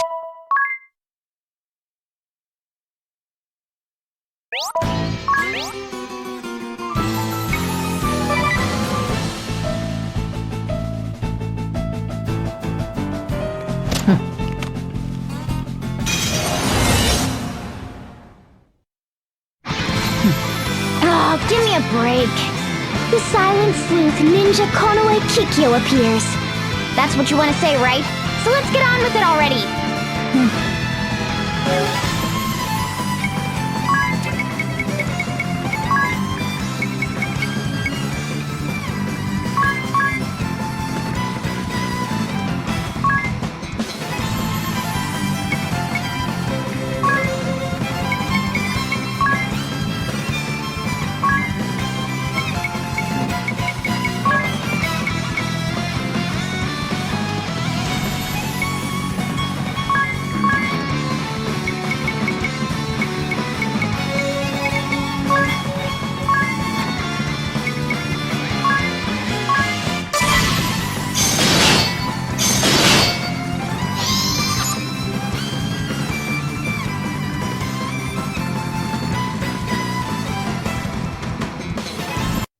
I'm not pulling any punches!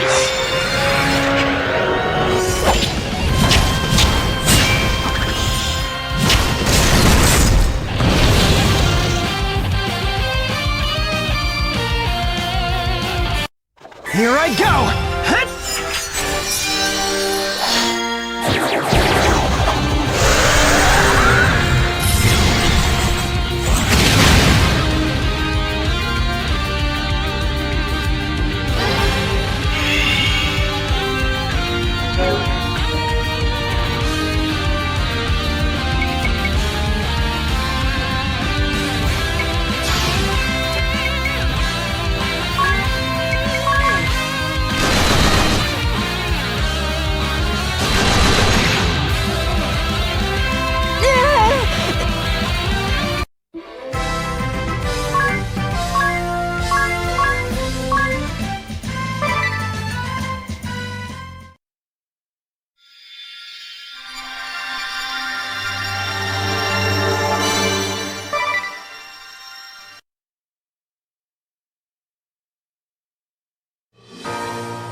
So I lost to you. Who'd have thought you were this strong? Who are you? The game is up, Whitson. There's no place for you to run. What? You hoped that I wouldn't follow my Uncle Heinkel in his line of work. You didn't want a formal investigation to uncover the truth, that you were here at this very fort 2 years ago.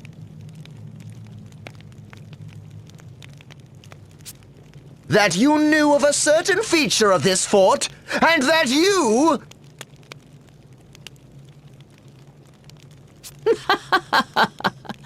Let us end this charade.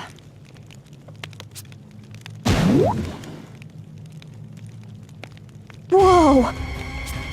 When all you had was a laughable dream of becoming a private investigator, I could turn a blind eye.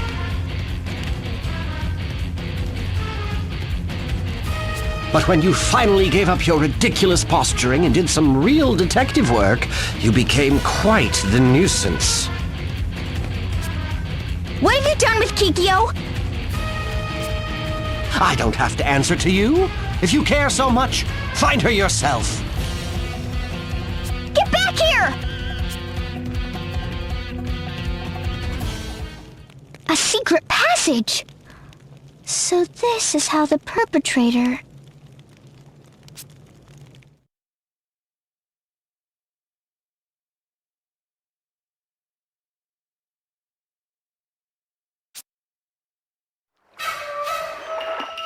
And so they found the real Kikyo bound up in another of the fort's hidden corridors?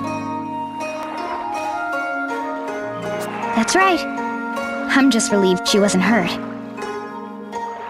Sholmes says she was lured out by a false promise of information, then taken captive.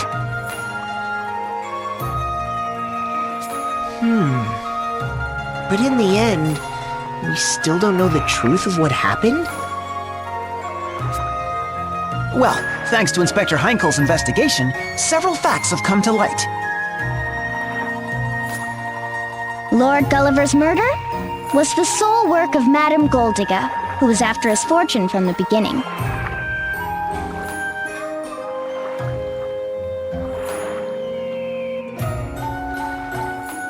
She heard about the hidden corridor from Whitson. Apparently those two have a history together. She just happened to hear about it? Whitson mentioned the corridors when Lady Goldigga told him that her husband planned to purchase Starkford.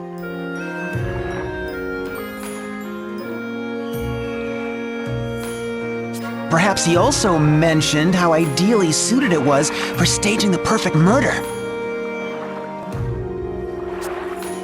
A murder she then decided to carry out. Whatever he knew or didn't know, Whitson hurried to the crime scene under the pretense of investigating with Sholmes.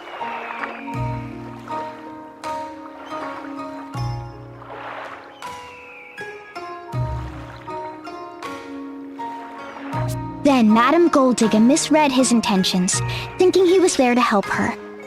She tried over and over to get him on her side.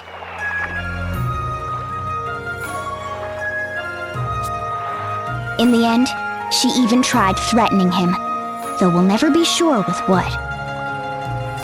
But what about the note we found? I shall follow where you go. There were quite a few theories flying around about that note, weren't there? The Madam might have written it, or... The truth seems to be that Lord Gulliver wrote that note himself. He did? I guess coming to Starkford and getting caught up in its history sparked the creative urge in him.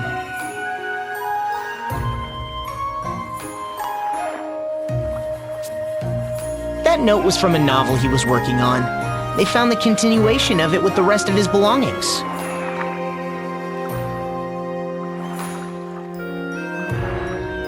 Oh, so it was just a red herring. Forgive me. It's my fault for jumping to conclusions like I did.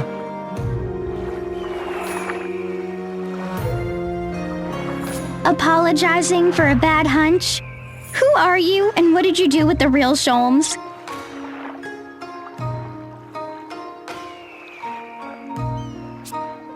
I'll take that as a compliment.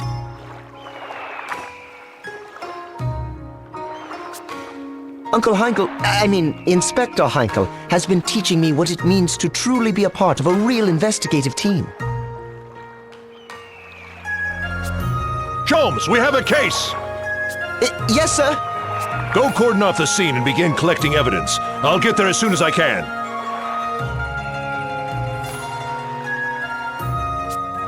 Yes, sir! Crack that whip, Heinkel. Looks like you have some high hopes for him. Well, as it turns out, his insight has proved quite invaluable to our investigations. The day might even come when he's the one ordering me around. You don't seem too upset about that. If you'll excuse me, I'm due at the scene. I can't let that sniveling little upstart think he's in charge quite yet.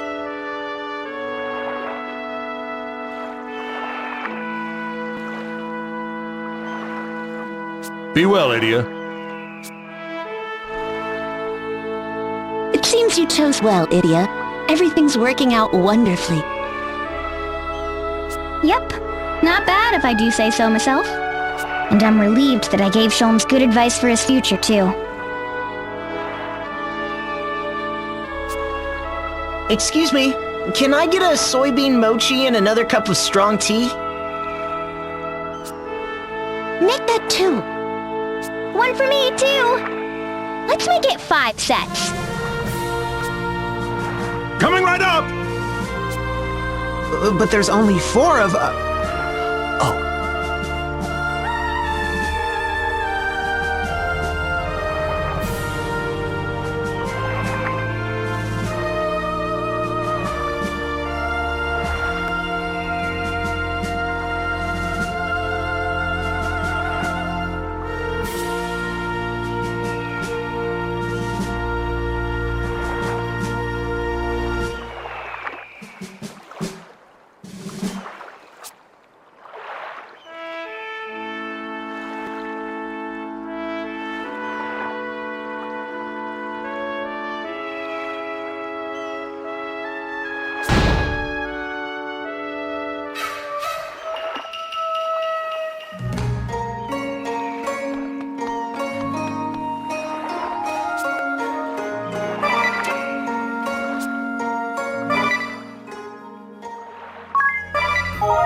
Why, hello!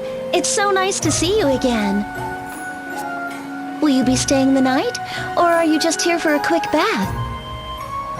We have rose baths today. Every bath is filled with beautiful petals and exfoliating thorns. That sounds great, Sakura. But actually, we could really use your help.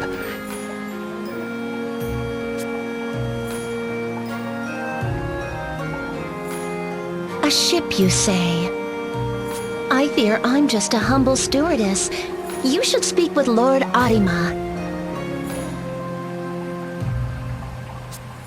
Lord Arima? Yes, the Lord of Unohana. If you visit the castle, he should be happy to grant you an audience. That makes sense. Thanks. Well, let's go see if this lord has a ship for us.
Welcome, travelers.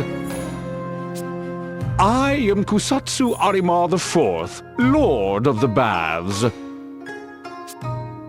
Your arrival in our nation has made quite the splash. I hear it you fight the Empire. If you need anything at all, just say the word. I will happily pool my resources for you. Thank you, your lordship. As a matter of fact... A ship, you say? Why, that's as simple as soap and water.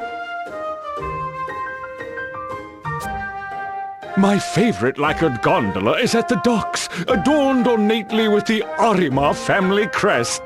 Please, think of it as your own. Another rowboat. Actually, we were looking for something a bit more ocean-worthy and bigger. That's one idea down the drain. And yet, I fear it is my only vessel.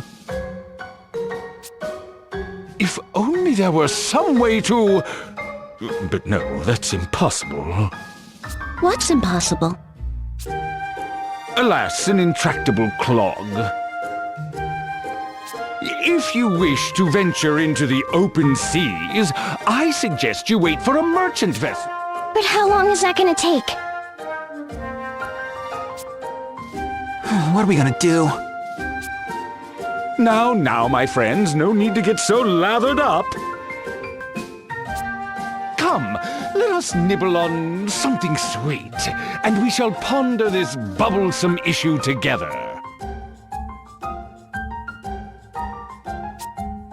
Did you say something sweet? I did. It just so happens a traveling confectioner was recently drawn to our baths.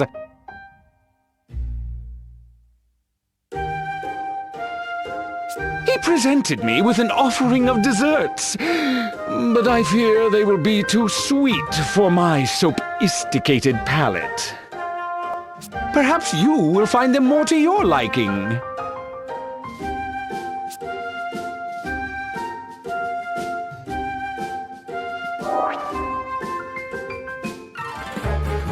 Hey, I bet these are from that traveling pastry chef we met back in Heartschild.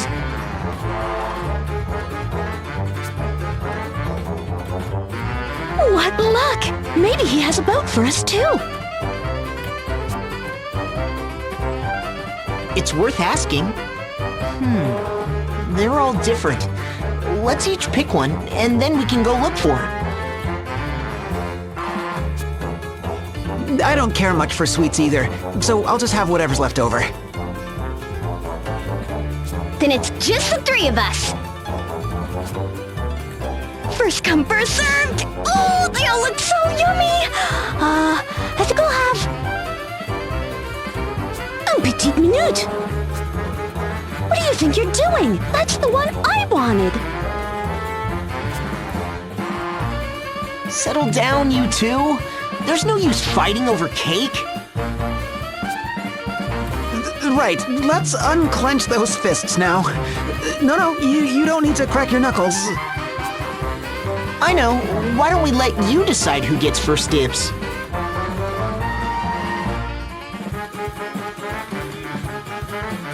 Good idea! I'm sure you will choose wisely. Won't you? Murder girl! Why do I feel like I'm being sandbagged? You! I'm trusting you won't be swayed by any saucy wiles. Got it?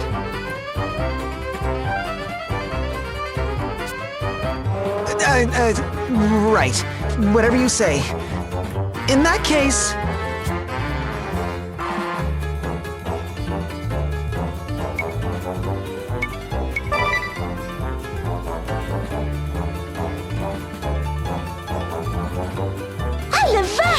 I go first! And I pick... this one. The honey and nectar drizzled bloomin' Bavarois with party-colored flower petals and a dusting of pollen. It's almost too beautiful to eat. But eat it I must. Here goes! heavens! Oh la la! C'est magnifique! I could just die! Is it really that good? Heavens, is it ever? It's like a chorus line of butterflies dancing on my tongue, wearing little shoes of infinite delight. C'est divine! Je me sens comme un papillon voletant à travers un nid de fleurs. Whoa! It's so good she's lapsing into Moonlish! Well, guess it's my turn! All right! Wait, what happened to Magnolia? Magnolia? Are you alright? Magnolia? Something's definitely wrong. It's like she can't even hear us. I feel like I've seen this look before. Of course, the people in Heartschild! There must be something in the cake! Bazooks! Could it have been poisoned? I don't know, but we shouldn't eat anymore. Let's throw it out. That's no way to treat my delectable delicacies. I remember you. You're the pastry chef from Heartsfest. What did you put in the cake? No artificial ingredients, if that's what you're implying. Just pure, unadulterated genius. My creations don't just taste magical, you see. They have certain effects on the eater.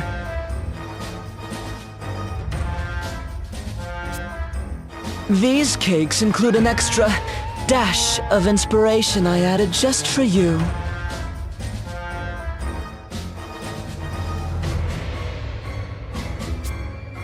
Taste and behold the result, my dear diners.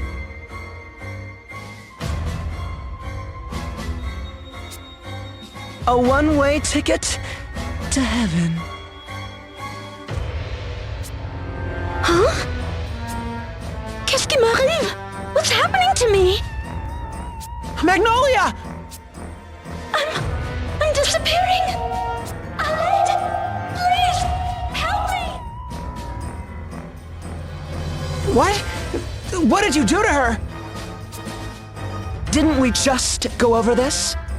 My cakes are so divine, anyone who tastes one is whisked straight off to heaven. Of course, in heaven you have no body, and you can't move or talk. I like to call it death by delicious. Wait a minute. It was you, wasn't it? All those poor people in Heartschild! That's right, and they savored every moment. This doesn't make any sense. Unless you're working for... Angelo Ovio Panettone, patissier non parel. Charmed, I'm sure. Personal confectioner to the Kaiser, and proud owner of the patissier asterisk. My boss was sick of you meddling in his affairs, so here I am. Ladies! Yes, Chef! Right on cue. Now let's hear it. My sweets are... To die for! My face is... To die for! And these losers can... Go to heaven! It's time for dessert! Lick their plates clean!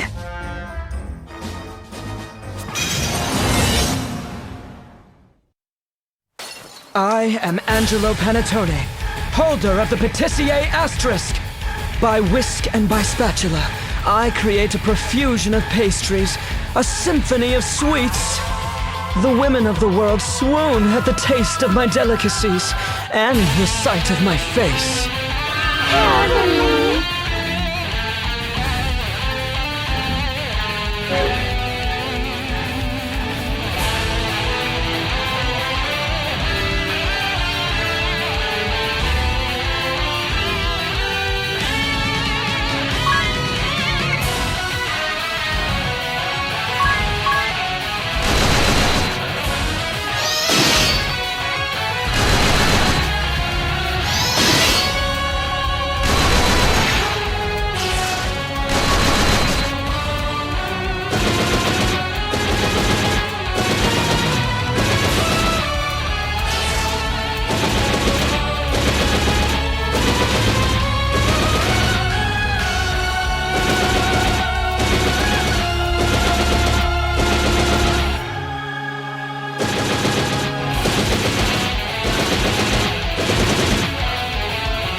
You're the ones who took out Amy? Wait, you're the darling she was going on about? Don't remind me. Yes, she was fond of that word. But I assure you, I was not her darling. I show her a little bit of kindness, and the woman is hopelessly enamored with me. Not the first time that's happened, of course. But over and over, sweetie this, darling that. I can't stand the clingy types. You're a real jerk, you know that? Can't you see that she loved you? That's rich, coming from the kid who beat her in battle. You think I wanted to come all the way out here to play babysitter? Yet here I am, all because she couldn't take care of business. That woman continues to give me nothing but grief.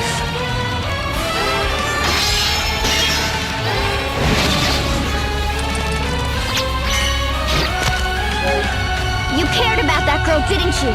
Why else would you come looking for revenge? Revenge? Is that what you think this is about? That girl was nothing more than a tool to me. Like my spatula. If my spatula broke, you bet I'd be annoyed. I actually feel sorry for you. You had someone who really cared about you.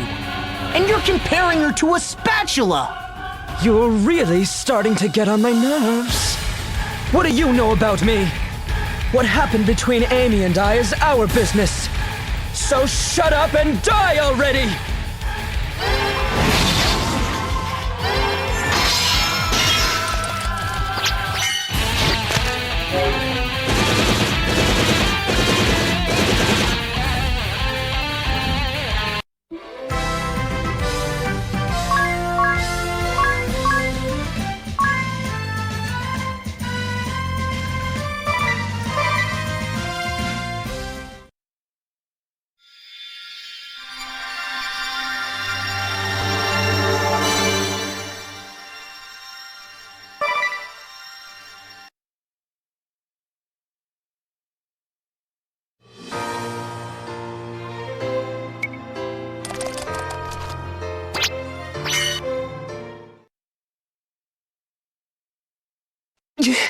All my work, my genius ruined!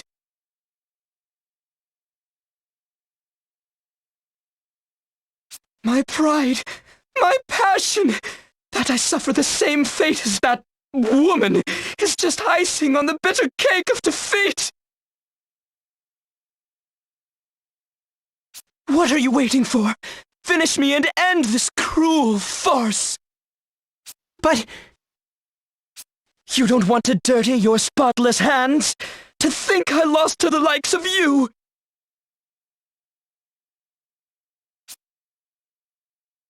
Then you leave me no choice but to do the deed myself. Heaven, here I come! What? No! Put down the cake!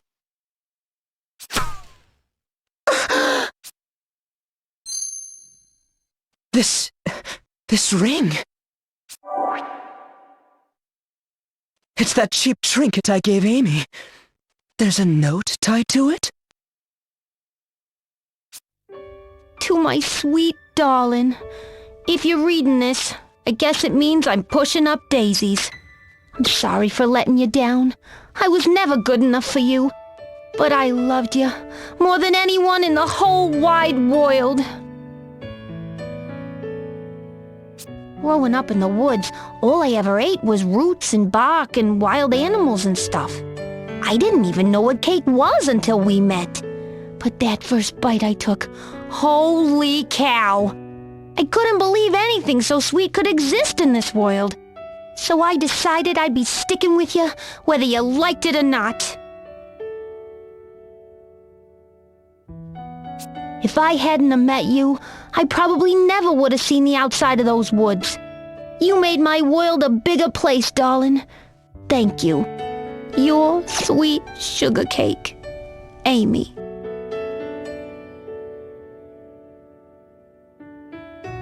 P.S. You want to know what made me happiest? When I slept in on Sundays and you made me your special pancakes. I'd give anything just to taste them again.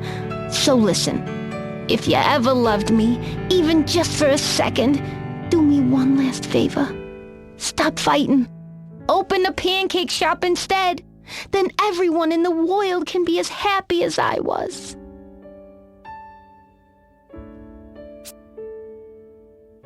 Sweet darling?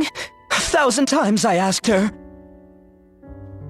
Even now, in my lowest moment of failure, she won't knock it off. Aggravating to the end. That woman.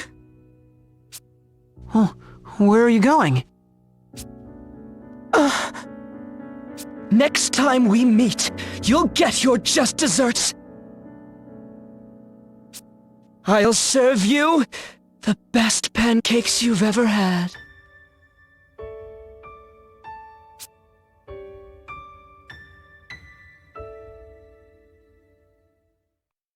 Phew, he was one tough cookie. Wait, aren't we forgetting something? It's Magnolia! We never asked him to bring her back! Oh no, now what do we do? We have no idea where he was headed either. We can't just leave her like this. Magnolia's scared. I can't see her, but I can tell. Me too. We have to do something.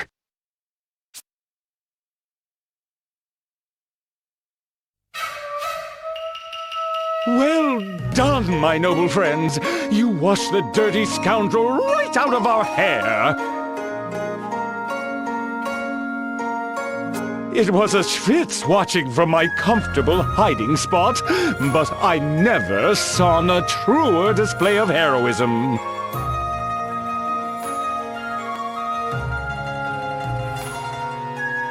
If not for your quick action, our peaceful nation would truly be in hot water.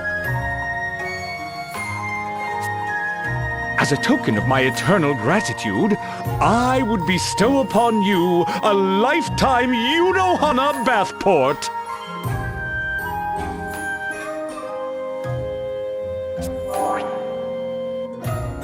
A bathport? Yes, like a passport, but with a B and a lisp. With it, you are free to make use of our baths whenever you wish. That's very generous of you, your lordship, but we don't have much time for hanging out in hot springs. Wait a minute. Of course! The hot springs! The baths here are supposed to cure all ills. Maybe it would work on Magnolia, too! Really? Sounds like a long shot. It's worth a try. I'll go get a bucket of water.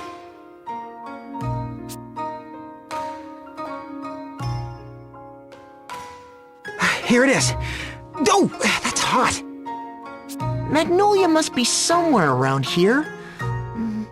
Okay, here it goes. Gracie should! Look, she's back! Wow, it really worked! It's a little scary how well it works. But all's well that ends well. Without a doubt. Oh, la vache, I thought I was going to be stuck like that forever. There's nothing a good bath can't solve. Indeed, cleanliness is next to godliness. Now that that mess is all cleaned up, I insist you stay the night and enjoy our hospitality.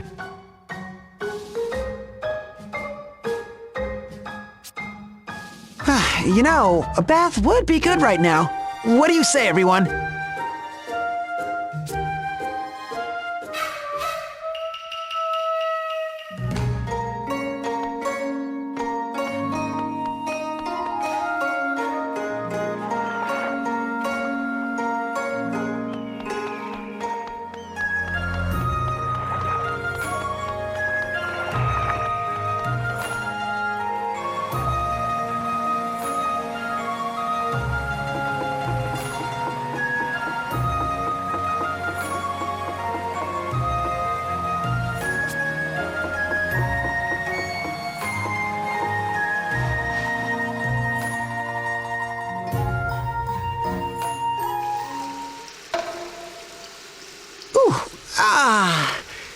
Here's the ticket. Tell me about it. Take a look at this, sir. I've been working out. 20 push-ups and 20 sit-ups every night. What do you think? Am I looking more manly? You sure are. My routine is 50 each, morning and night, you know.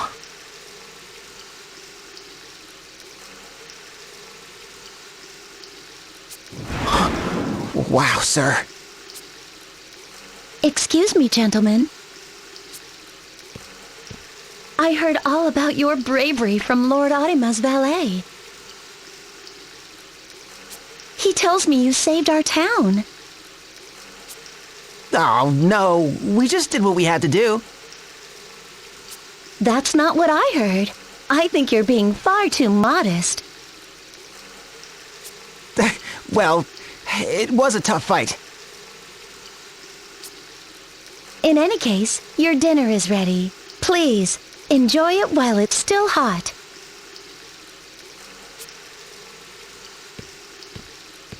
Oh, thank you. We'll just dry off and be... Coming!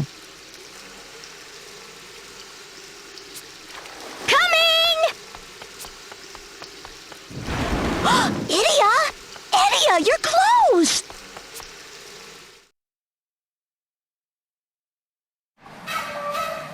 Whew, now that was delicious.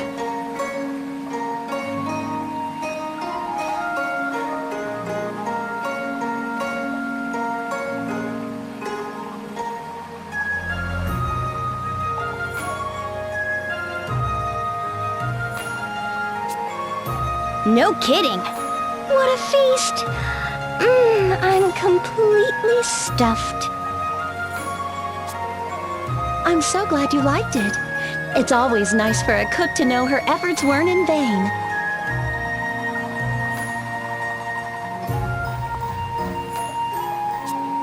Wait, you made all this?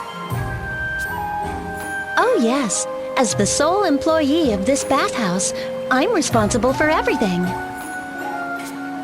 Cleaning the baths, managing the front desk, preparing the meals, whatever needs to be done. Get out. That's amazing! You're like the Omega weapon of innkeepers! Why, thank you. I think. It's nothing, really. Will you be retiring for the night soon?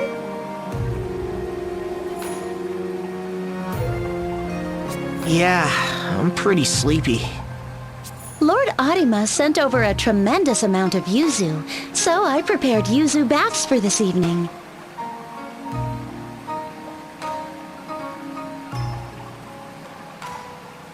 Perhaps you'd like to enter once more before turning in.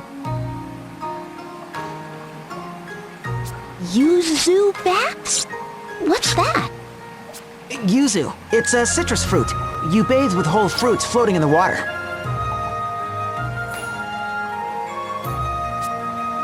It will warm you to the bones, and it's wonderful for your skin.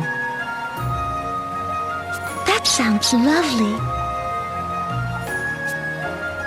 Well, I'd hate to miss the chance, so I think I'll try it out. I would too, but I'm really beat. I think I'll... Me too. Oh, I might have overdone it. I gotta lie down and digest. All right, see you later then.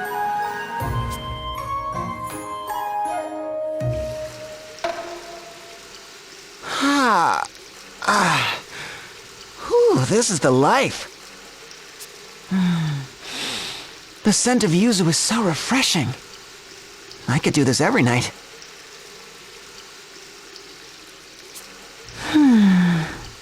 Hey, Magnolia? Are you there? Yes? What is it? I just wanted to say, I'm sorry. You know, about the flower, the moon, its customs. I really had no idea. Don't worry about it. It was my fault for leaping to conclusions.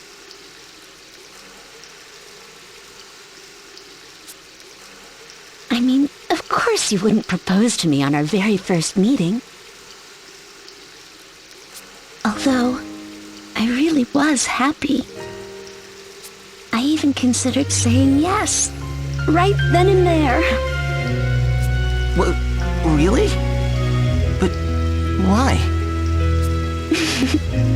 It's a secret, but it wasn't quite love at first sight, if that's what you're thinking. A secret? But you'll tell me someday, right? Peut-être.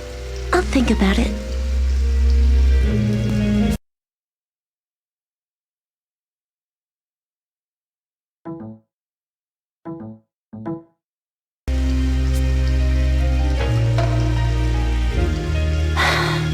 Too bad we can't stay like this. Yeah. The Skyhold is still out there. That's our main worry. And we still need to find an ocean-worthy ship. I wish we could do something for the people of Heartschild, too.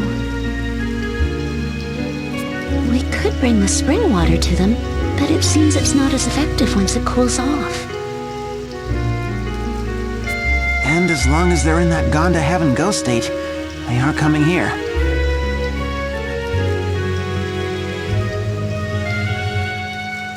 We can't take the hot springs to them, and we can't bring them to the hot springs. There must be a way. You seem troubled, my young friends.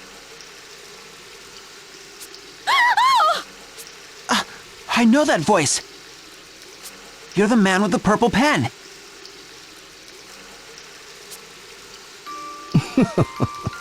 That's a curious name you've given me. Though I suppose it's better than stalker or ghost.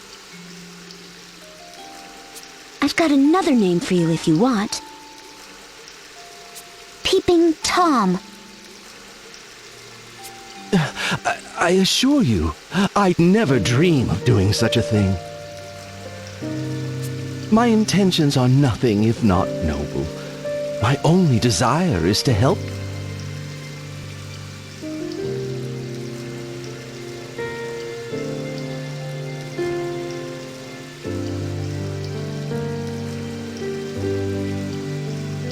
Opportunities are like bean sprouts. Use them while you can, or they'll be spoiled before you know it. Well, that sounds great. But what are you talking about?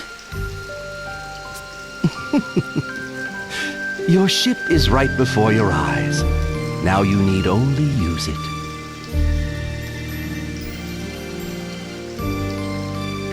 What? I don't see any ship. Lord Arima's intractable clog. I've taken the liberty of tracting it. Anchors away. Whoa! What the?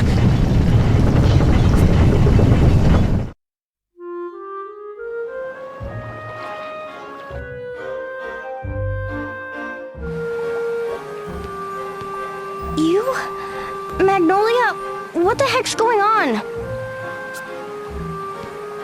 Wasn't us. Honest. What's with all the racket? I was having such a good sleep. We were in the bath when the man with the purple pen showed up.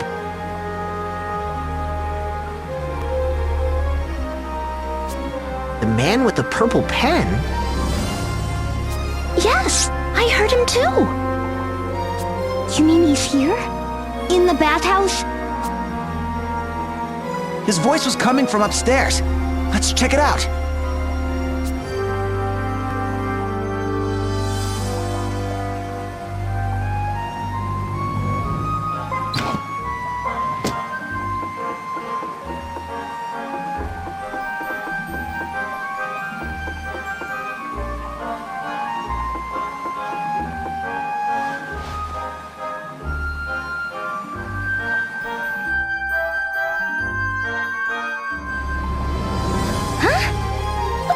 wheel doing here?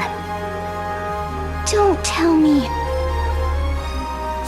This is where it sounded like the man with the purple pen was.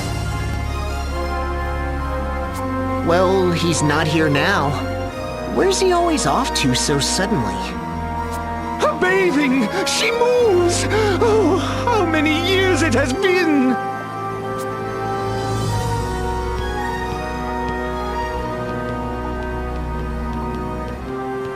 Why, look at this room. I thought it was only for storing the linens. Your lordship, Sakura! To think there was a soul who could right her plumbing! Truly, my tub runneth over! Your lordship, I beg of you, please lend us this vessel. We want to take its healing waters to Heartschild.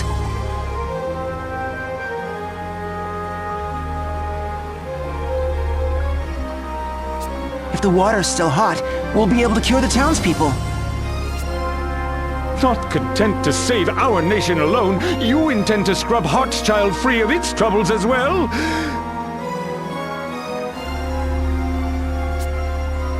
It would ill behoove me to throw a wet towel on your ambition. This vessel was the very rubber duck of Yunohana, but from this day forth, she belongs to you.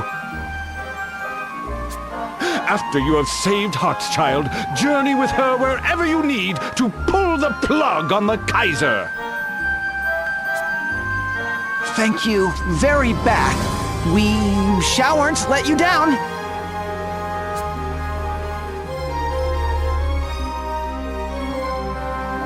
All right, time to bring the hot springs to Heartschild.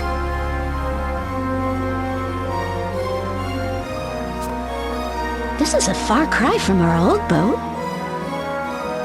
Does anyone know how to pilot it? More or less. Oh, someone's been studying.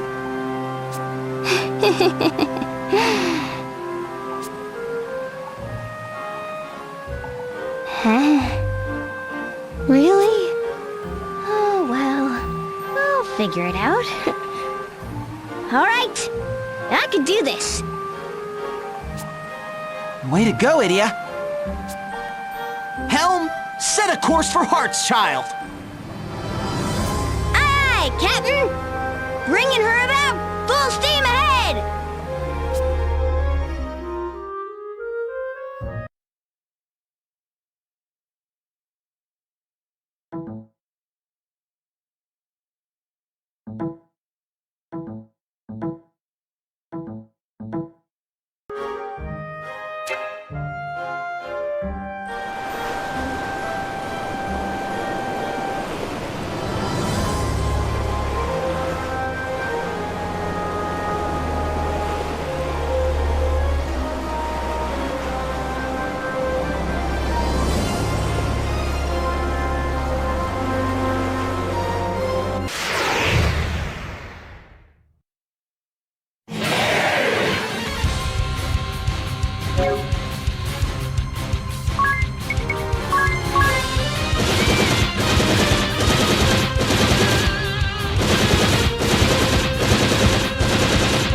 So this is the coast of Heartschild.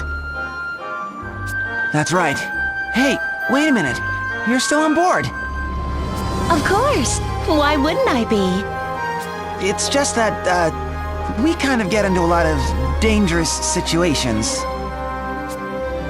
Then all the more reason. I'll stay right here.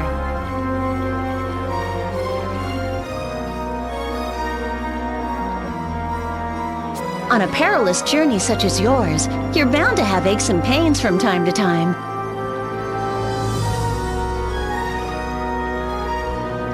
When that happens, I'll be here to see you're as comfortable as possible.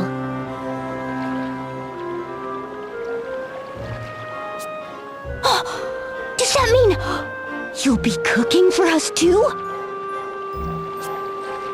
But of course, hot meals thrice daily.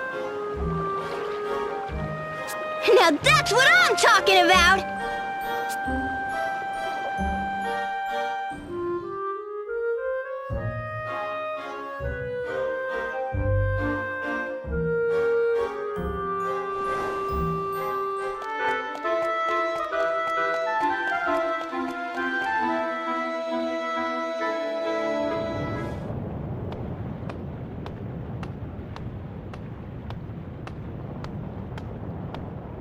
Nope, there's no one inside either.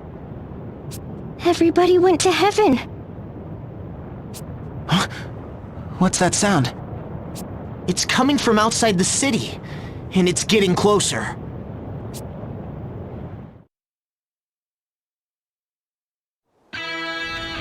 Sergeant Sapp, sir! We're almost at Heartschild, sir! No thanks to this rat's a fracking machine! We should have been here days ago! Don't be too hard on him, Sergeant Sapp, sir. He did his best to only overheat at breakfast, lunch, and dinner, sir. We could have been the ones to take the city, too! Oh well, might as well mop up. Tear down the walls and level the place! And get a move on, or His Majesty will leave us behind! Huh? Sergeant Sapp, sir. I think someone's coming this way, sir. No matter. If they get in the way, just, level them too. What is that? That's the Imperial insignia on it. What clunky, primitive technology. It's so cool. I know, right? It's so rustic and rugged looking. You two, quit gawking and get ready to fight. It's coming for us.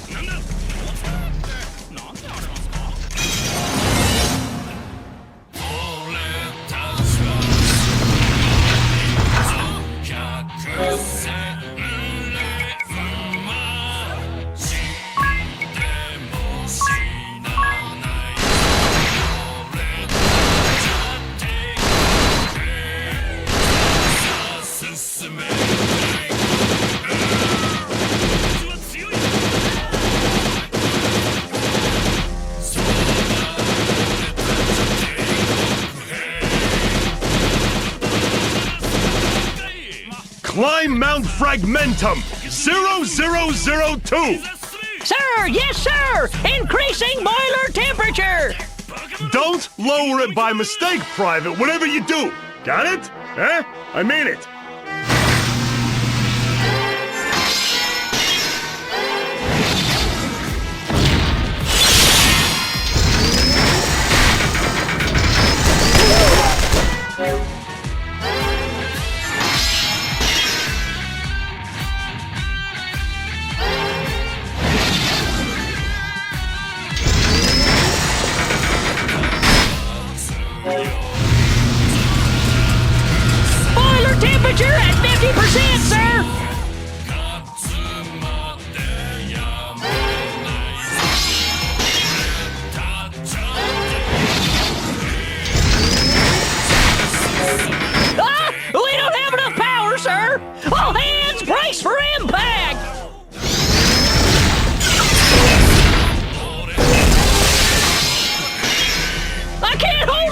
sir!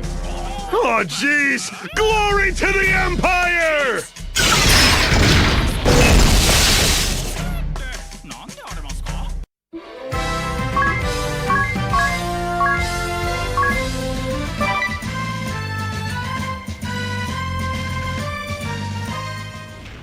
Preposterous! The pride of our army, our next generation super weapon, humbled by 4 mere gutter snipes! Sergeant Sapp, sir, a message from HQ. It went. Don't worry, I decoded it.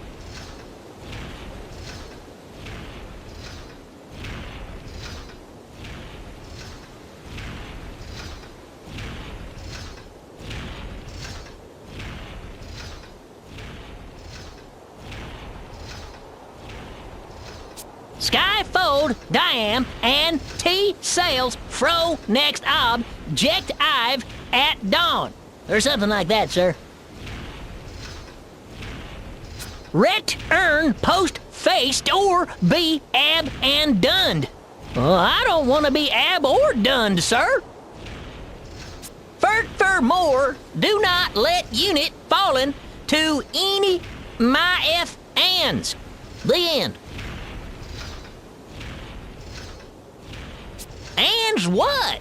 Talk about a cliffhanger, sir. Oh, wait, there's also something about a coward Meridial and a firing squid.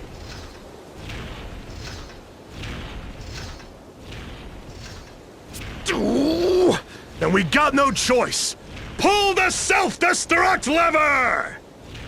But just do it! We can't let the weapon fall into enemy hands! I can't do it, sir. The lever's broke clean off, sir. Why, I'll break your... Fine. We'll drive the blasted thing back. About face! Wouldn't it be faster if we walked? And what about my face, sir? Just shut up! Look at that thing clanking and clunking away. What a rust bucket. It's so cool! I wish I had one. Anyway, now that that's over, what do we do about Heart's Child? We'll need to douse every inch of the city, but how can we do that without the water getting cold?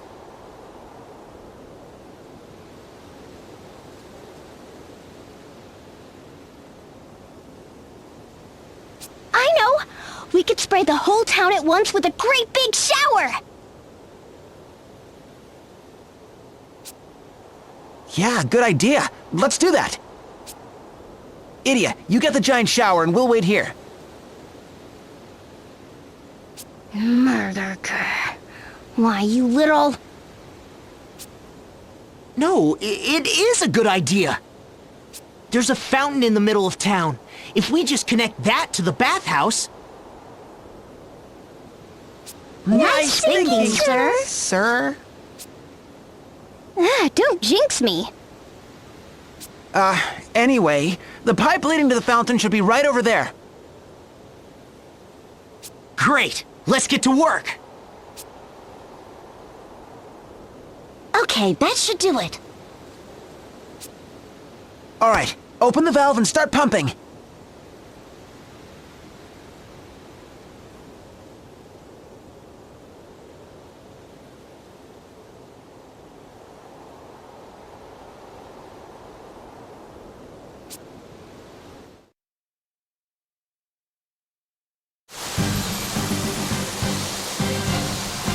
Is it raining? But it's so warm. I can see everyone. And look, I can move again.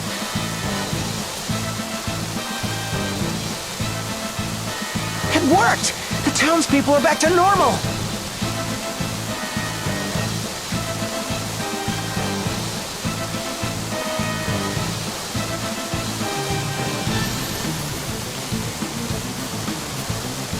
We brought the heart back to Heart's Child!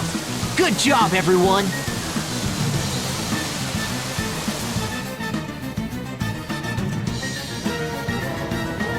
I'm in your debt again. Thanks to you, I'm feeling as good as ever.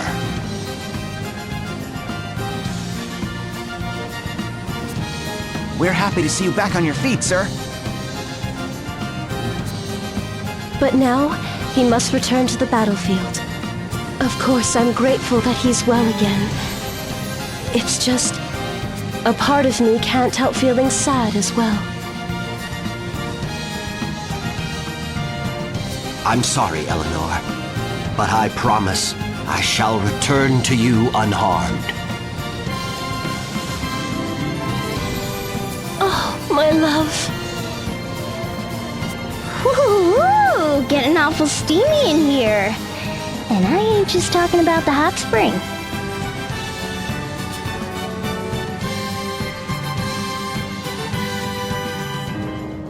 I've never seen two people who care for each other so deeply.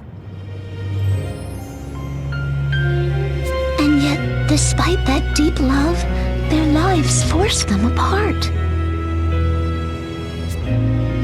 He must protect the nation, and she must protect their home for when he returns. Their love is suffocated and crushed under the heavy weight of duty.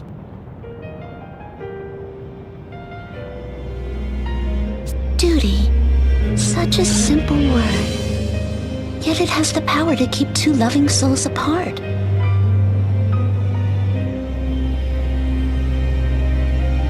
In the end, what does such a marriage mean? What is it all for?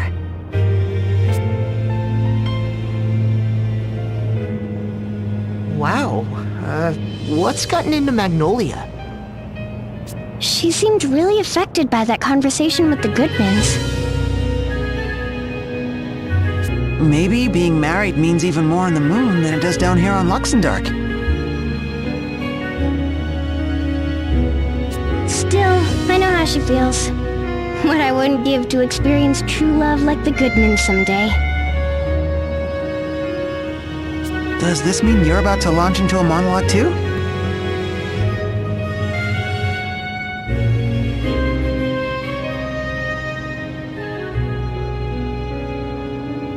Unacceptable. All right, everyone. Ready to go? Let's do it! To the Temple of Water!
the Skyhold is on the move again.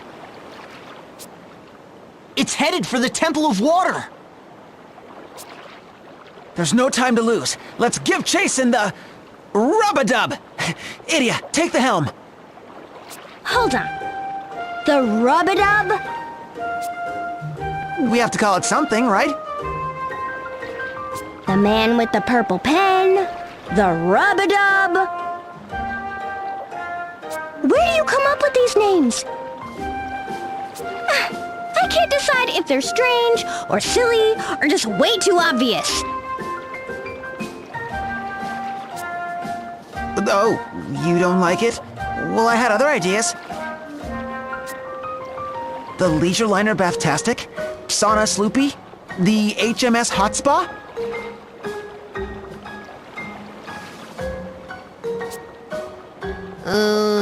Let's just stick with Rub-a-Dub. Rub-a-dub it is! Oh, wait! How about the Battleship Bubble Bath? Rub-a-dub moving out!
Look, it's the Skyhold! There's no doubt about it. It's heading for the Temple of Water.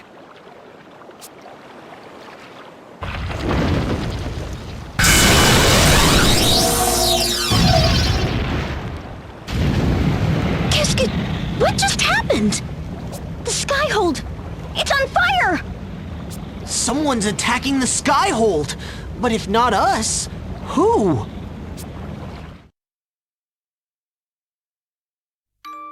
Memory. The cruelest and most beautiful of gifts. We look back at the days gone by, and only too late see them for what they were.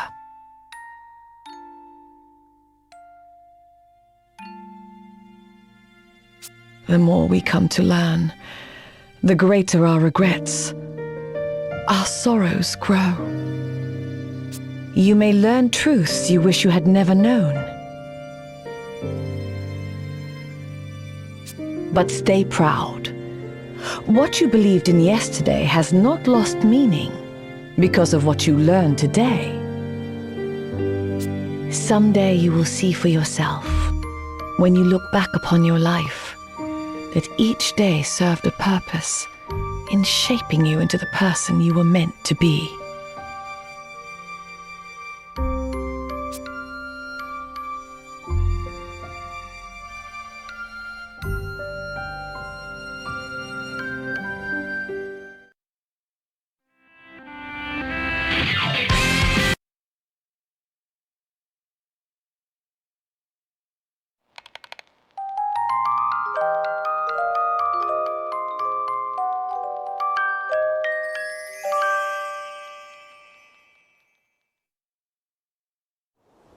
The Skyhold's really burning. It's headed for the other side of the mountains. Looks like it took some real damage. Agnes, are you all right?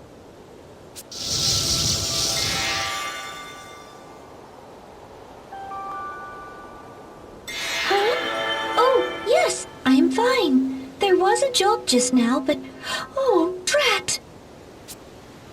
She seems fine. What's wrong? That jolt scattered my knitting supplies all about the room.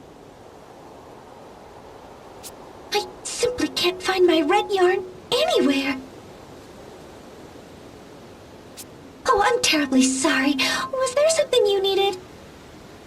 Someone attacked the Skyhold. Attacked? But who? We're not sure. Can you tell us how things are there?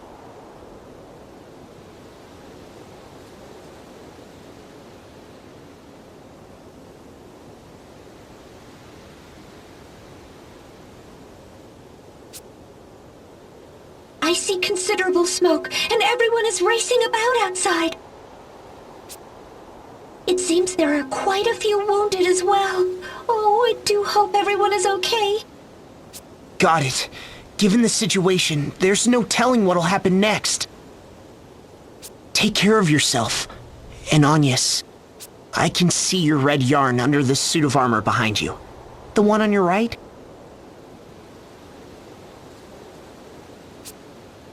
Oh, Diz, thank you so much. Well, at least we know she's doing fine. Almost more than fine from the sound of it. But what was that light? Who could be attacking the Skyhold?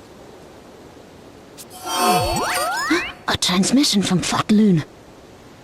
Appleberry, what's going on? I was hoping you could tell me, Magnolia. We picked up a massive SP reading from Luxembourg just now. SP? From Luxembourg? The numbers were completely off the charts. You don't know anything about it?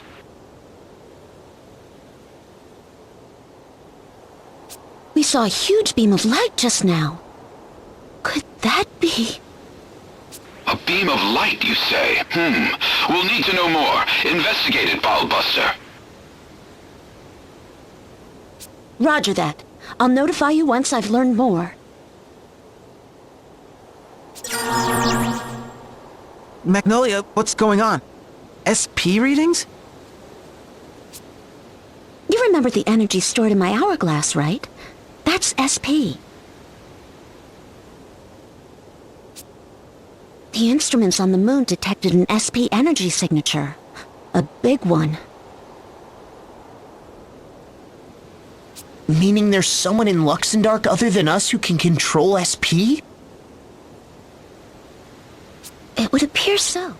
But my hourglass is a guarded treasure of the moon. There shouldn't be anything like it here. It doesn't have any connection to SP that I know of, but why don't we ask around Florum? It's not far from here. Good idea. Maybe someone there will know something.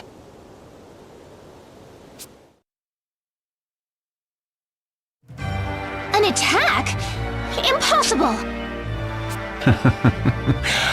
I must deny that claim.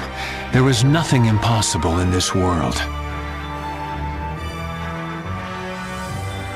Aren't we carefree? Well, I'll tell you what else is possible if they hit us again. We'll go down in flames. Did the blast rouse our little scamp from slumber? Wouldn't that be peachy? I'll reinforce the seal before we find ourselves in an even stickier situation. What a bother. I suppose we'll have to hide out in the mountains for a while. Hiding will bring us no closer to our objective. We must unmask the villain who attacked us.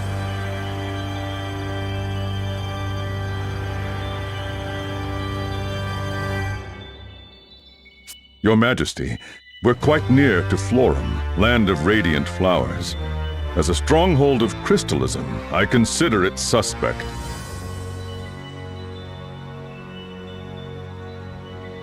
If your loyal lieutenant might beg a boon, please entrust the task of investigating it to me.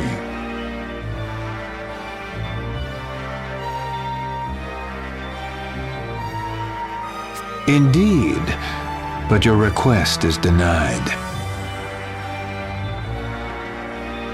Your Majesty! There is another better suited to the task. Another? You cannot mean to unleash Geist. I would not question your Majesty, but is he not too unpredictable? His methods are inhumane. The threat to innocent bystanders.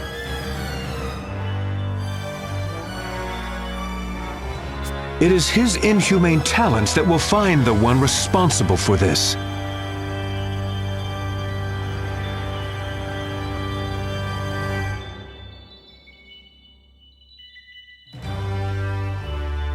Now is exactly the time to use him.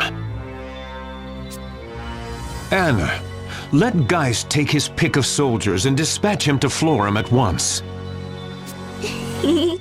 With pleasure, Your Majesty. Your Majesty, are you sure this is wise? Knowingly putting innocents in harm's way? Sire, I must repeat myself for good measure. Your objections are duly noted, Nikolai. I bear full responsibility for any evil.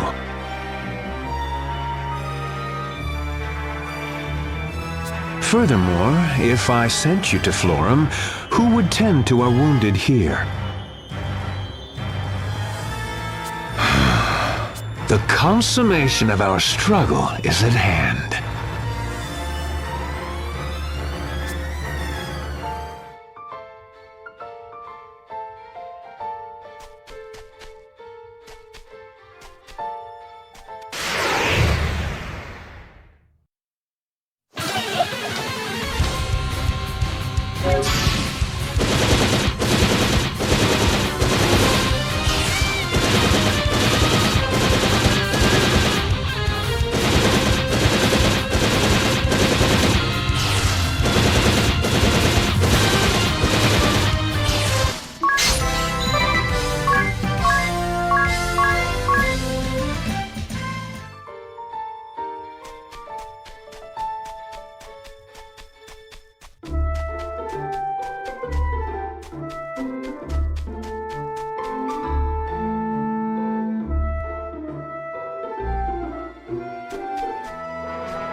I've always wanted to visit Florum.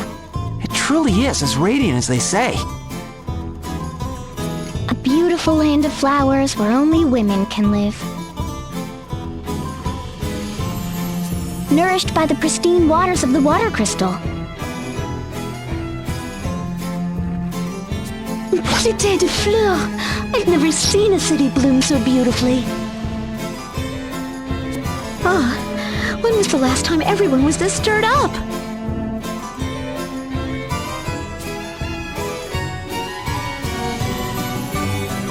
Don't slow down now! Come on, let's get back to staging!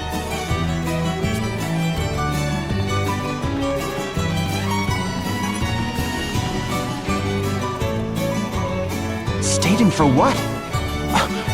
You don't think... Let's go find out.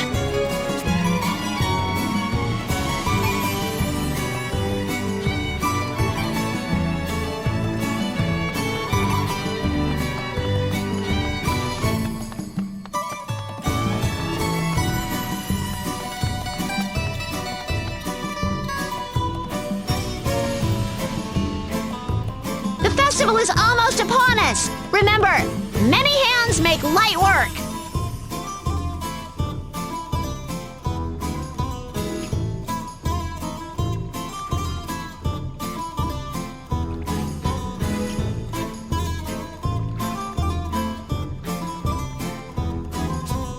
We're on it! That's right. The Sacred Flower Festival is around this time of year. The sacred flower. You mean there's gonna be another festival? Yep. Every year Florum holds a pageant to recognize the most beautiful girl in the nation.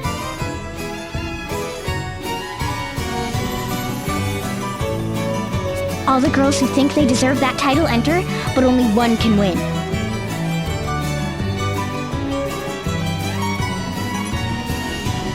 First goldfish scooping, now a beauty contest? Life in Luxembourg is so exciting! Idiot, don't give Magnolia the wrong idea. The Sacred Flower Festival is a religious tradition. The people of Florum choose a pure maiden to pray for good harvest that year.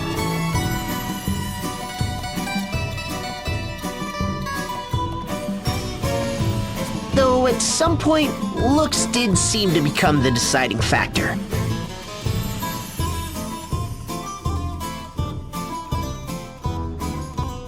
If I might interrupt, you're wrong about that. It's true that things did get a bit superficial, but everything changed 2 years ago. Now we're really looking for inner beauty. And that's not all. It may once have been a competition for girls, but we're even letting men compete this year. In addition to choosing a flower maiden, this festival will have a bloom groom too.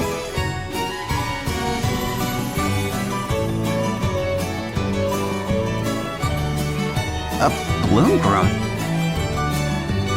So that explains it. I thought there were a lot more men around than usual. You hear that, you? Boys can enter too. How about it? Me? No, thank you. I'm no good at being in the spotlight. I think it's a fantastic idea, you. You're sure to win. I wouldn't stand a chance. Tiz, on the other hand,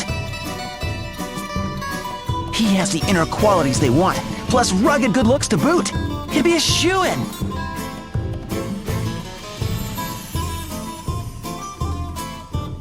Come on, you.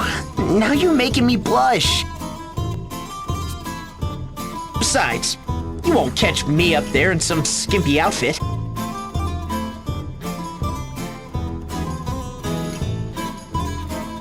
What about a skimpy outfit? Well, when it was a contest for girls, most of them wore outfits that showed off their, physical assets?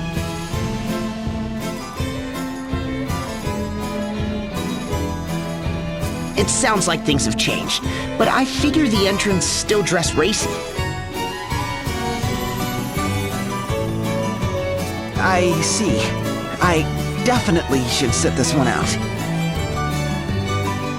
Don't write yourself off so quickly. The competition is open to all who are interested. No pre-registration required.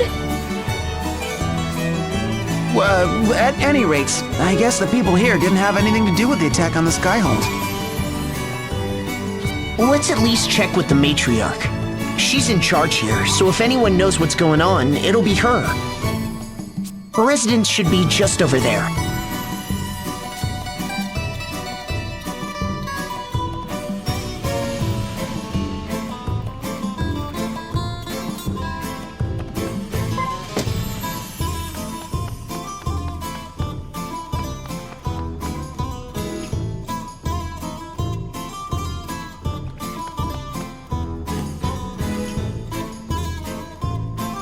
Lady Matriarch, it's a pleasure to see you again. Master Tiz and Miss Idia, welcome back to Florum. How might I be of assistance to you today? We were wondering if you had any idea who attacked that flying fortress. I fear I do not. Many saw that light arcing through the heavens, but we have no idea where it came from. Darn. I guess we ought to fill you in on the situation while we're here.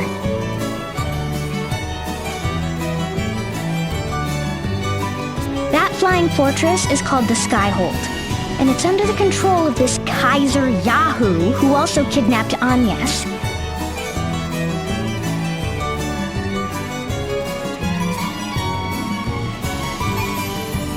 And now it looks like his next target is the water crystal. A troubling turn of events indeed. We must take swift action. We shall invoke a shield around the crystal at once. Sylvie, come here, child. This is our Vestaling, Sylvie. Once her shield protects the crystal, it will be beyond the reach of any human hand. In that case, Sylvie, how would you like to come along to the Temple of Water with us?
this is the water crystal. And this is how it's supposed to be glowing? Probably. I don't get a stinging sensation from this light.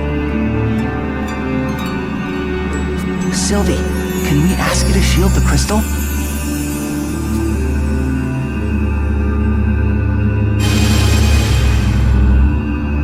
Whoa! Even I feel reinforced. Way to go! Now we can breathe easier.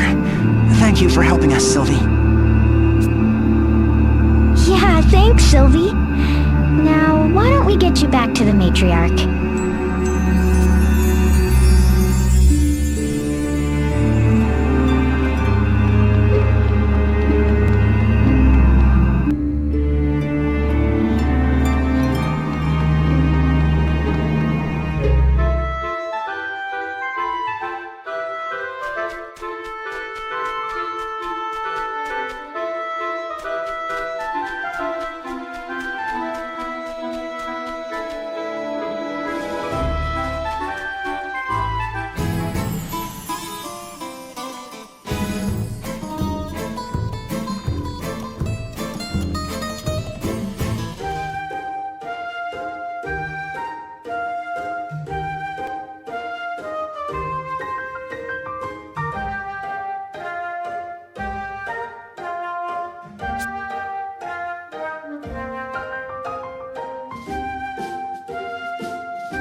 I'm most relieved to see you all back with us. Oh!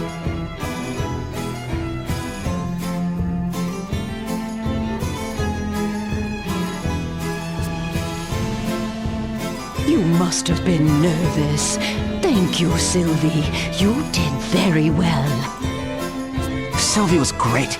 The water crystal is safe and sound thanks to her.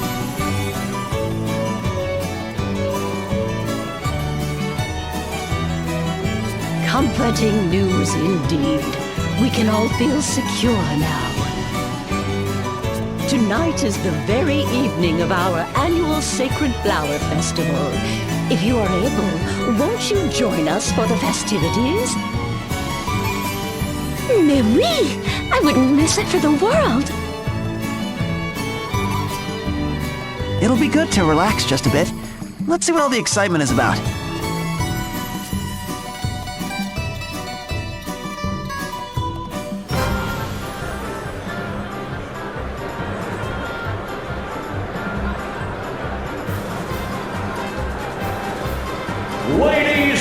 gentlemen, it's the moment you've all been waiting for.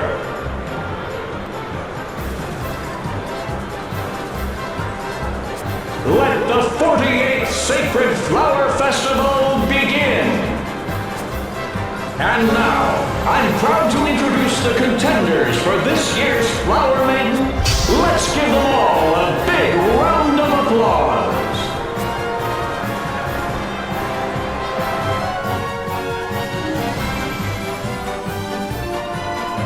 Ah, la vache! Look at all the handsome men and lovely ladies. I wouldn't have stood a chance.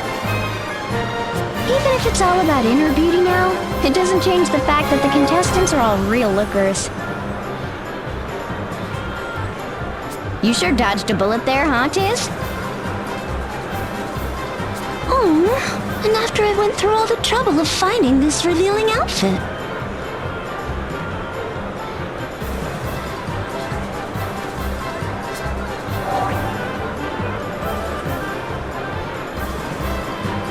That outfit is exactly why I refused.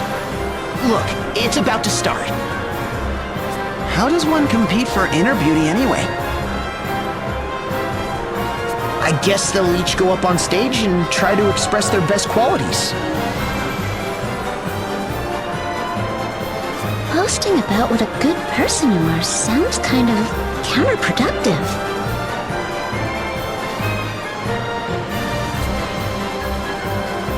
And now, it's time for our contestants to tell us all just what makes them so wonderful.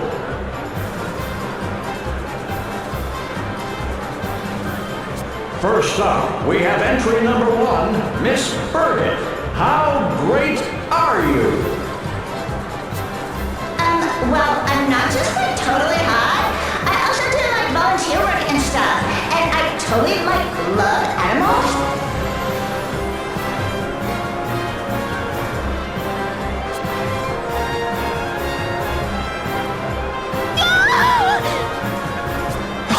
Did you just hear a scream? I did. It sounded like it came from the city gates. And it didn't sound good. We should check it out.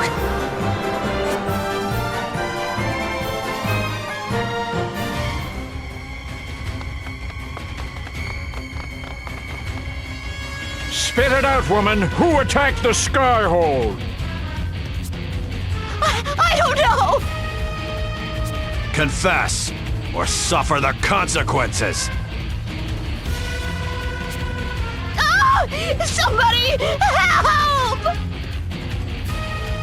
Leave her alone! Wait, you're, It's Eugenie Olja! In that case, kill them all!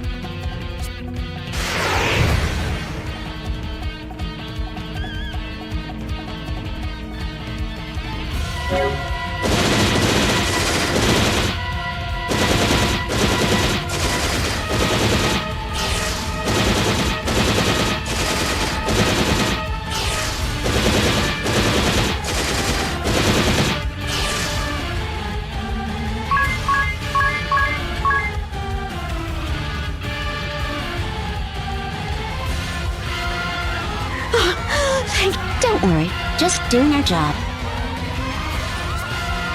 But it looks like we're not done yet.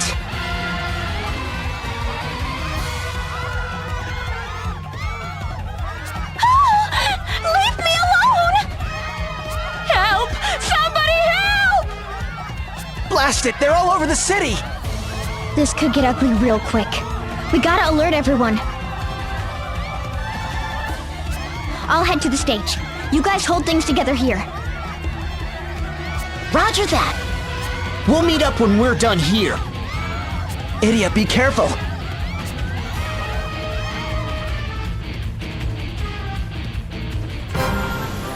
And last but not least, our final contestant. Entry number 8, Alphonse. How great are you? When it comes to inner beauty, none can compare to yours truly.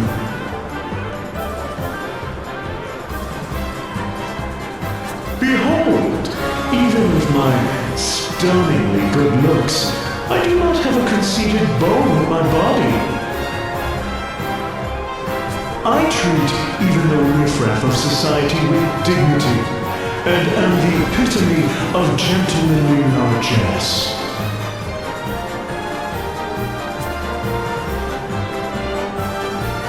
This year's contestants are fine in the looks department, but when it comes to inner beauty...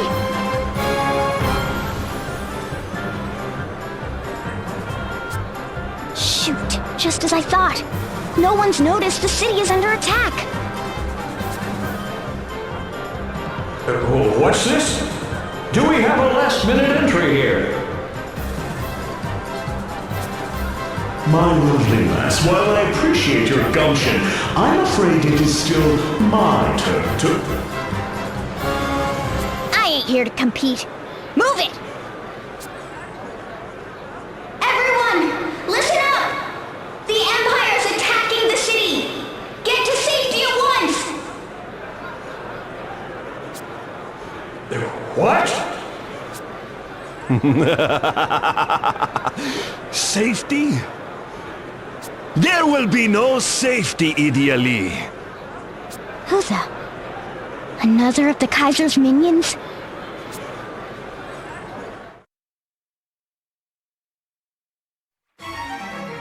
I am Geist. Geist the Bloody. I will ask. The Skyhold. Who led the attack? These people don't know anything! Preposterous. But have it your way. Perhaps their corpses will be more talkative.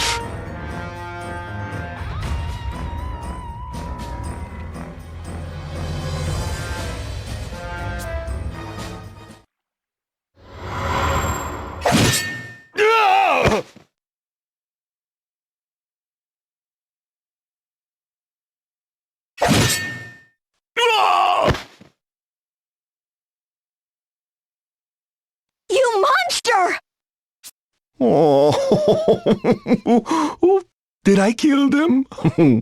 Do forgive me. Undo.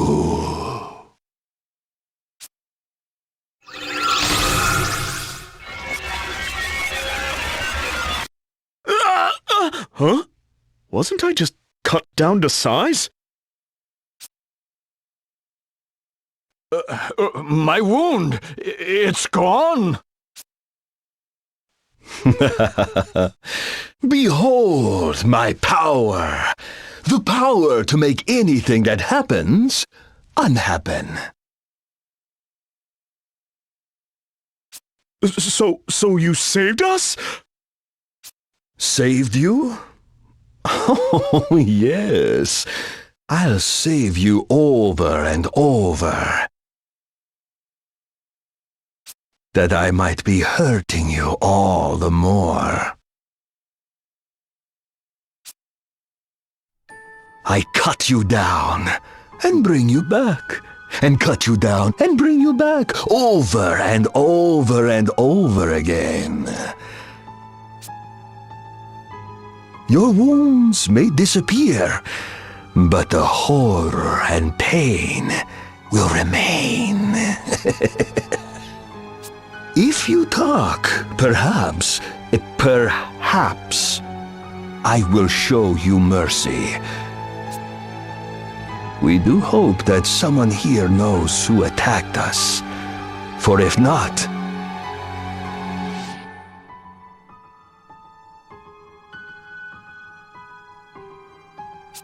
I will make it as if every last one of you never happened.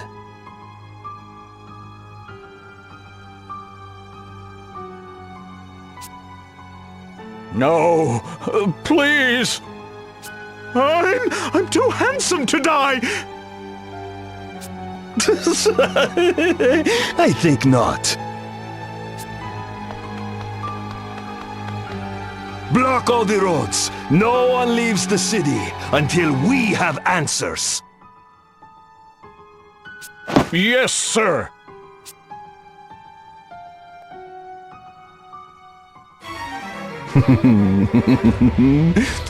Like little rats in a trap, you will not be escaping my realm of torture. You sadistic freak! The people of Florum had nothing to do with the attack! Take this! Oh, the girl has some bite, but it means nothing. Undo!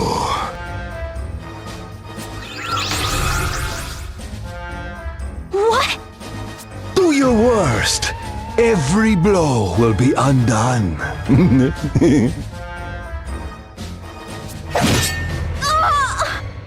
You have no chance of victory.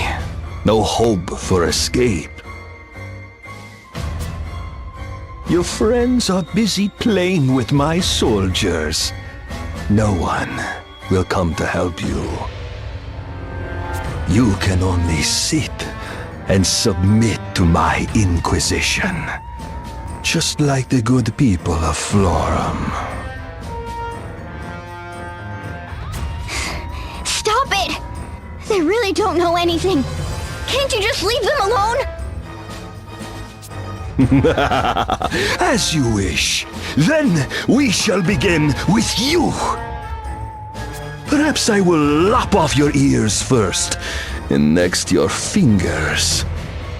Then your limbs, one by one. But I'll leave you your eyes and your tongue. It would be a shame if you could not look on your body in pieces and cry your secrets to me with your dying breaths.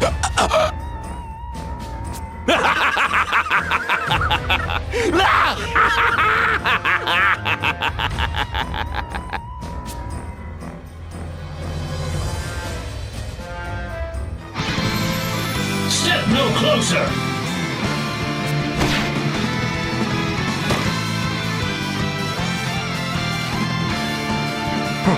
Who do you think you are?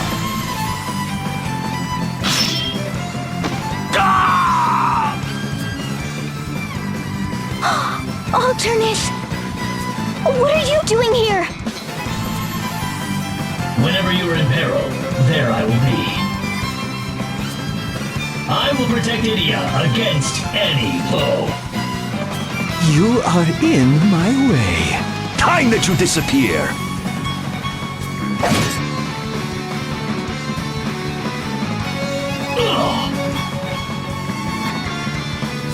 Alternus, are you alright?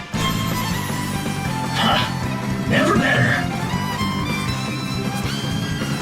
Way to strike! The more pain I suffer, the more powerful I become. Impressive. My blade knows no mercy. My wounds become yours. This is the way of the Dark Knight. Gladly I give my own life to vanquish my foe.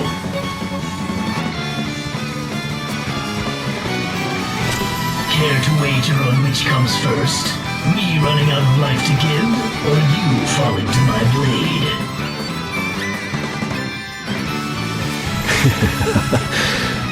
We may be made to clash, you and I.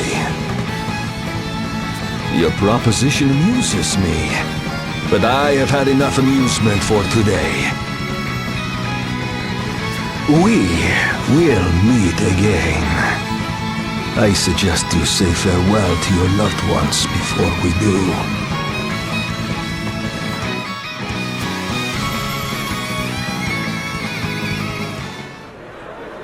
Thank you, Alternus. You saved me again. And that is all that matters to me, Idia. I would come running from the farthest corner of Luxembourg if only you called my name. Alternus. Oh, what a power couple! The girl who risked her own life to save our city, and the dashing knight who came to her rescue. Why, they're our saviors! Who better to be our flower maiden and bloom groom?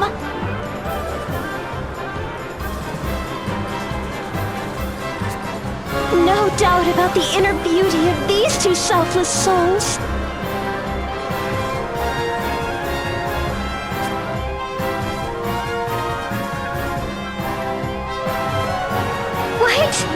Wait, you got it all wrong. A power couple, they say? Without further ado, let us resume the festivities. Our final contenders are these two last-minute entrants, Idia and Alternus. Let's hear some noise from all of you who think they deserve to be this year's Flower Maiden and Bloom Groom. What a reception! Looks like we have a runaway winner. Ladies and gentlemen, I give you your Flower Maiden and Bloom Groom, Idia and Alternus. Let's give them another round of applause. Wouldn't you all like to know a little more about our new winners? I know I would. Tell us, how does it feel to be voted the finest couple in Florum?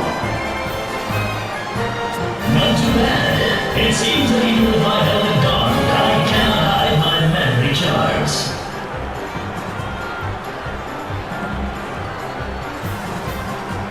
What the? Cool your jets there, Buckethead. Yes, well, this year's contest does place an emphasis on inner beauty over mere good looks.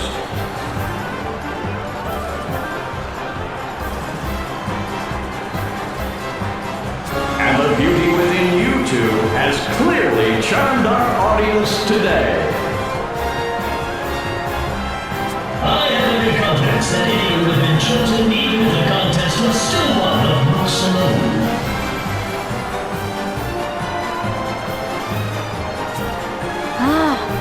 Can it, Alternus? Whoa! What's going on here?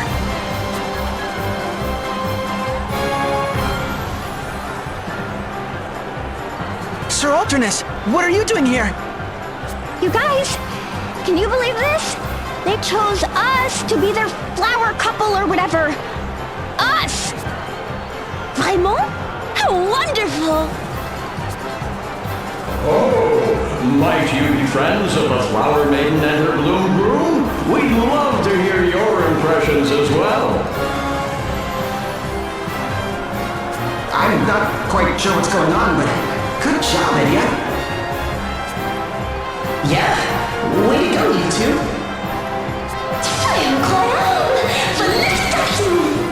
Sit on a cryon, the fellow she stashed one. I don't quite follow.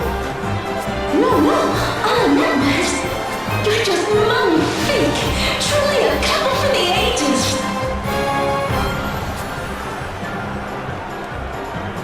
Oh, elle a bien dit incroyable. Who is this girl? And why does she speak our tongue?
And that brings the 48th Sacred Flower Festival of Florum to a close.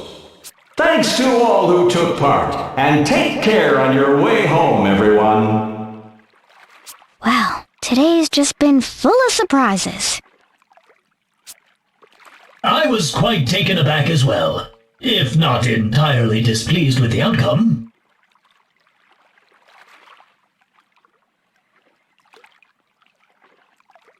Excusez-moi, vous avez une minute?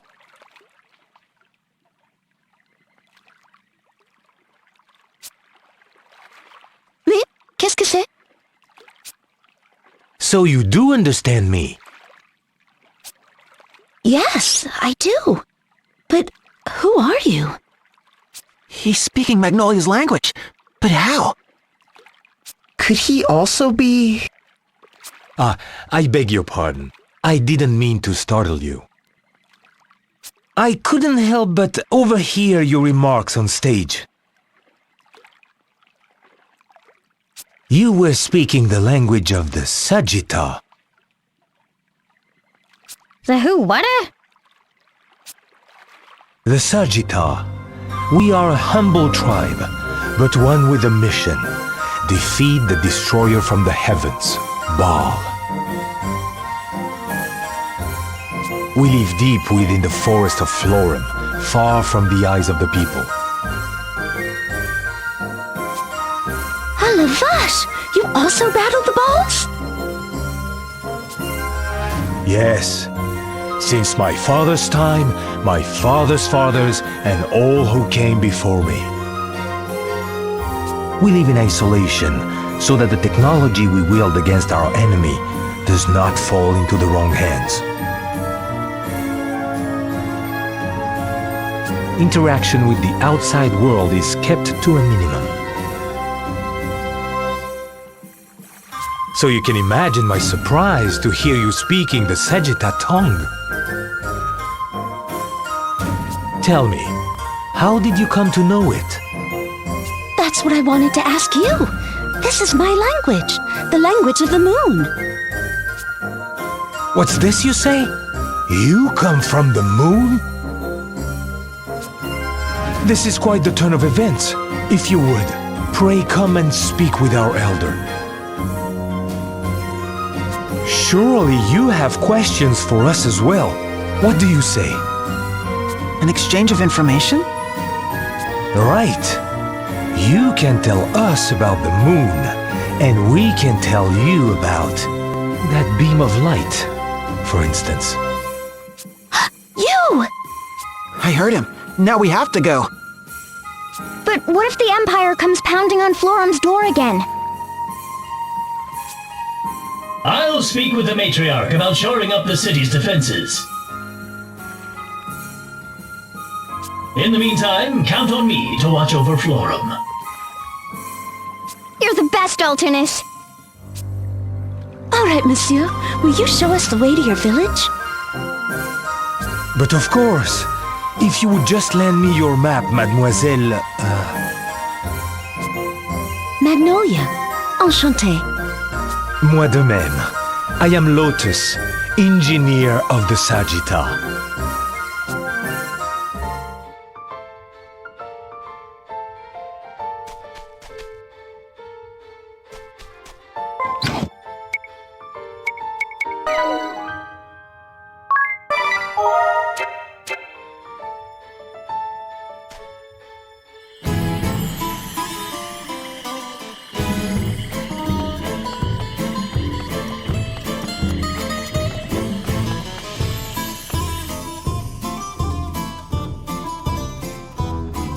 Gracious me, what an outrage! Can I not even eat dessert in peace? I thought 4 servings of cake was enough, ma'am. Now, if you please. Of course, I'm just so busy with everyone pulling me in every direction. I'm starting to get motion sickness.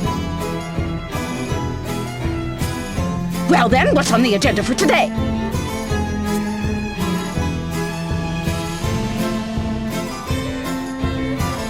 Now then, your inspection of the Twilight Ruins and the feasibility study for the new school.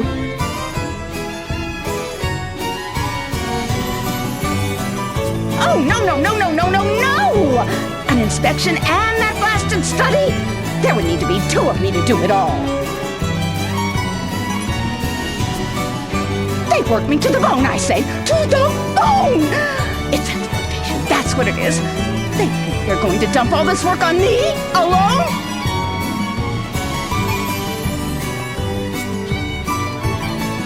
I think not. You there. Huh? I hereby name you Florum's interim superintendent of education, effective immediately.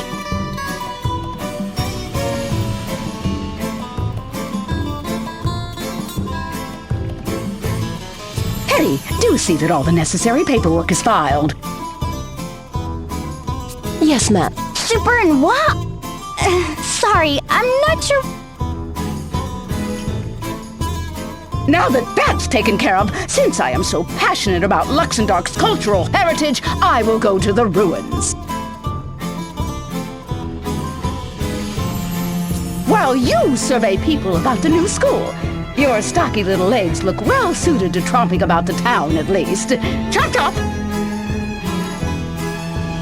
Hold on, lady. I don't know you from a bowl of gravy, but... Shush, shush, shush!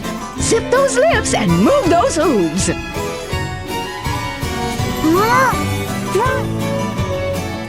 Oh, don't worry, dear. Everyone is nervous their first time. Take heart. I believe in you. We'll be taking our leave then. I'll be waiting for your report. Yes, ma'am. My word, what a powerful figure. She's like a force of nature. Just wait a minute! I still don't even know who any of you people are! The esteemed personage you just met is Miss Ursula U. Duet, Chancellor of Education from Al Campus. I am Hetty Steady, one of her administrative assistants. A pleasure to meet you. And what is this job she just dumped on me? Chancellor Duet has delegated to you the vital task of overseeing all matters of education here in Florum.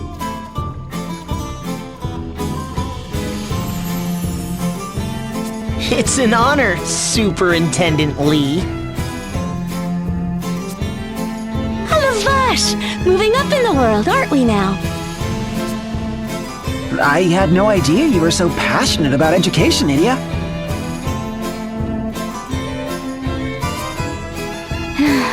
Laugh all you want, guys.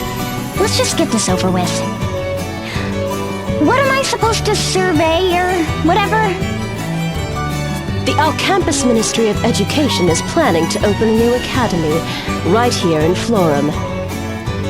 We are conducting a thorough survey of the populace to determine what sort of school might best serve their needs.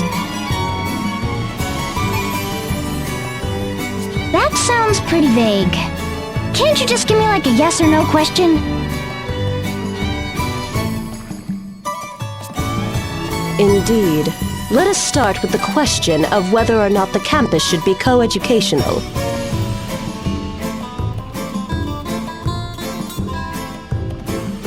Okay, so I'll find out if people want one school for everyone or separate schools for girls and boys. Then I'm done, right?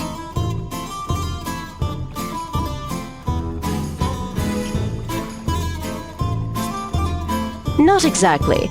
We already did a preliminary survey, the results being 10 in support of a co-educational system, 10 in support of single-sex education, and 40 with no particular preference.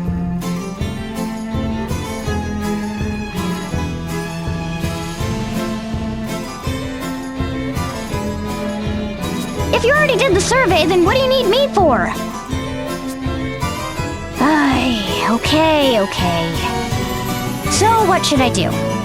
Find out more about the co-ed supporters and naysayers? That would be a suitable place to start. The leaders of each faction are both teachers here in town.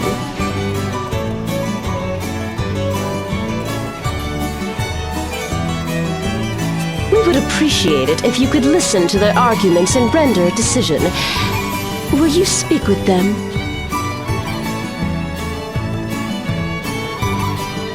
I don't see what choice I've got. Lead the way.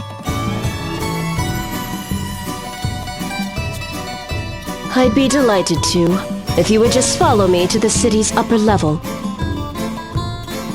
That is where we will find the leader of the anti-Coed faction, one Ms. Rhea Veeling.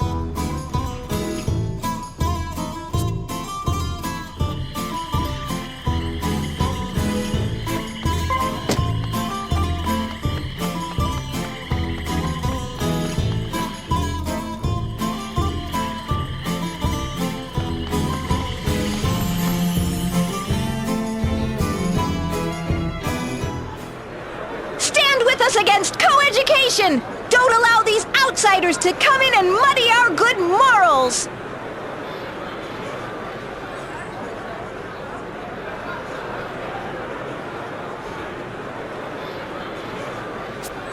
Take a stand against co-education! So that's the leader of the group that wants separate education? That is correct. Ms. Rhea Veeling. She may come from academia, but many say she has political aspirations. What's with the dowdy old dribble, eh? No one wants to see you out here, you saggy old hag.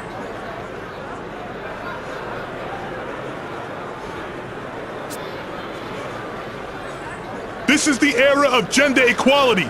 Co-education is the only way to the future. Equal opportunities for men and women. One school for men and women. And that's the leader for the co-ed supporters? Quite so. Mr. Sweaty Tracksuit. He was hired just this spring as an interim physical education instructor. That mask looks awfully familiar.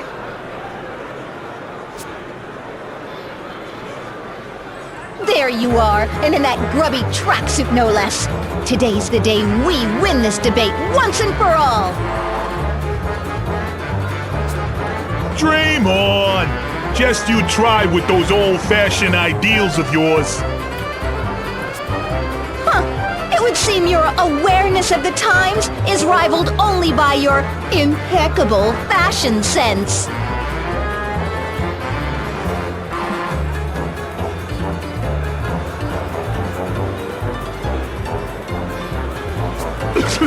Look!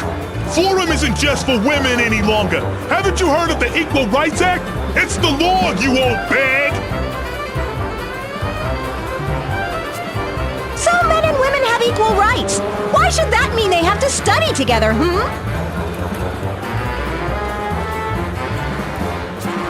Men and women are different, and there's no denying that. Why should they have to do everything exactly the same way? Oh, come off it! What's so different about us? We wear different clothing, we show our emotions differently, we even use different toilets. It's like comparing this impeccable couture skirt of mine to a stinky, threadbare tracksuit.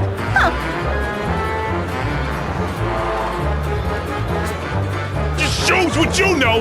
I bet my tracksuit costs more than your entire outfit, and it actually covers my legs!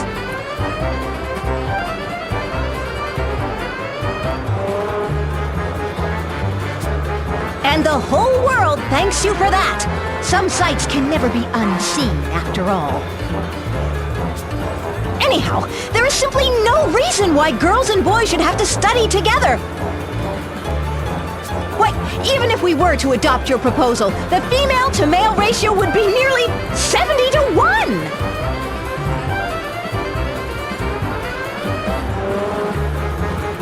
So why don't we just set up a boys' school in some big stinky swamp somewhere? I dare say you'd be right at home. Why, you nasty old... You expect boys to enjoy that kind of school life? Where's the passion? The romance?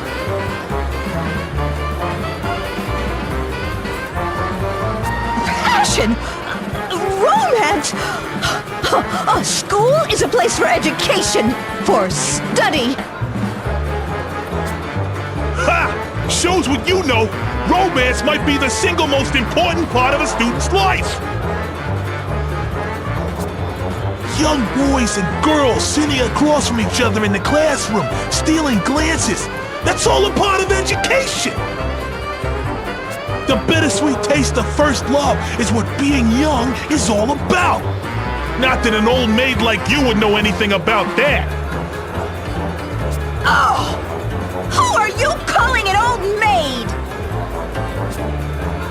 I think I've heard enough. I'd better stop this before they sink any lower with their insults.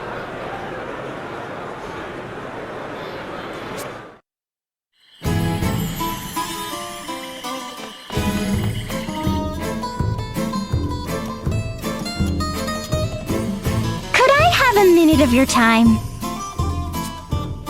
Well, you're Idiot Lee! I thought I knew that mask. Aye, ma'am. Sweaty tracksuit, formerly of the Eternian Sky Knights, at your service. I do remember your mask, but I'm afraid that's all I remember. Oh, that's all right. It's only natural. I left the Sky Knights 2 years ago due to an injury and returned to my home to help out. That's when I went back to school, you see. Last year, I finally got my teacher's license. It was a dream come true. And that's when you came to Florum? That's right. If I may ask, what brings you here, ma'am? Miss Lee is Florum's new superintendent of education. She's here to make an important decision about the new school. Oh, amazing! Daughter of the Grand Marshal, Knights Captain of the Ducal Guard, and now a superintendent, too! Superintendent Lee. Would you give it a rest, Tiz? So, why are you so gung-ho about co-education? What drove you to be the leader of this movement? I guess I just wanted to make this new school into something like the Sky Knights.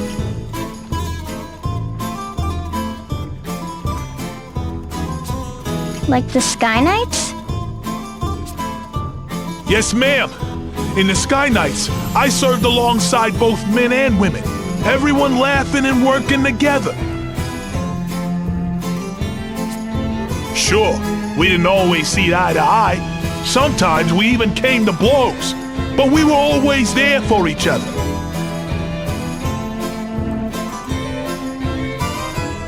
I want every young person to be able to experience that kind of camaraderie. That's my real dream. I've even thought of a name for the new school. How about the Florum Academy of Passion and Pedagogy? That's certainly a name. I like it! The Florum School of Burning Passion and Pecs! Huh? What in the world?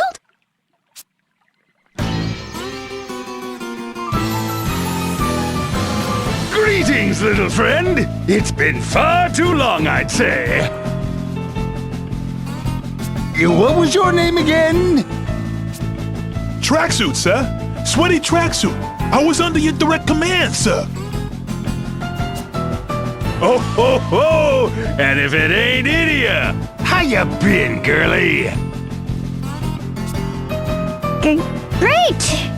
Thanks, Ferris. What an imposing friend you have, Idia.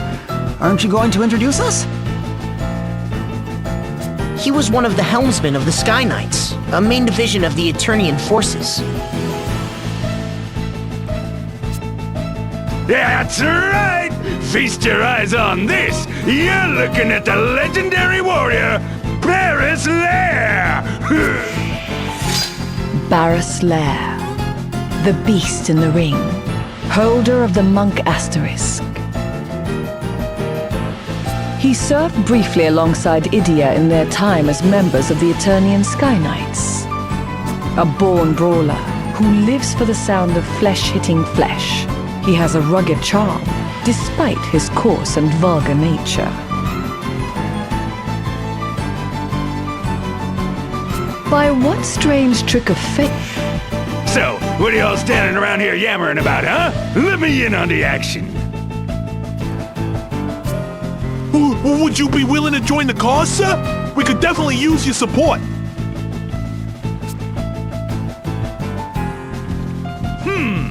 I really don't get what you're so worked up about, but you just want me to say I'm on your side, right? That good?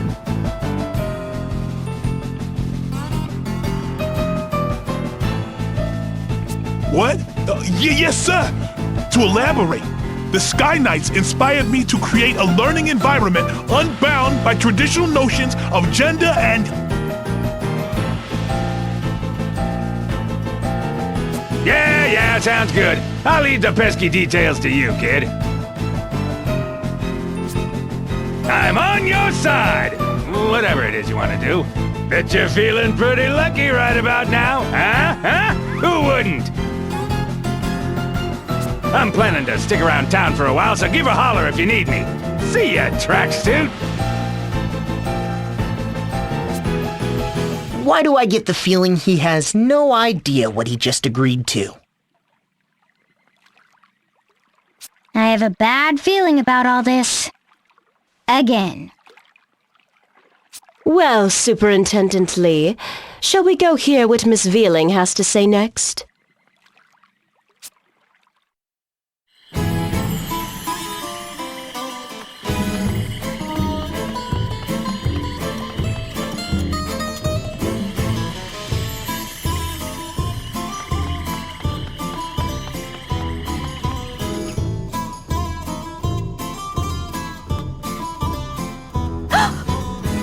But you're Idia Lee! Oh, and after I'd gone to such lengths to hide my past in the Duchy's armed forces. Fine, I'll confess. You forced it out of me. I know you've come all this way to track me down. No, that's really not... 3 years ago, I came with the Blood Rose Legion to corrupt this nation and its people. True, I was only following orders, but still. I knew I had to do something to atone for my crimes, and so I dedicated myself to education. Yes, with this. Education for the educationally challenged. Get your teaching license in just 30 days with our patented method.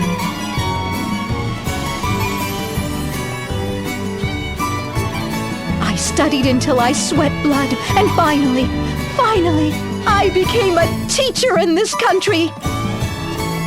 Florum is a heavenly nation indeed, full of natural beauty and blessed with a sensitive and gentle-hearted citizenry. I want to preserve its beauty and harmony for generations to come. That is why I teach the girls here as I do. Such noble resolve. Yes, it has touched me to my core. Oh, Einherja? Einherja Venus, unrelenting warrior and holder of the eldest of the Venus sisters, and part of the Blood Rose Legion with whom Idia and her friends did battle. Having studied the sword under the same master, she is more than a match for Idia in strength. By what strange trick of fate do your paths cross anew? Well, did she just jump out of the sky? I take it this is another of your acquaintances, Idia? I'm afraid so. The Valkyrie Einherja Venus. We studied together under Master Kami Izumi. What are you doing back here in Florum? Why, for my training, of course. Why else? Ever the model warrior. Don't you ever relax? Commander Einherja! Yes? You were one of my soldiers, weren't you, Miss, Vealing! Rhea Vealing! It was my pleasure to serve, ma'am! Your efforts on this nation's behalf, they have made a deep impression on me.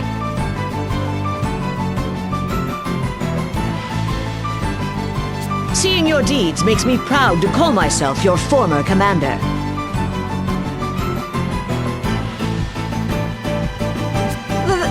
The honor is mine! So let me get this straight. To preserve Florum's beauty and harmony, you think boys and girls should be taught separately? Precisely. I would not deny men equal rights. But why should boys and girls have to learn together? Miss Lee here is the acting superintendent of education. If you have an opinion about the new school, please share it. I believe I've made my feelings clear. Oh, but I have thought of a possible name for the school. What would you think of this? St. Floria's Academy for Girls! Yeah, that'll make boys feel real welcome. A fine name. Elegant and dignified. I wish I'd thought of it myself. We must do whatever we can to see that your ideas are heard. The future of this nation's educational system is at stake.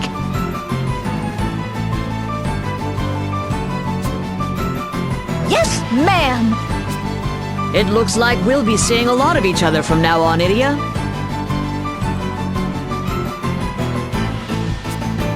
It's good to have you on our side. Till we meet again, comrades! No, wait! Now then, Miss Lee, you have heard both sides' opinions. What is your decision? If it's okay, I'd like to make my report directly to the Chancellor. Certainly, Miss Lee. Chancellor Duet is currently visiting the Twilight Ruins. You will find her in the Western Village there. I trust you will think things over very carefully before rendering your decision.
So, Idia, I understand you studied the sword with Einherja. But what about this Barris person? He's from Eternia too, we? Yeah, how many years ago was it when we first met? I remember it was just after I joined Master's school. That winter, Eternia was full of talk of an abominable snowman.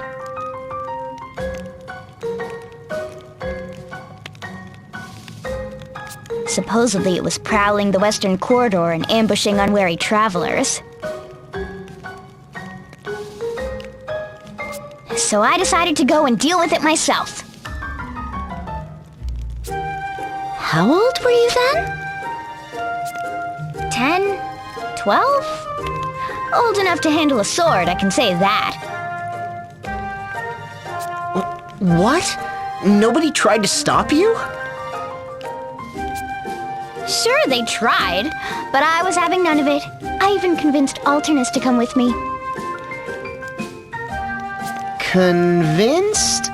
Or forced? Anyway, we headed straight for the western corridor. But Einherja caught us before we got there. She'd been sent to bring me back. Alternus tried to help me get away, but Einherja got the jump on him, and my little game was over.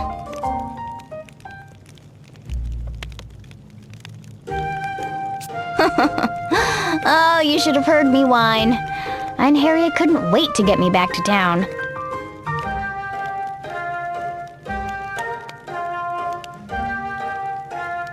But after all the running around and chasing, we were pretty exhausted, all three of us.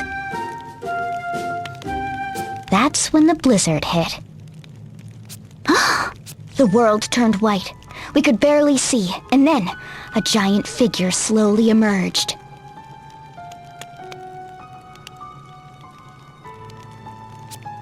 The abominable snowman! He knocked out Einherja before she knew what hit her. Alternus moved to protect me, but soon he too was on the ground, unconscious. Then it was my turn. I don't know how much time passed. I awoke inside a cave, warmed by a small campfire. When I looked around me, I saw Einherja on the ground, and also Alternus, battered and beaten. Then I heard the thud of heavy footsteps, and a giant shadow loomed across the cave wall. The abominable snowman! I knew it had come to eat us, but I didn't even have the strength to stand. I trembled in terror as the giant slowly turned and bared its gruesome fangs at me. Yikes! Then, I passed out again. Several days later, I was kneeling on the floor in fencing class, getting a real dressing down from Master. Father had already given me a spanking I wouldn't soon forget. It still stings just thinking about it.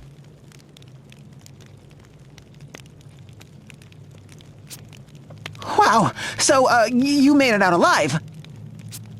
Well, obviously. Otherwise, I wouldn't be here telling you the story, would I? Well, so, what happened to the,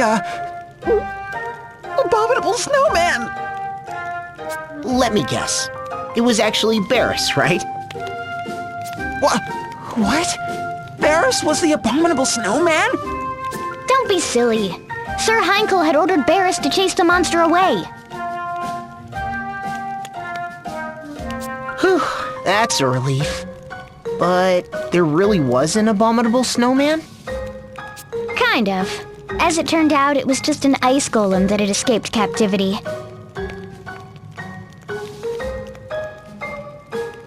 It had knocked us out before we could get a good look at it. But Barris showed up and drove it off before it could do any real damage. Huh, then after, in the cave... It was Barris who carried us there, to keep us warm and treat our wounds. So the second time you passed out, that was Barris? Yeah, that really cheesed him off. I just grinned at you and you conked out like I was some hulking beast, he said. I guess it hurt his feelings or something. Maybe he's more sensitive than he looks. Every time he saw me, every time, he'd bring up how I fainted at the sight of him.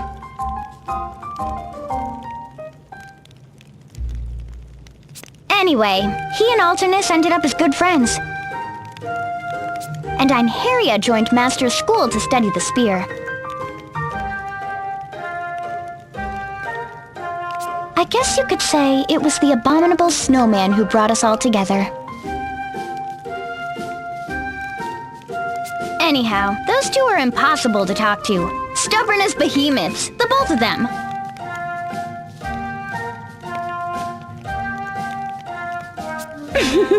What was it they say? Birds of a feather? Hey, what's that supposed to mean?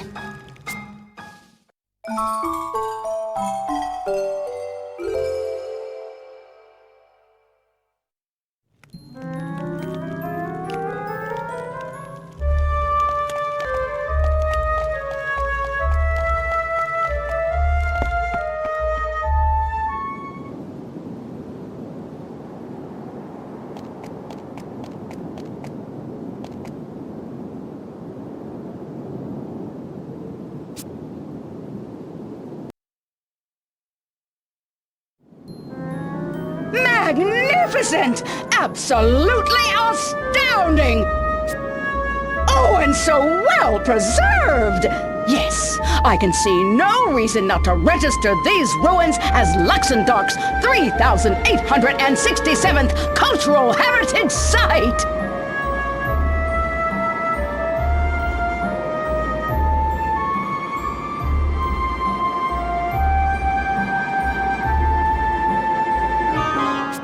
Just as you say, ma'am, you've been so enthusiastic in your duties, nominating every ruin of any possible cultural significance.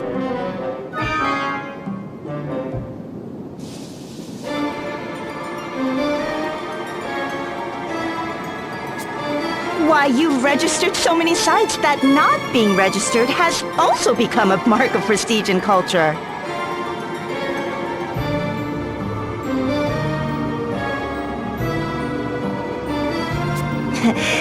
Yes, I'd say that this would be a perfect 3,867th Cultural Heritage Site.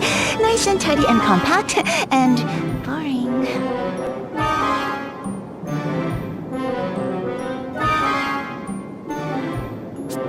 Yes, I know it all already. No need to preach to the choir, darling. Let's zip those lips.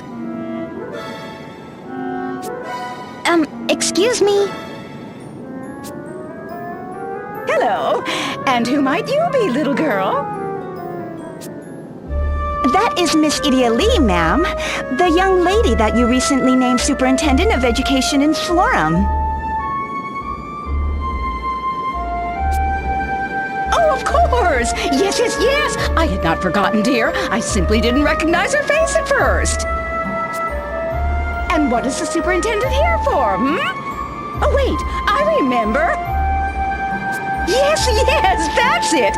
She was to investigate whether the new academy in Florum should be co-educational or not.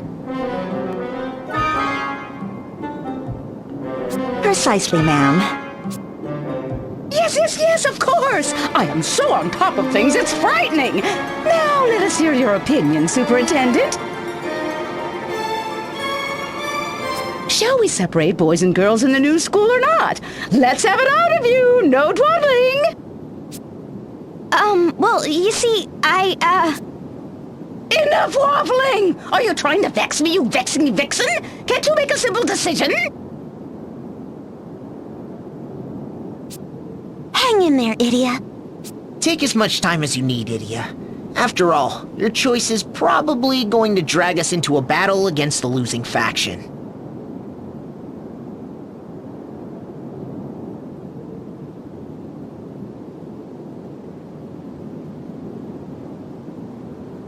Ugh, you think so too? That's what I've been dreading.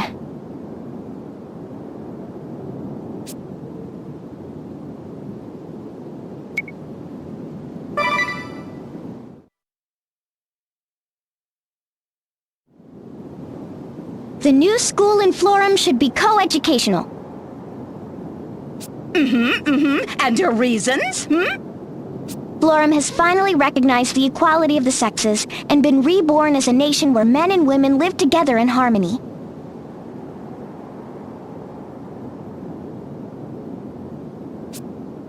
Tradition is all well and good, but even the Sacred Flower Festival has changed.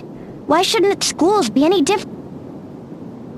I object, Superintendent Idia Lee. You didn't even let me finish! You dare stomp on the hopes and dreams of my loyal subordinate Idia? And to argue in favor of co-education, no less. You would sully the elegant traditions of this great nation in the name of some passing fad. You're a disgrace to educators everywhere!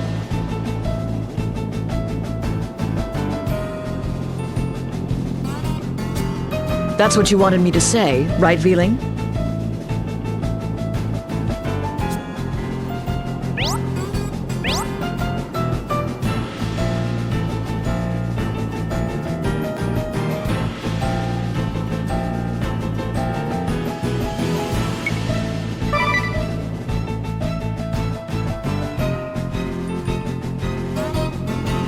So you want to fight, Einherja?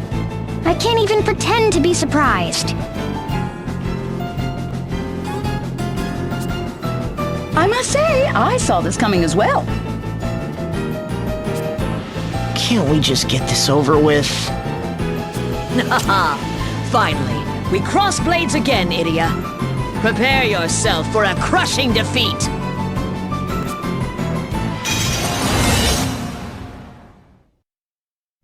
Holder of the Valkyrie Asterisk and mightiest of the Venus Sisters, you stand before Einherja Venus!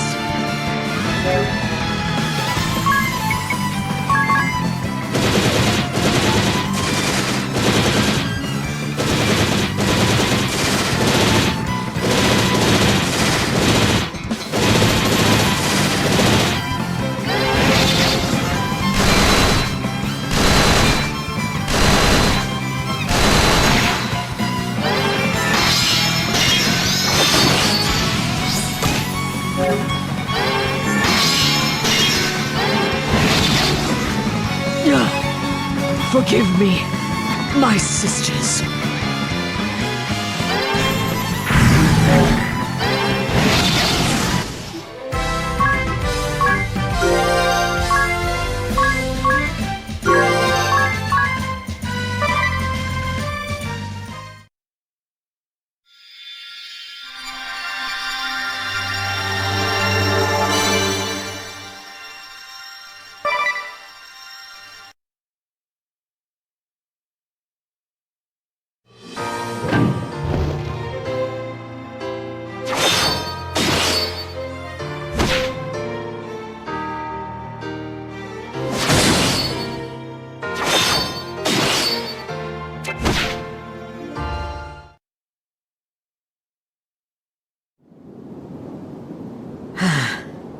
You've grown strong. We will leave this place. Dry those tears. There are still a great many things you can do for this nation. Let us find another cause together. I will always stand by your side, Rhoda. Ryla?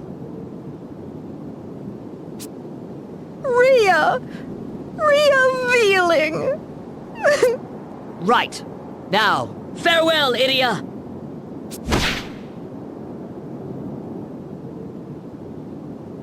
Wasn't that... Your opponent, yes. Or your former opponent. We've just ruled in favor of your co-education proposal. Truly? But Miss Veeling will also be teaching at the new school, won't she? Yes, naturally. She's a perfectly capable teacher, after all. We would not exclude her due to petty politics. Why, that's wonderful! To tell you the truth, I've always considered her awfully... Yes, I could tell it at a glance. Now zip those lips! Hurry and go running after her! Run! You might still win her heart! Yes, I believe in you! Now off you go! Yes, ma'am!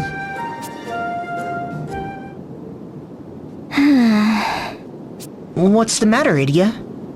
I don't know. This just kind of brought it home, you know? There are so many sides to every story. Yes, how much you've learned! Why, my naming you superintendent was clearly a stroke of genius.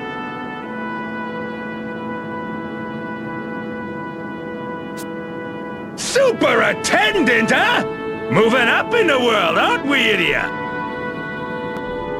To tell the truth, I'm thinking of giving up on the whole bone setter thing myself.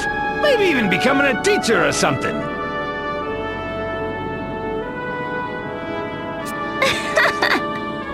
Teaching what exactly? You do know that you need a license to teach, don't you? A license? Course I got one of those!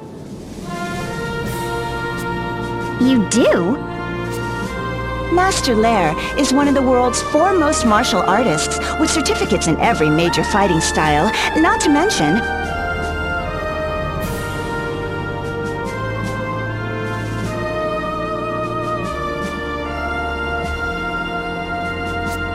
a license to teach 22 fields of medicine, including orthodox Qigong, chiropractic, acupuncture, moxibustion.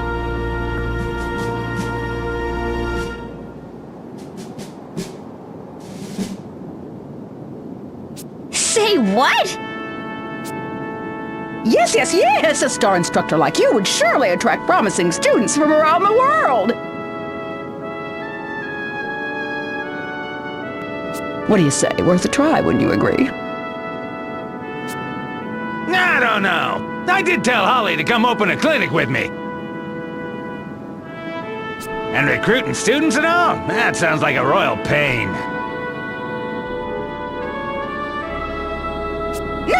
No pain, no gain! What have you ever gained without pain? Nothing, that's what...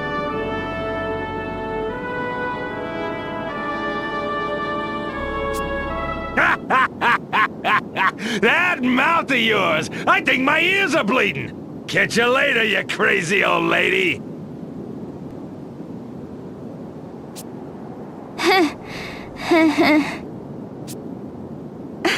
What an odd thing to say! Why, the Chancellor's only 40 years of age, middle-aged, yes, but not old by any stretch of...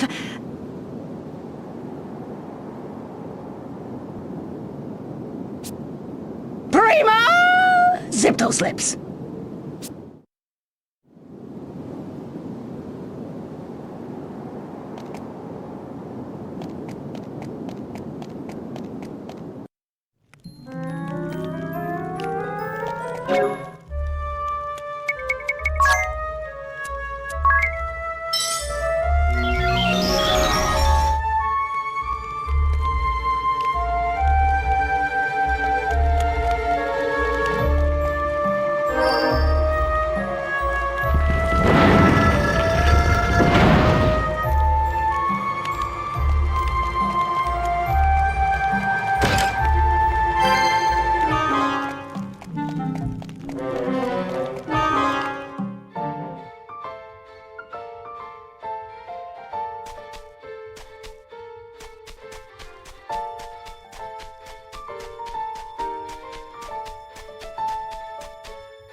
Une crâne énorme. Are these the remains of some great beast? The woodland orochi. Giant snakes worshipped by the people as the guardians of Flora.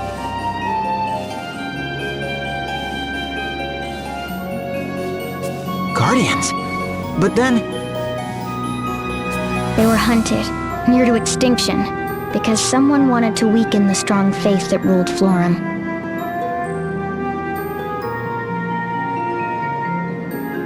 As a result, the forest here began to wither, as did Florum's virtue.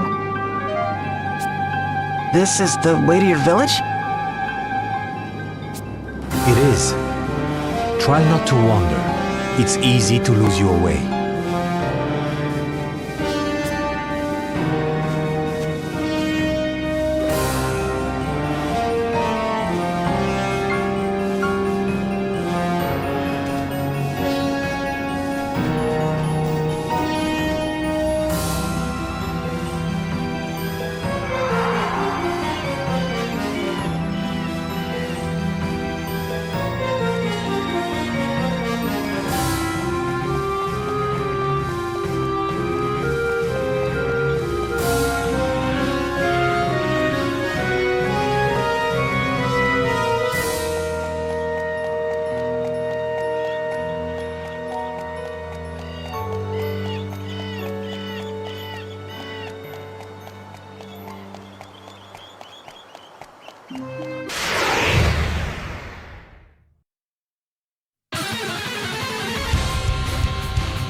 This is no good.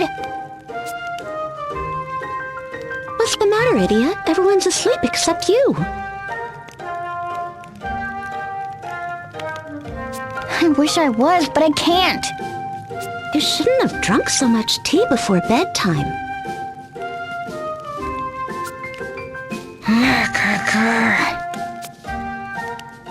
Wait. We're both awake at the very same time. It has to be fate, right? Or a terrible omen. So let's play a game! You know, to help us sleep. A game? Categories, and no words ending in vowels. First category is monsters. I go first. Scorpion! Nightmare. Oh, Damage, that ends in a vowel. You win. Too bad for me. Good night. Hey, wait, we were just getting started! It's late. You girls should be asleep.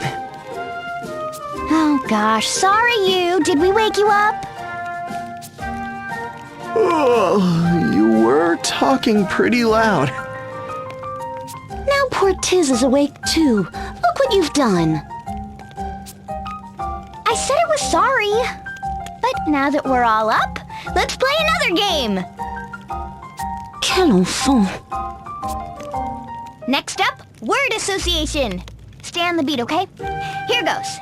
Tent. 1, 2. After tent comes adventure. 1, 2. After adventure comes dungeon. 1, 2. After dungeon comes dark. 1, 2. After dark comes night. 1, 2. After night comes sweet, sweet sleep. Right, sir. Nighttime means sleep. No argument from me.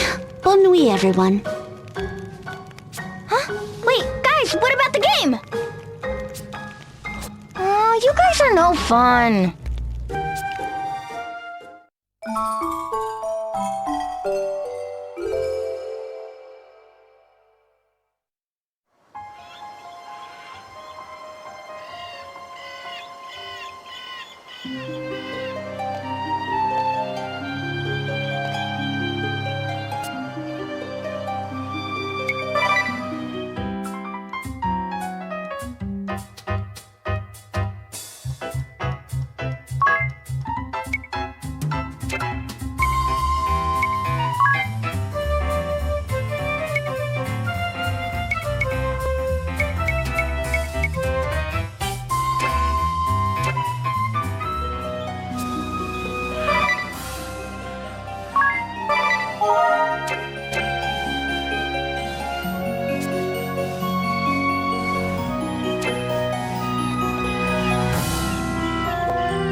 And here we are.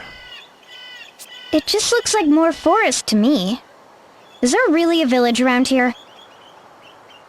Why don't you watch and see? Sésame, ouvre-toi. Wow, the path just... That's amazing! How does it work? Come on, tell me! I'm afraid that's strictly confidential. Ha! Too bad for you, I already memorized it. Shazam! Uber tall! No, that's not it. Say some over to wall. Looks like your secret is safe with us. It seems so. Shall we proceed?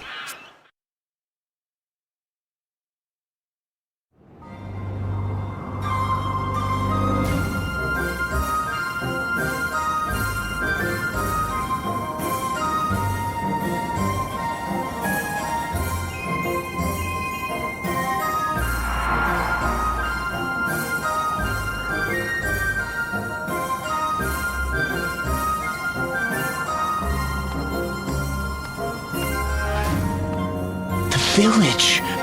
The whole village is floating. Get a load of that cannon! What's the matter, you? You look positively green. Don't look down. Don't look down. What was that? I couldn't hear you. You got me, okay? I'm afraid of heights. Good thing it's your only fear, huh?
I have returned, Elder.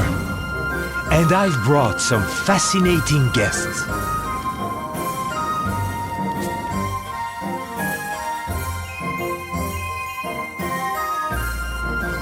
Lotus has told me your tale. I thank you for coming, Moonfarer. And your companions as well, of course. I am Sirius, Elder and Chief of the Sagitta.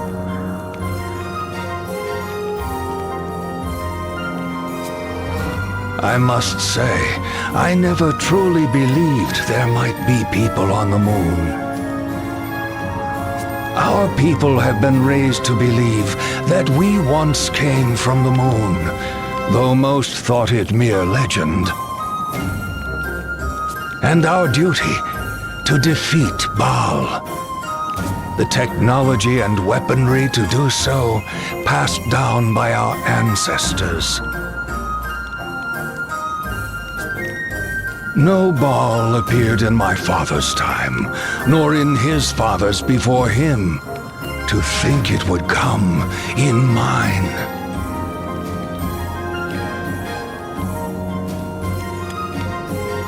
As soon as that fiend came within range, we unleashed the fury of our arms.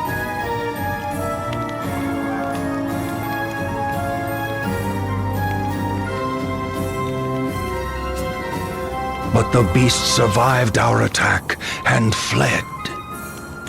That's what brought me to Florum. I thought I could track the Baal's movements.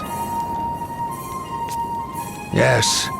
When next we find the beast, our aim will be true. We will blow that ball and the castle that holds it clear out of the sky. Just a moment. Someone very important to us is inside that castle.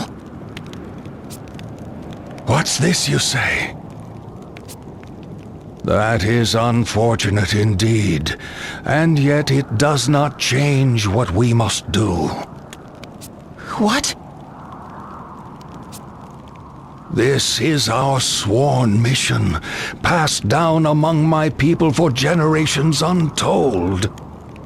Duty calls, and we cannot turn our backs on it. But... it's Agnes!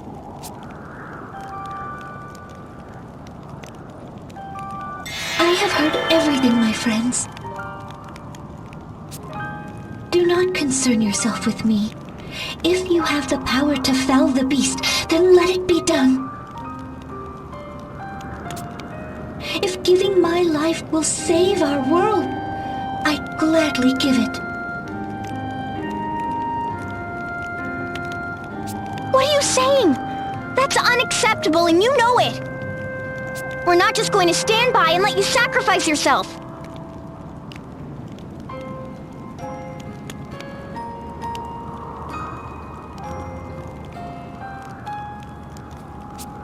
We're Agnes's Avengers, remember?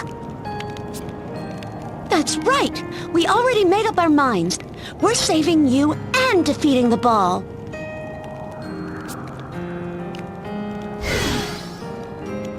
Please, Elder, can't you give us just a little more time?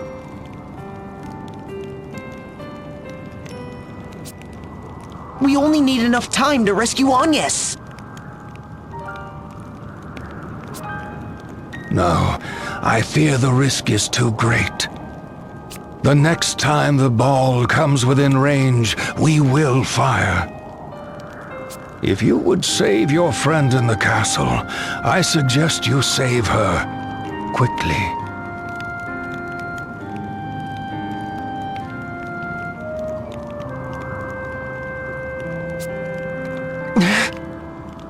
I am sorry, my friends.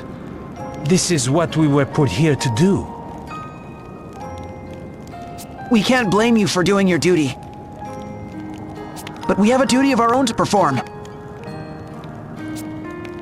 That's right! We'll storm the Skyhold and save Agnes!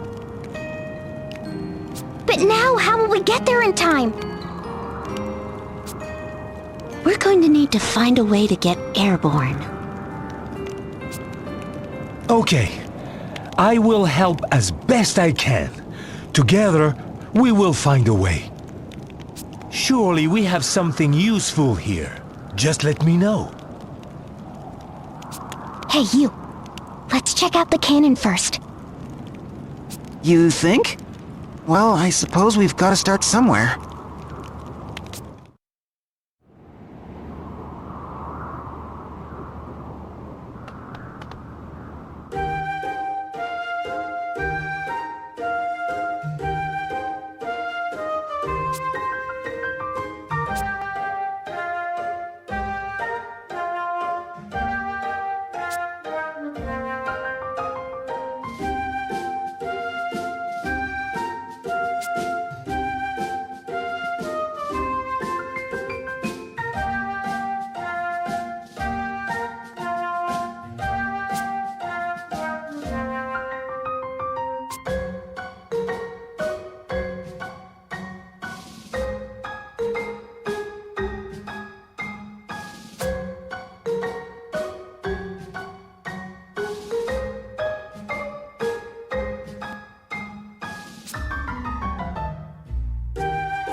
Papa, tu es revenu.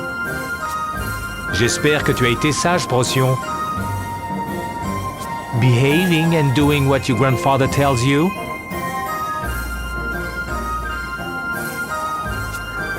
Of course, Papa.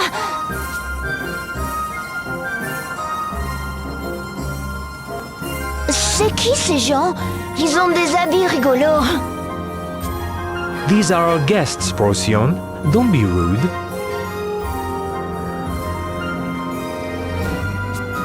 Your son? Yes, my only boy. He's quite a handful. Don't ask me where he gets it from. That's good. Means he's healthy. Sure, as long as he doesn't break his neck first. I didn't figure you for the overprotective type.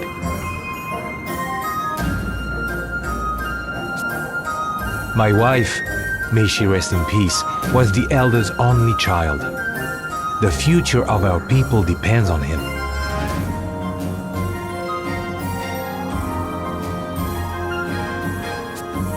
I'm sorry. I didn't mean to... No, it's fine. Time's healed the wounds. Papa, pourquoi il a une coiffure bizarre, le monsieur?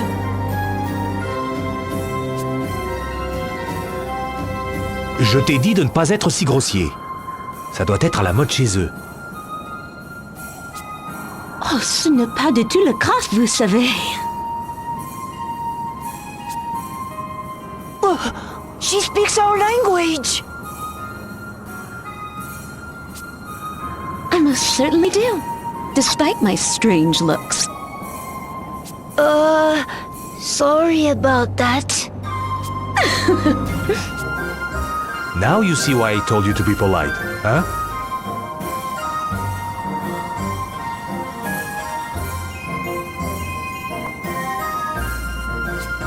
It's alright. Even I think my hair looks funny. But I can't get it to do anything else.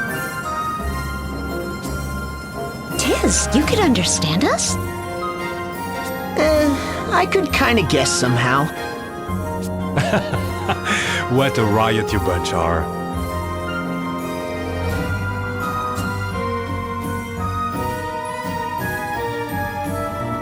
So, Mr. Lotus, about this cannon.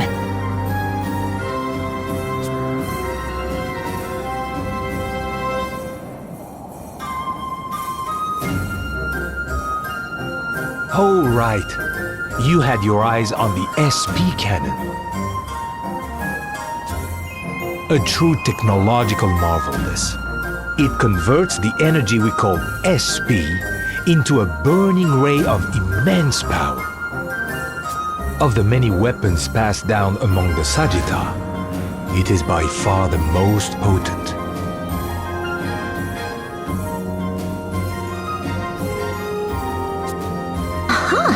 So that explains the beam and those enormous SP ratings.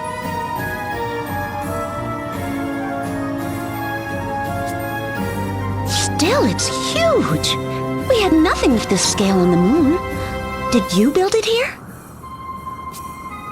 Oh no, it was not us. It has always been here, since the days of legend. Our people have lived in its shadow for centuries, that the day might come when we use it to shoot down the ball. SP cannon, huh? I've got it. How's about you shoot us out of this thing over to the skyhold? You'd be blasted en mille morceaux? Try to think of something that won't kill you. Oh, really? I thought it was a pretty good idea. While we think it over, come and take a look at this.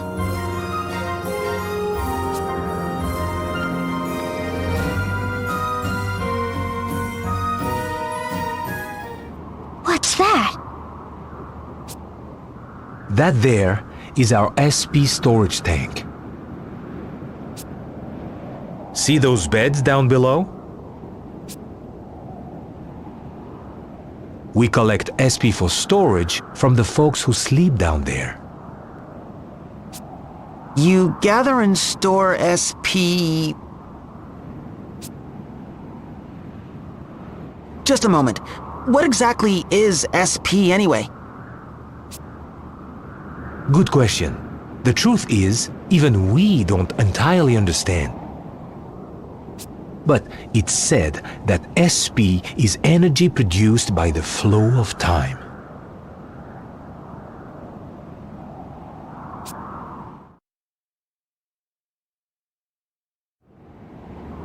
You know how energy can be harnessed from the flow of water or wind, yes?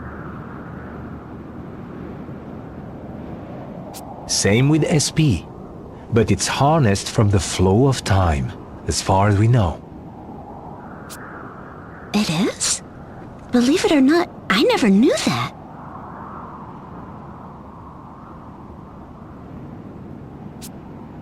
Then perhaps this hourglass operates on the same principle?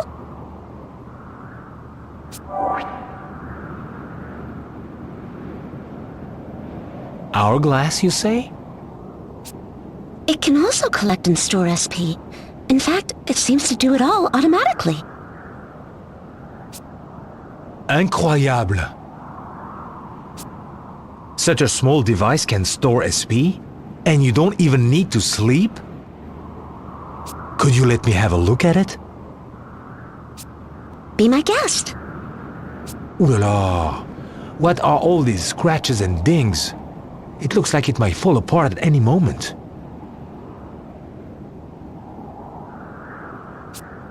I guess we have been a bit rough with it. We, huh?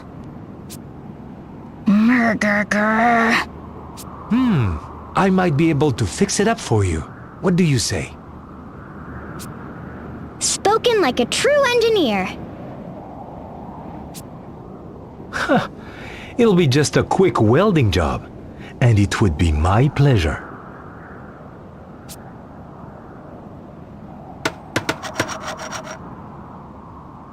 Voila! Take a gander.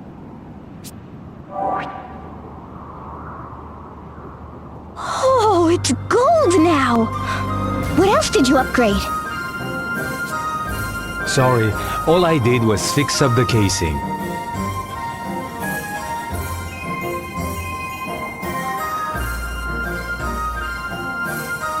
It may not be exciting, but it's the best I can do with the knowledge we have.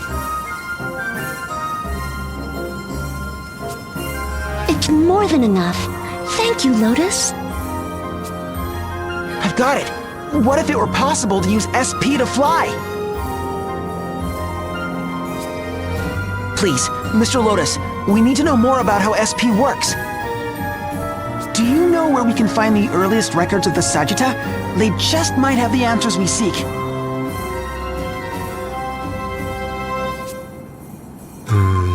If there's any such thing, it would be in the ruins of Old Sagitta. It's a bit of a hike, but I can guide you. Let me mark your map. Thank you very much. Procyon, you should come as well. You should get to know our past, that you may guide the Sagitta wisely into the future.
Oh, exactly how long do you plan on following us? Huh? Considering how extravagant this city's architecture is, it actually provides quite clear lines of sight. What are you... Making it pretty hard to follow someone undetected.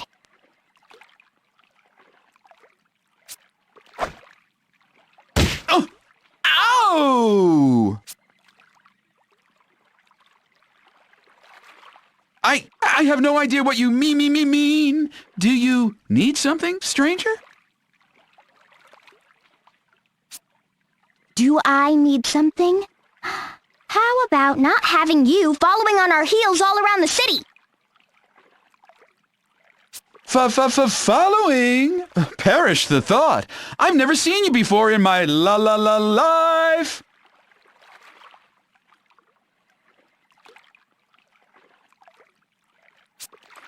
Still playing innocent, huh?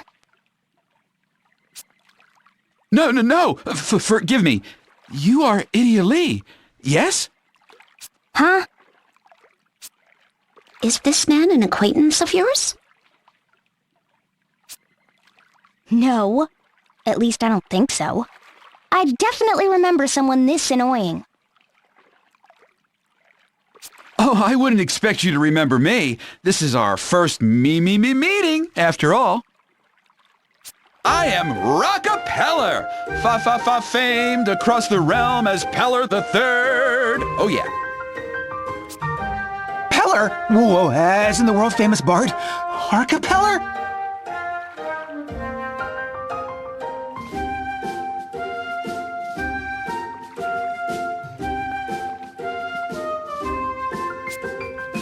You know this Peller person, you? He was an incredible musician who spent his whole life traveling the world, leaving pupils behind in every land to carry on his legacy. His life reads more like a legend than anything else. Why, they say he saved nations from fearsome fiends with only his music. That's right! We even sailed around the world to track down his legendary conductor's baton.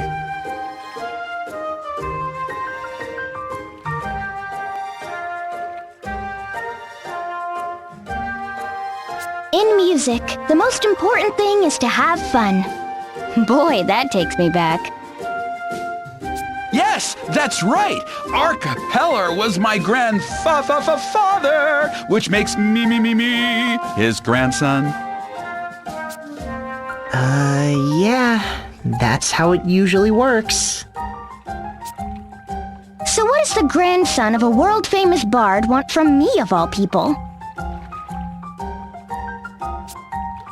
Not anything I'd like my fans to overhear. Young though I may be, I'm quite well known. If you're trying to go undercover, you could start by talking like a normal... never mind. Just lead the way. Do, re, mi, fa, follow me.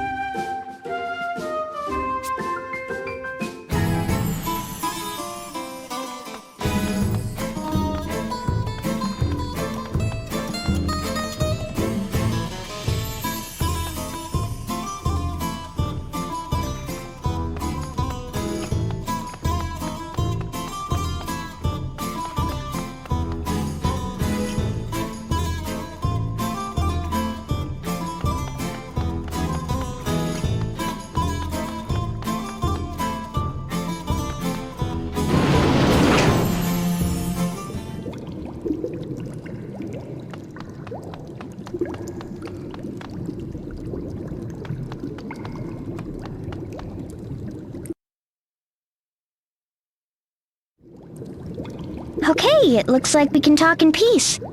But why here, of all places? Why, this is my new studio! I purchased the property just last year! Is it not up to your satisfaction? It seems to be soundproof at the very least. Anyway, what do you need me here for? Allow me to explain. Yeah, before you do that, can you give the singing a rest?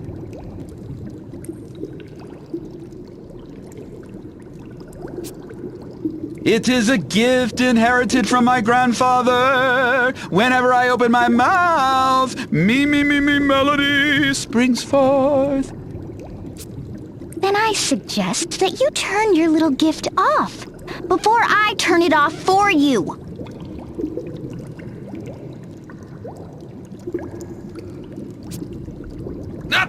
I suppose silence is also a virtue. I will do my best. Oh, well, there can be no doubt that you're a descendant of the great Arcapeller.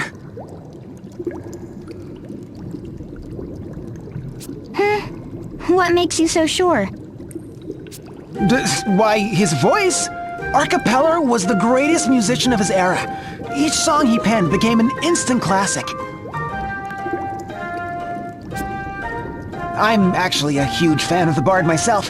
Why, I have every album he ever released. Well, actually, 2 copies. One for playing and the other set aside in mint condition.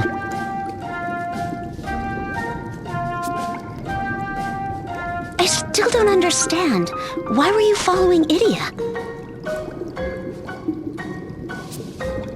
Yeah, I never did anything to deserve being stalked by some weirdo musician. Not that I can remember, anyway. If I might be so bold, Miss Idia Lee, you are the daughter of the Grand Marshal of Eternia, are you not? Oh, so that's what this is all about. Okay, let's hear it then. Not that I want to. First, you must know that I am terribly busy these days composing new songs for my upcoming tour, due to begin next year.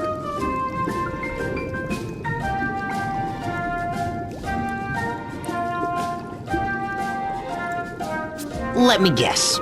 Someone's been interfering with your work? Someone from the Eternian forces? Yes, 2 someones in fact, and just when I was about to set out in search of new inspiration.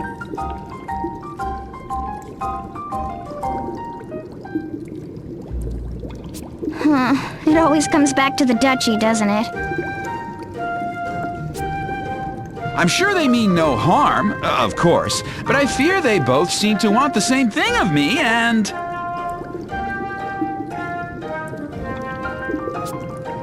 Let's cut to the chase. Who are they? One would be the famed diva of the battlefield, Miss Praline a la mode.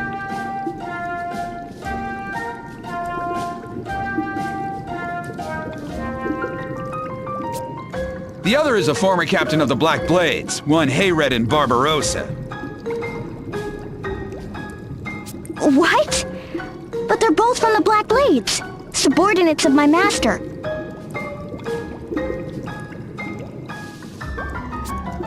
The diva of the battlefield.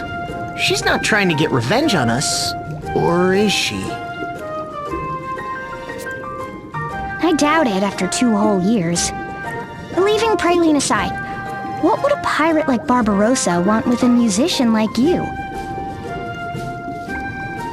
It seems to have something to do with a long-lost song of my grandfather's, which was discovered last year.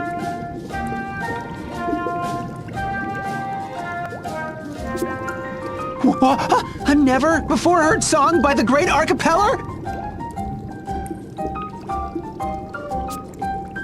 Oh, this is the news of the century! How did I not hear about this?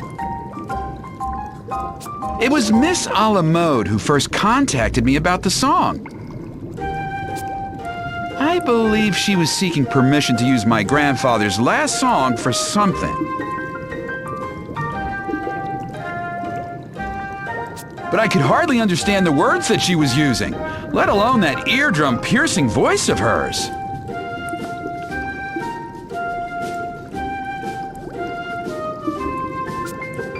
It was all quite beyond my understanding. She seems to have quite a singular way of expressing herself. Since I couldn't ascertain exactly what she wanted, I've been avoiding giving any sort of response. While I was pondering a course of action, I was accosted by a rather large gentleman, Captain Barbarossa. He tried to tell me something in that rough, ear-shattering voice of his, but his words were as unintelligible to me as Miss a la mode's. The best I could gather was that they each had some designs on my grandfather's last song. But you have no idea what they want to do with it. That's why you were following Idia?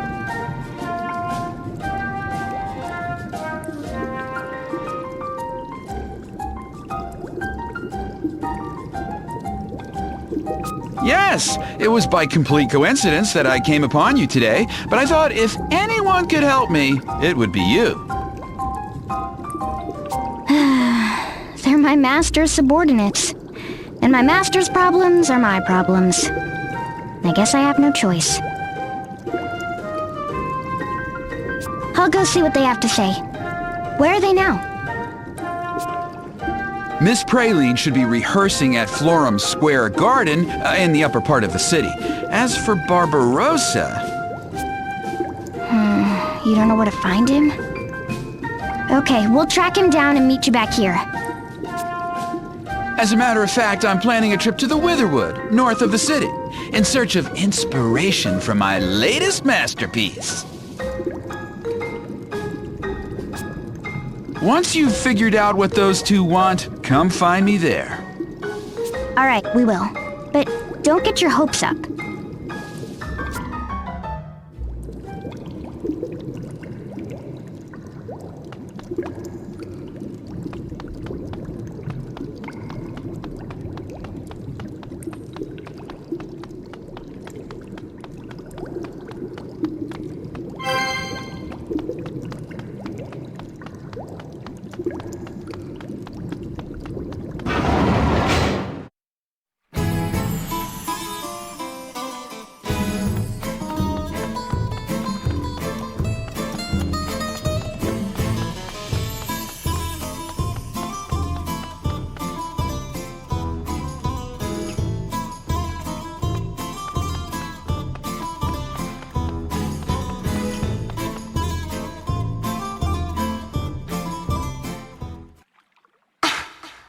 this all about? You can't just interrupt a rehearsal like that. We were on fire! Praline a la mode, diva of the battlefield, and holder of the performer asterisk.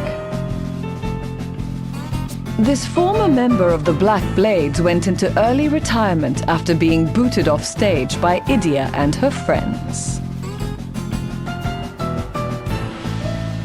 Now she's making a comeback, and judging by her quick return to the top of the charts, her airhead act may just be for show.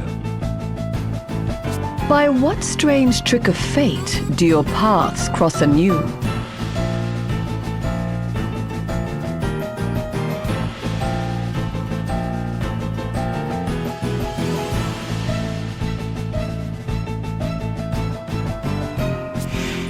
Are you sure it's not your pants that are on fire?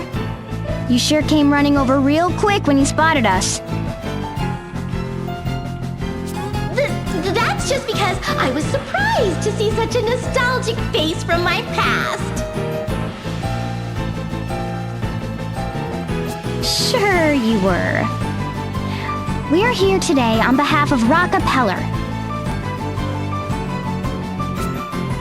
You're not doing all this to get back at us for what happened at Eisen Bridge, are you? Oh! You're here about the grand ship!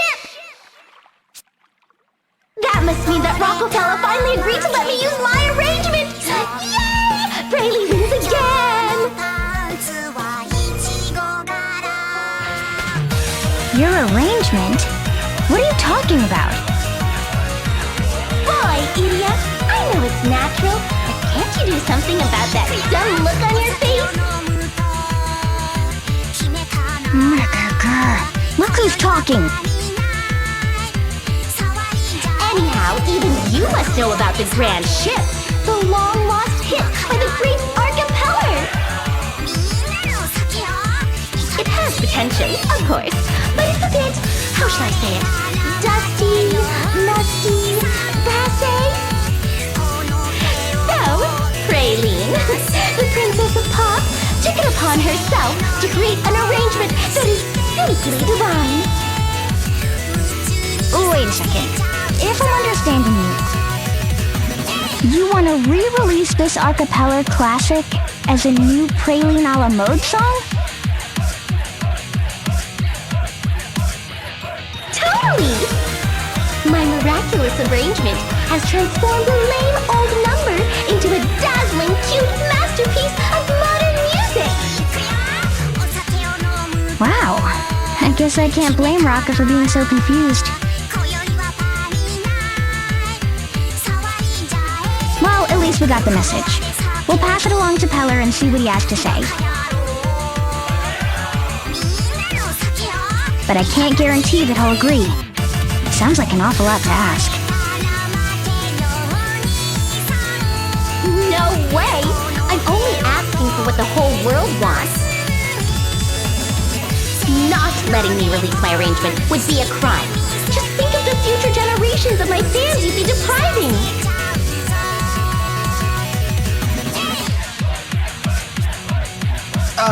Idia? Do you think that Captain Barbarossa also...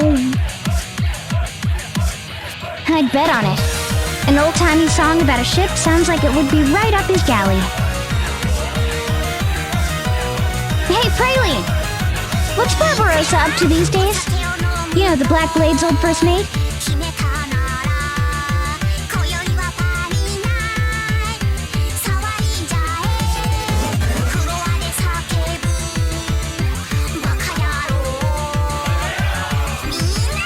What? That old sea dog? How should I know? You know where he is, don't you? I haven't the foggiest. No, I know nothing about that stupid, noisy sea dog who shows up in the dead of night in some suspicious fog bank in the South Seas.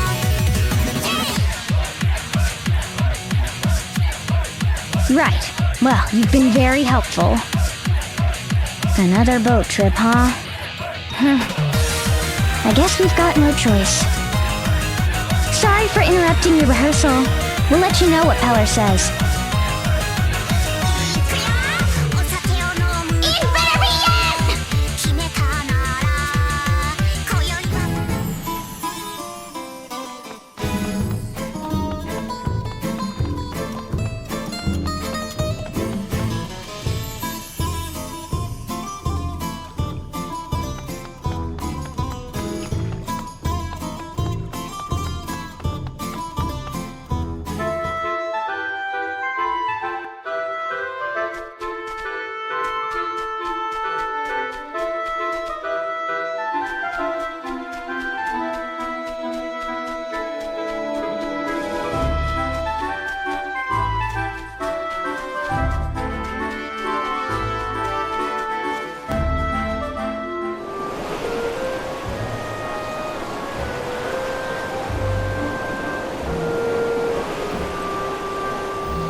A life on the lonely sea is the only life for me.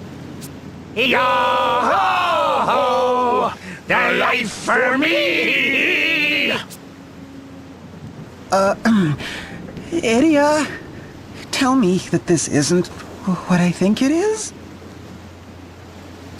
It's a ghost ship, all right. In every sense of the word. I know how you feel. Oh, watch your feet. The deck's rotting there. Now then, if I remember, the captain's up astern.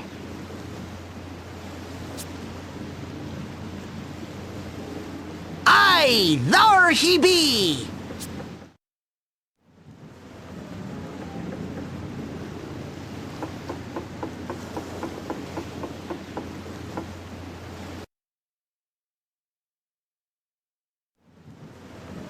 Here you are.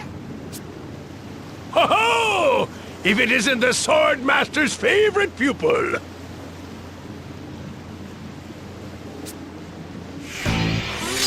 Captain Hayredden Barbarossa, man of the sea, and holder of the pirate Asterisk, as Lieutenant Commander of the Eternian Black Blades. Barbarossa once came to blows with Idia aboard his haunted ship. Ever seeking adventure and romance at sea, he sailed the realm's oceans on the SS Funky Francisca with his ghostly crew. By what strange trick of fate do your paths cross anew? Or should I say, the proud daughter of our illustrious Grand Marshal, eh? Welcome aboard, milady! How about you just call me Idia and turn the volume down a bit?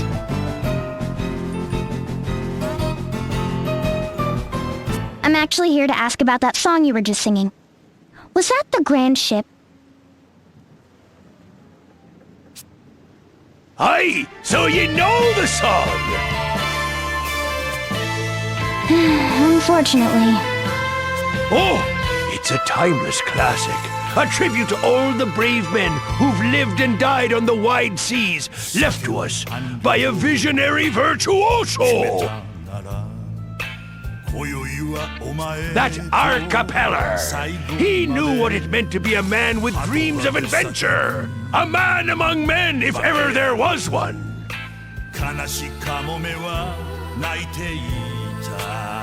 Those lyrics you were singing, were those also written by Master Peller? Why, new lyrics written by the Bard himself would be a discovery for the ages!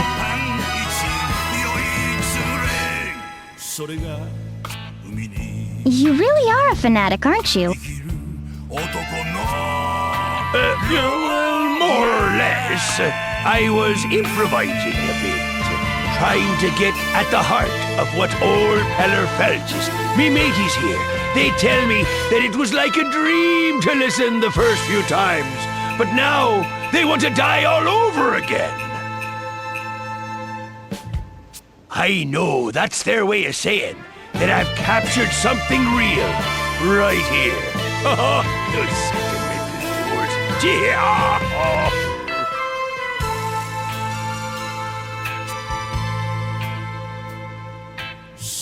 Anyway, we're here on behalf of Rockefeller. He's the grandson of the guy who composed that melody you're singing.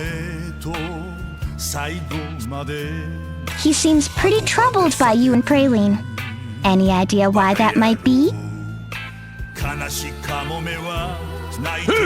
That scurvy diva! She just had to go stirring up trouble, eh? Scurvy diva? That's some way to talk about a former comrade in arms. I've got me mateys here. I don't need some prima donna who thinks she's better than me, 'cause she's got a gang of deluded fan lovers. She'd go around the Black Blades, claiming that she did more than any of us, that she was the one pulling all the strings.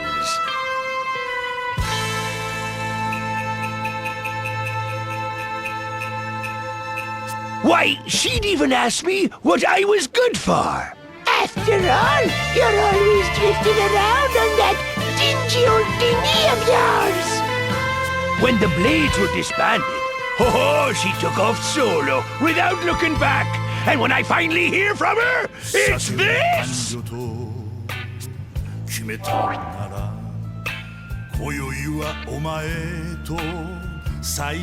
A flyer for Praline's next concert. So, what's the problem? The diva of the battlefield, Praline a la mode, is set to cast a dazzling arise on the musical discovery of the century. What? I guess she means she'll breathe new life into it? It's one thing to set her sights on a classic like this and think she can just recycle it for her own gain. But that's not even the worst of it. Why, she means to take this timeless ode to the men of the sea and slap her silly, sappy lyrics all over it. She'd make a mockery of a man's dreams. Turn a soul-stirring sea shanty into some sugar-spun confection of conceit.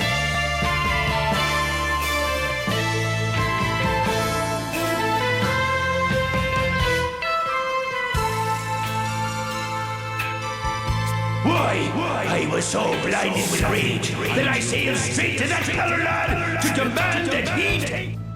That's it. And you were probably roaring and shouting up a storm the same as you're doing now. In other words, he shouted so loud that nobody heard him. Are you serious? At least we've heard both sides of the story now. Praline wants to use the song for herself, but she's so painful to listen to that her message was totally lost on Peller.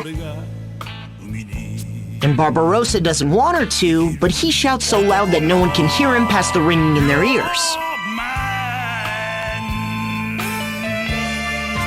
What a pair.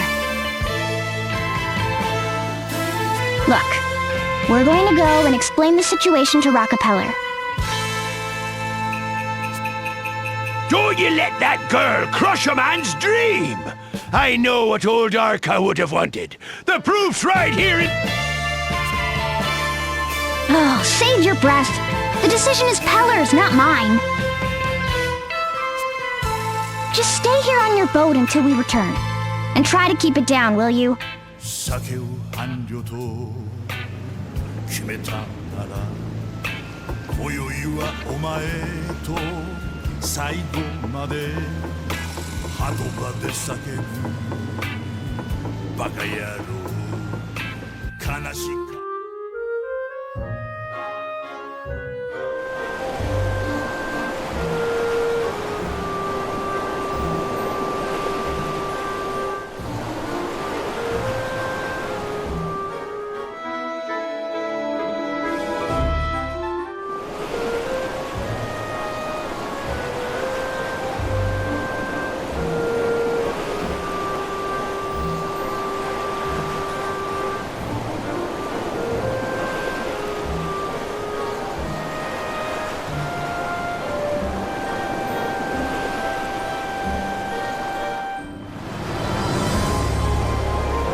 Shine forever, oh crystal, shine bright and shine strong.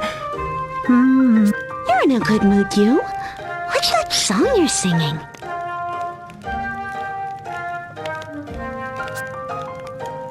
Oh, was I doing that out loud? Sorry. It's a famous song by Arcapeller. Shine forever, oh crystal.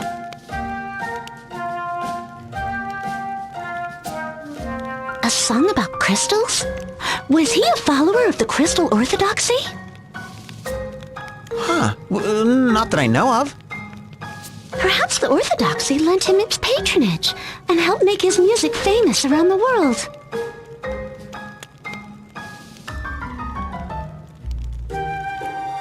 Perhaps so. I have to say, though, I am surprised you guys are such fans of his work. I wouldn't say we're fans. Not like you, at least. It just so happened that we met his pupils and learned some stuff about him. It just so happened? I'm a huge fan, and even I haven't had the good fortune of meeting his pupils.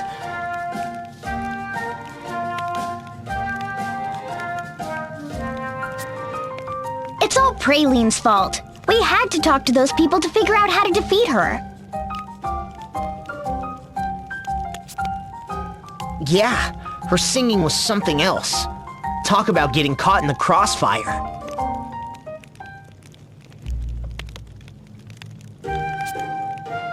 Anyway, by chance, we heard about a famous bard who defeated a siren with the power of song. Peller silences the siren from his later years. Incroyable! How do you know all these things? He wrote a song about it, of course. It became a cult classic. Both the siren and Praline had the power to beguile others with their song.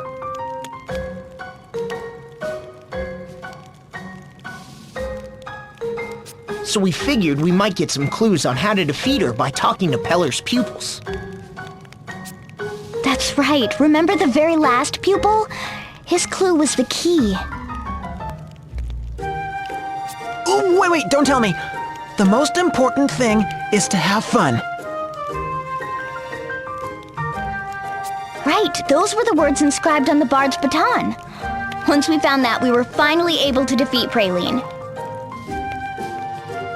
Wait, you mean you actually touched the bard's baton?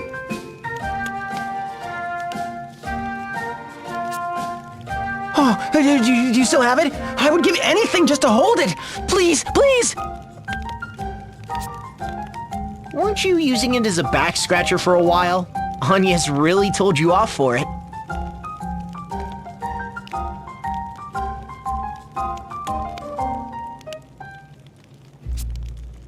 remember.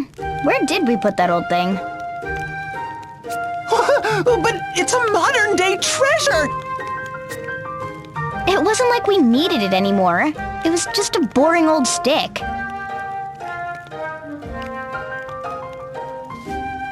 Tell me about that pirate, too. The one who's arguing with Praline. Oh, Captain Barbarossa. He was a member of the Black Blades with Praline. Second in command, no less. He'd known Master Kami Izumi for years and was his right-hand man. He was always going on about the spirit of adventure. I wonder if he ever found that... Susanoo, was it? I don't know. I remember thinking he was looking in completely the wrong place. A man of the sea, looking for the spirit of adventure. No wonder he was entrusted with carrying on Peller's legacy. I don't think he was exactly entrusted with it. Wait, I just remembered. The baton! What about it? I remember the last time I saw it. I used it to see if the potatoes were cooked through. That's a creative use for it. So, what did you do with it afterwards? It's strange, I don't remember. But there was a really crunchy breadstick. Let's not mention this to you.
Within a labyrinth of falling leaves, the ruins of a once great faith now looming before my face, I find myself rooted in place. Is this how you always do your, composing? Oh, so, you return. But yes, the voice of eternity whispers directly into my heart, filling my soul with song. And what does the voice of eternity tell you now? Not a thing. So can you hear it or not? I could hear it when I had some peace and quiet. Well, sorry for the interruption. If we aren't bothering you too much by doing what you asked, we managed to find out what your two friends wanted. Did you now? By all means, la la la la, let us hear it.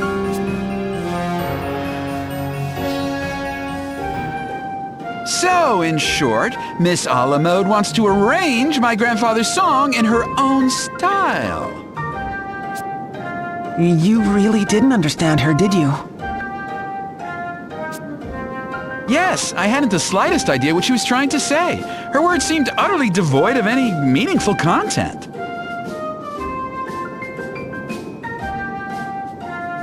That's one way to say it. And you say that Captain Barbarossa has also taken an interest in my grandfather's song? Taken an interest?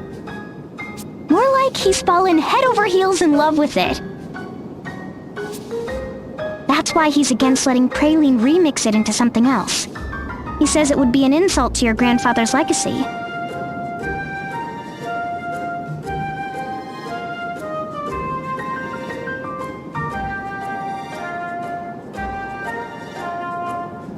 That said, he may just be projecting his own feelings onto your grandfather. I wouldn't worry too much about.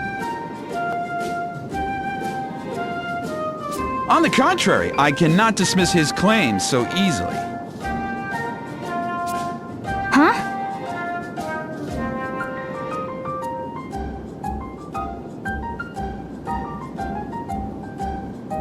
The long-lost score of my grandfather's.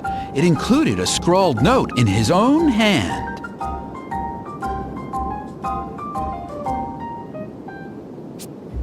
Dedicated to all who understand the mysteries of the sea and the hearts of the men who sail it.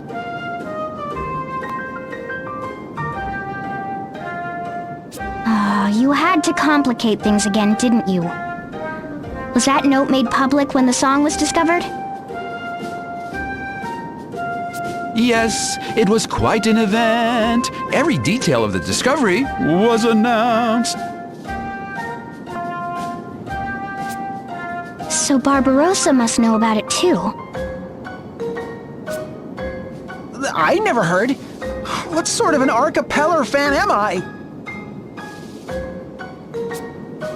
This diva of the battlefield, Praline a la mode. She is as famous around the world today as my grandfather was in his own time.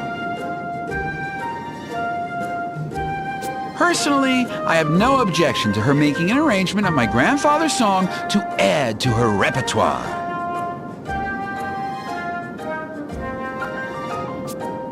But if you agree to that... I would be disregarding the feelings of a man who understands my Grandpa Arca's wishes perhaps better than any other. Miss Idia, would you mind terribly if I erupted in song for just a moment? If you must. 2 wishes, 1 me. Tell me what to do, such is my plea. Such is his plea! Idia? Nothing. Praline's arrangement is probably what her fans, pretty much everyone in the world, want to hear. Who are we to oppose that? And yet, we know what Arcapeller wanted, and Praline isn't it. Not even close. So do we refuse her and honor the bards? What's the right answer? What advice should I give Raka?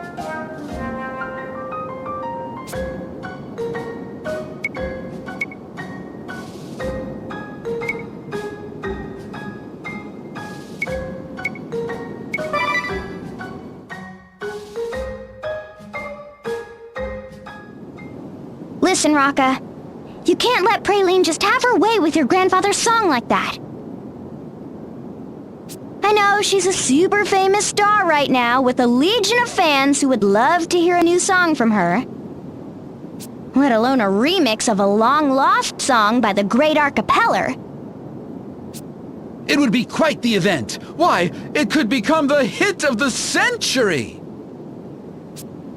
But your grandfather wasn't trying to write a hit. You speak of the dedication on the sheet music, but those were just idle musings.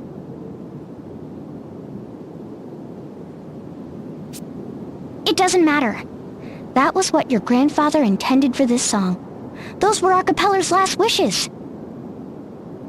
Your grandfather meant for that song to belong to those who loved the sea. Those who understood a man's heart.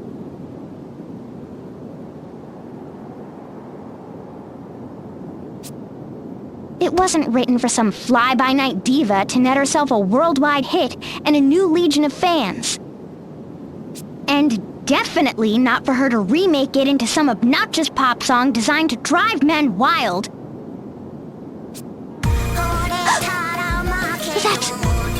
No. Is this? It sounds like my grandfather's song, but somehow lighter and cheaper.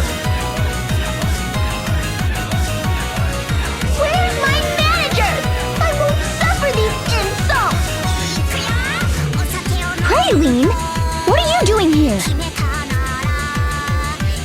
And it's not just me, you meanies! When you insult me, you're insulting every one of my fans and believers too!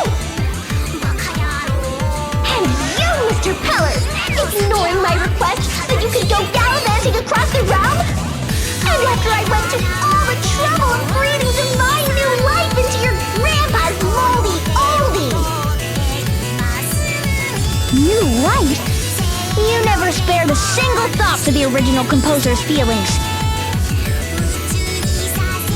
You never show a shred of respect for anyone but yourself.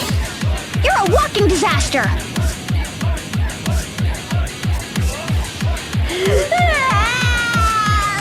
Why are you always so mean? I can't believe you call me that! And divine? All you did was rip off another artist. You're no better than a thief!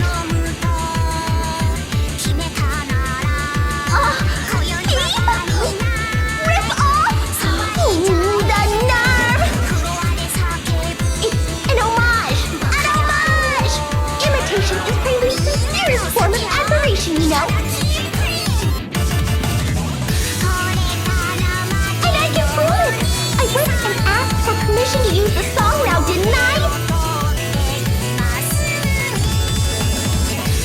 You've got an answer for everything, huh?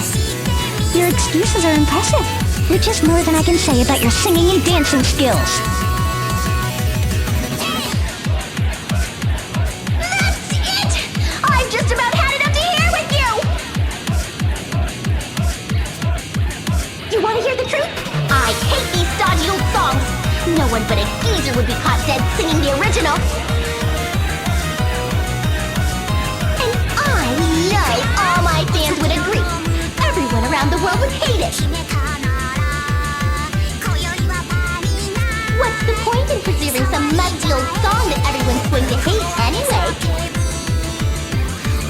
There's no reason why I shouldn't be allowed to rearrange it into a girly, grooving sensation of style!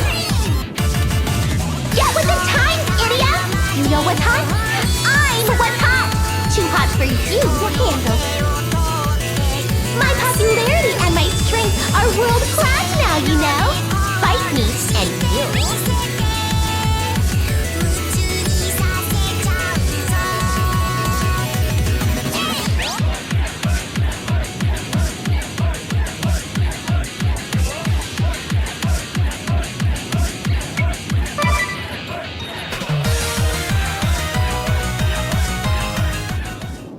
Wow, really?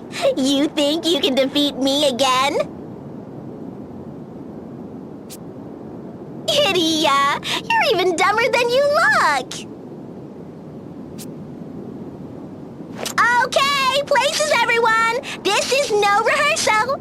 We're going to make this idiot change her tune.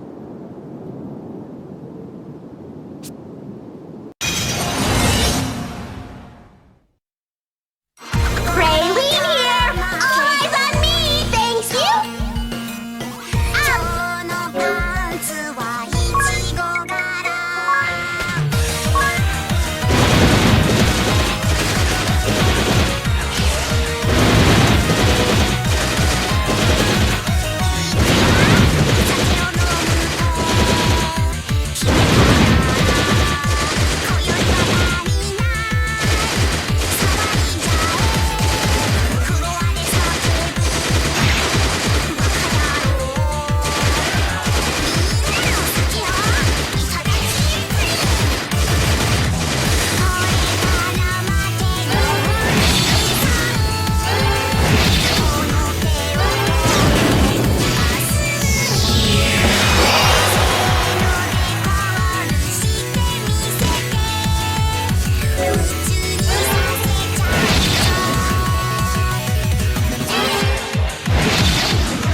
If this is it for me, then I'll just have to.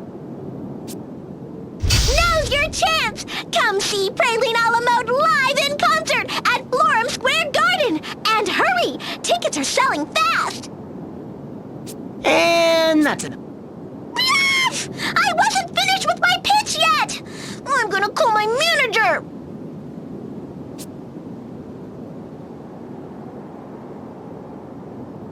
What a piercing voice she has! Is that the secret to charming the world as a singer these days? She's mostly just charming the male half of the world. And something tells me it isn't with her voice.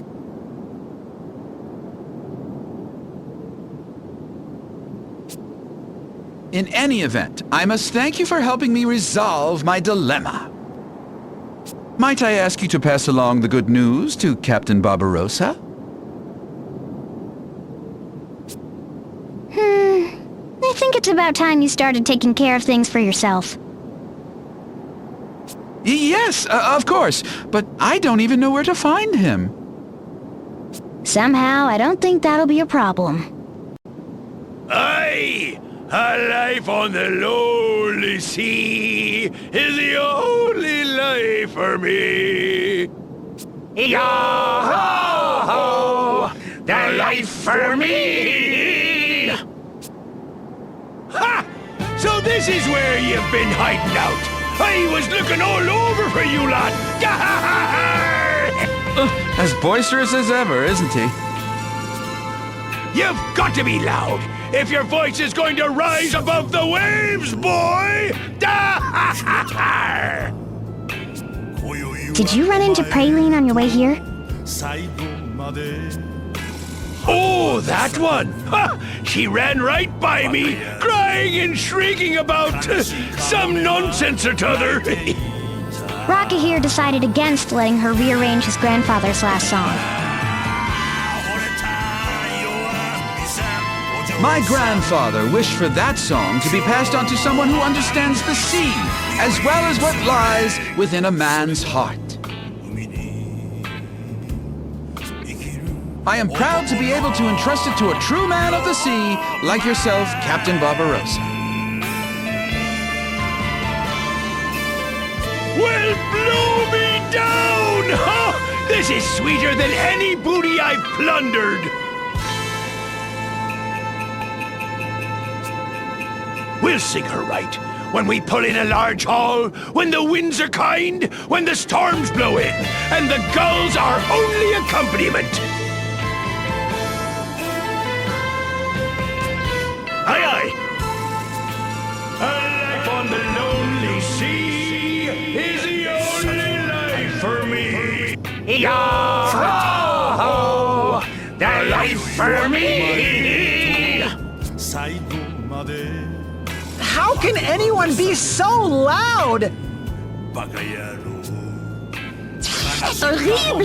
My head is about to split in two! I will not lose to you!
These are the ruins? You weren't joking when you said it was a hike. Yes, this is where our ancestors are said to have once lived. Our true roots lie here, dating back to an age far older than our village. Your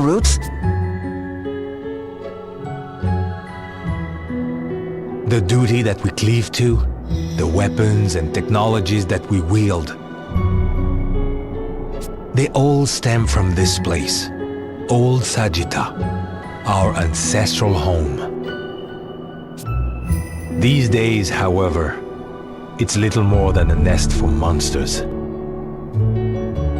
Are you afraid, son?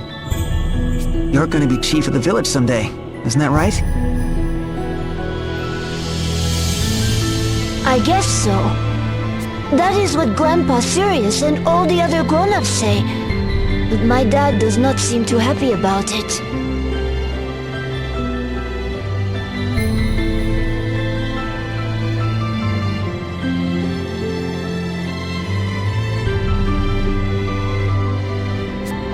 He doesn't?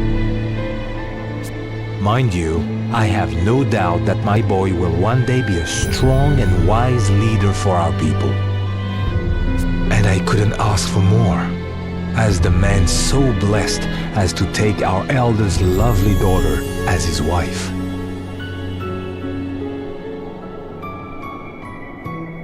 But as father to my son, I don't want him to grow up feeling bound by the expectations of others.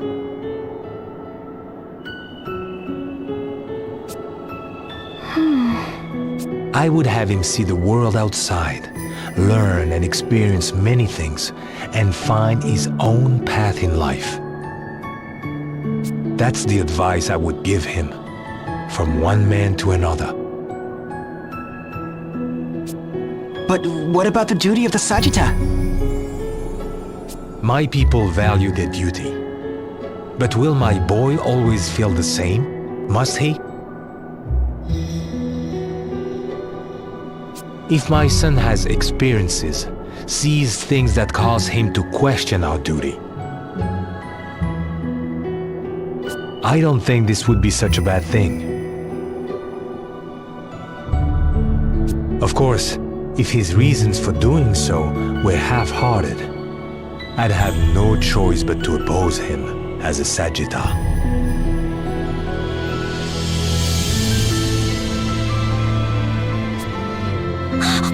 But if he held his beliefs strong and was willing to fight, to sacrifice himself for them, no matter who opposed him,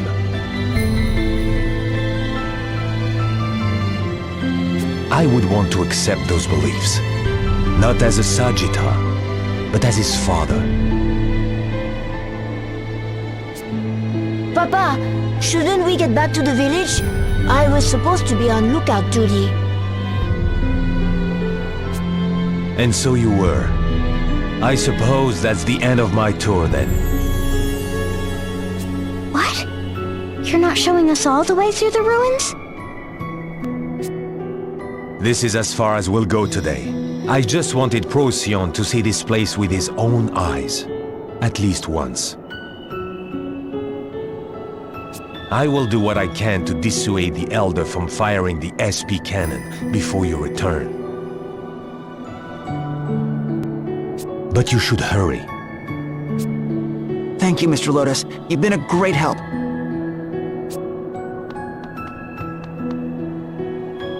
I wonder if Father felt the same way. Procyon's lucky to have such an open and understanding father. Yes, very lucky indeed.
Everyone, take a look at this tablet.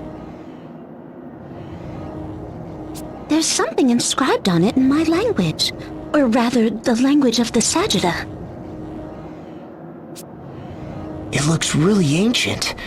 The words are completely worn away in places. I'll translate the bits that I can read. Let's see now.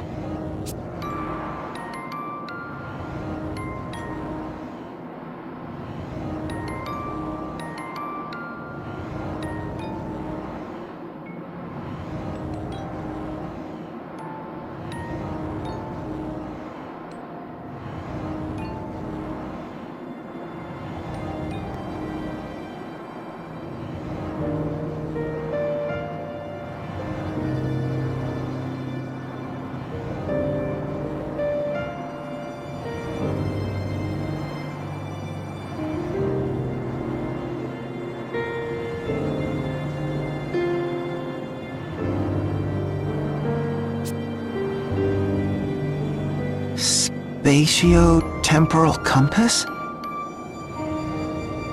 That sounds an awful lot like the compass Professor Norsen was talking about. That's as much as I can read. The rest is illegible. Don't worry about it. There may be other tablets in better condition. Let's find them.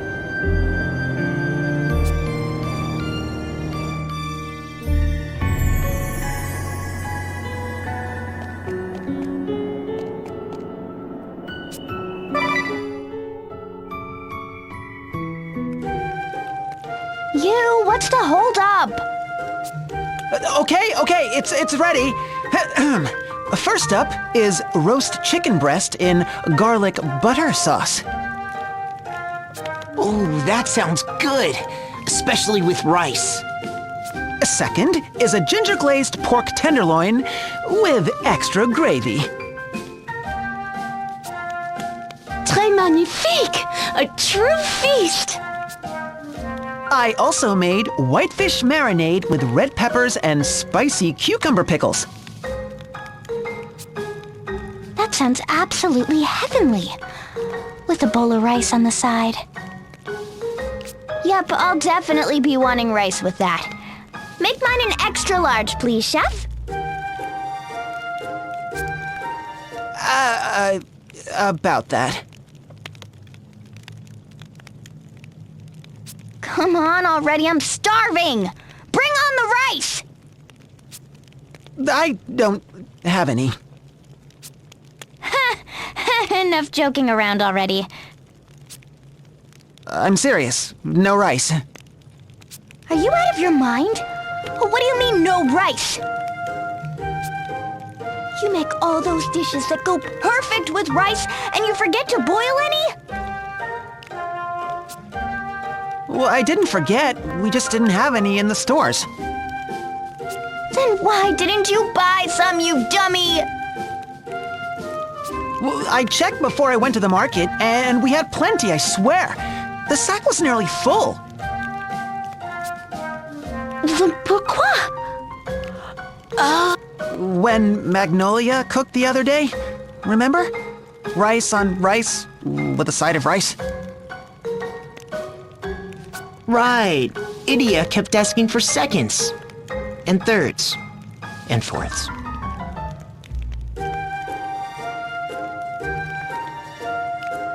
Well, excuse me for appreciating a good meal. Anyway, let's see how you did. Oh, wow, garlic butter sauce? Oh, This ginger pork, oh la la! It melts in the mouth! The red pepper marinade is great. Sweet, and sour, and tart. oh, and look at this. Whole garlic. It is good, isn't it? Okay, so there's no rice, but I baked croissants. Pardon me, Master Yu. Would you have any Gatladio Dijon?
Look, another tablet. Let's see what I can read.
that's where the inscription ends. So somehow, the compass eventually found its way to Ansheim. All these years and years later. It's interesting, for sure, but I don't think it's going to help us save Agnes. Right. What we need now is a way to get to the Skyhold. There may be tablets with more useful information. Let's keep looking.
Oh my, this tablet says...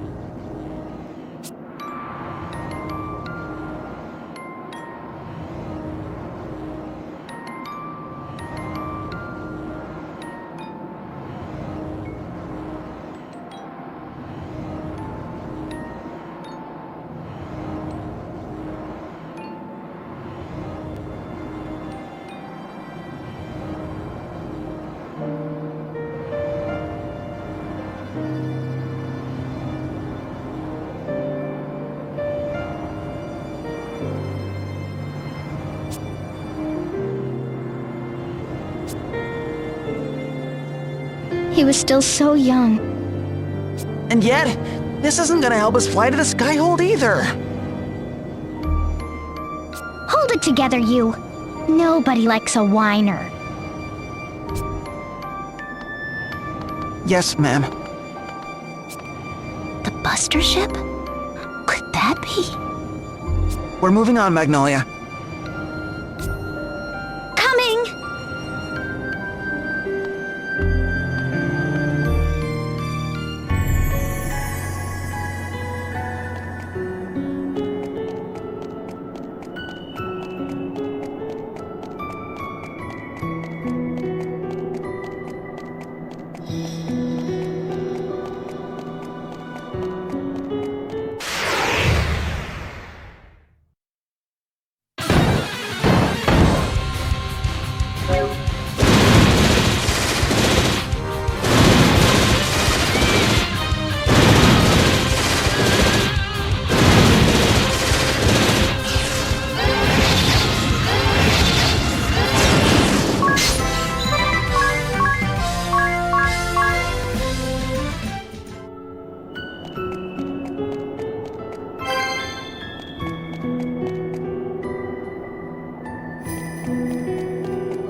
This seems to be a record of the many inventions Altair was responsible for.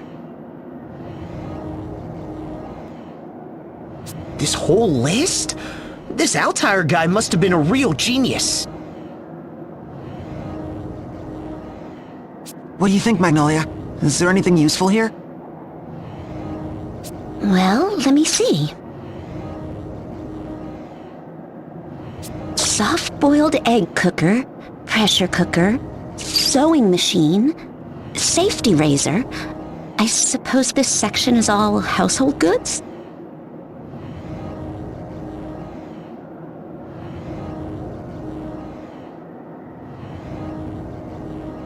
Stethoscope, anesthetics, artificial limbs, microscopes. These must be his contributions to medicine. The suspension bridge, windmills, water wheels, threshing machines, furnaces, dock designs, sailing gunpowder, small firearms, automatic weapons, torpedoes, armored vehicles, battleships. I feel like we're getting warm here. Here, what about this? The airborne battleship Sagittarius. Airborne battleship? He invented that too? That's what it says. And also that it was newly deployed to Old Sagitta. If we can get our hands on this battleship, we can get to the Skyhold. Let's return to the village and see if Mr. Lotus knows anything about it.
Ah, you're back.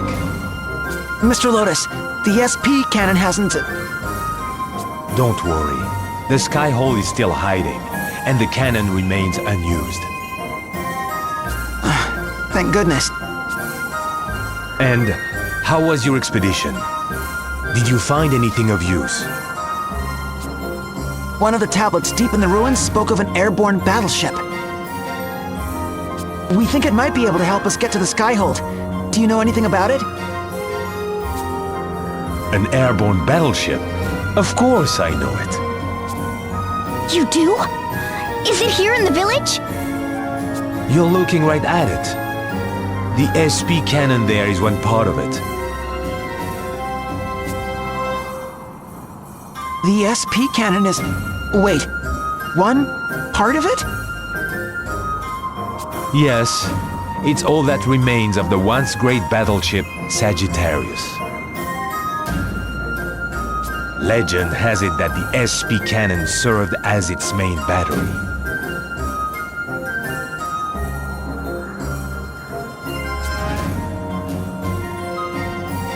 But the Sagittarius lost its flight capabilities generations ago. Now it's all we can do to keep it floating here.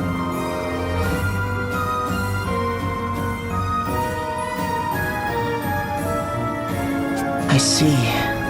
Oh well. I'm sorry to disappoint you. You must be tired. Why not take it easy tonight? The ball and the Empire are quiet. Stay here in our village and recover your spirits with a good night's sleep. It's true. I am feeling exhausted. I'm sorry, everyone. I made us wander around those ruins for nothing.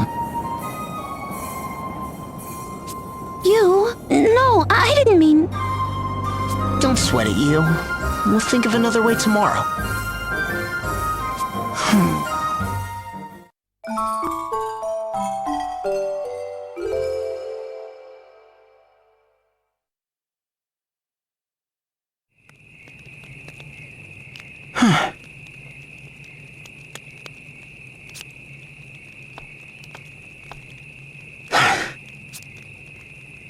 Everyone's finally asleep.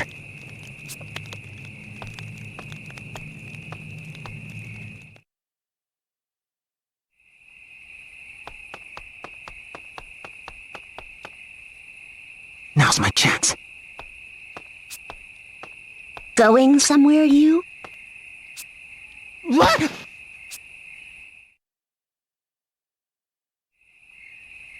Magnolia, weren't you sleeping?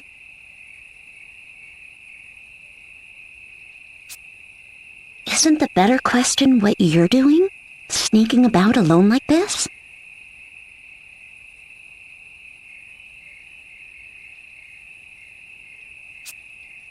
Well, no.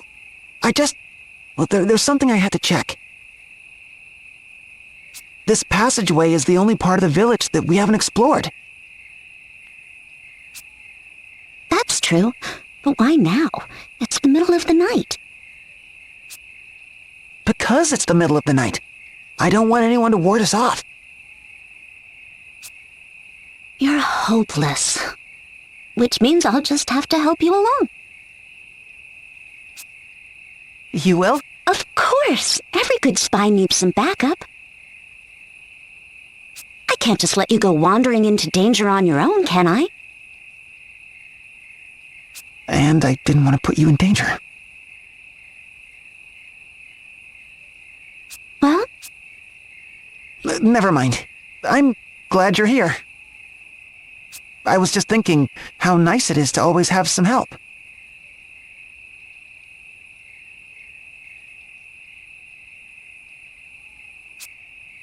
It is nice, isn't it? Thanks, Magnolia. Shall we then? After you.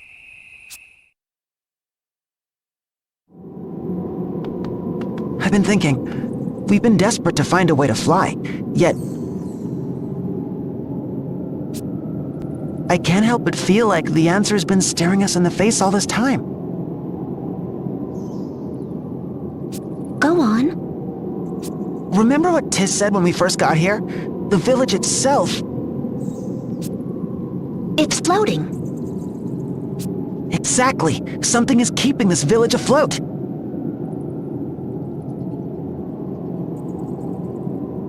Like a great sky stone.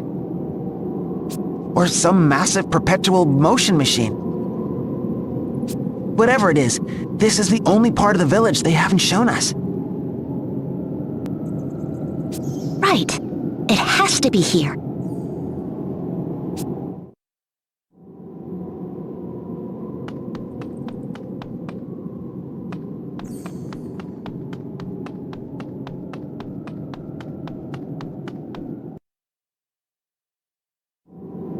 What is this? A singularly large sky stone? Or something else entirely?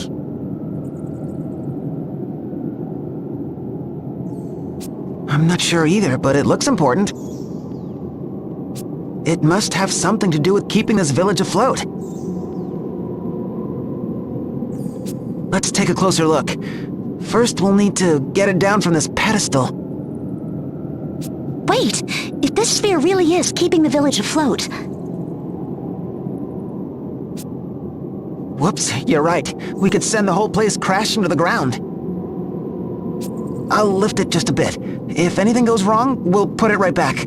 Okay? All right, let's try. Here goes nothing. Heave ho!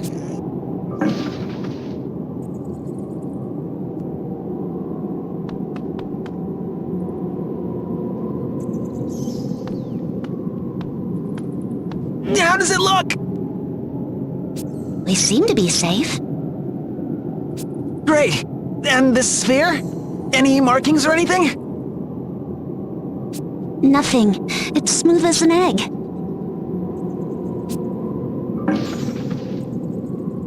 Another dead end. I'm afraid so. And here I thought we were onto something.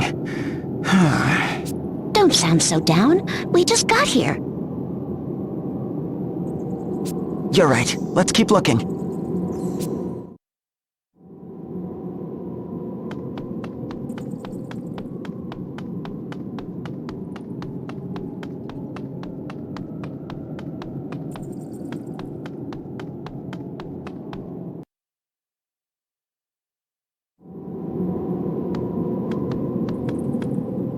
What do you think this is?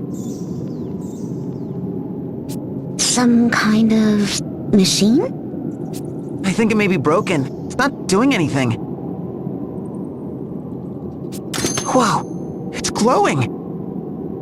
Maybe this is what's keeping the village afloat. The light's so warm. Maybe if we shine the light on some key item. As if... Magnolia, you're a genius! I am? I remember reading somewhere that sky stones need to be warm to float. Do they? That sphere we found, the one on the pedestal. Maybe if we put it in the light of this machine and heat it up... I think you're onto something.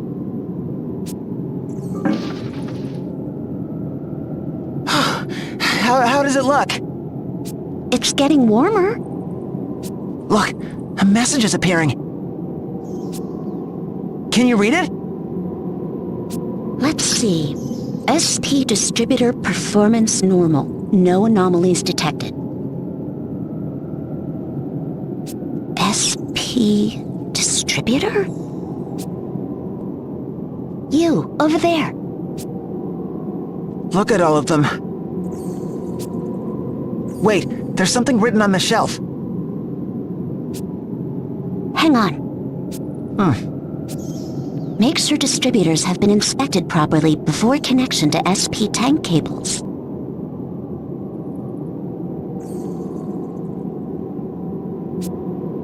So this machine is... There's writing on the back of it as well. SP Distributor Inspector. Model Bunpine Beta 006.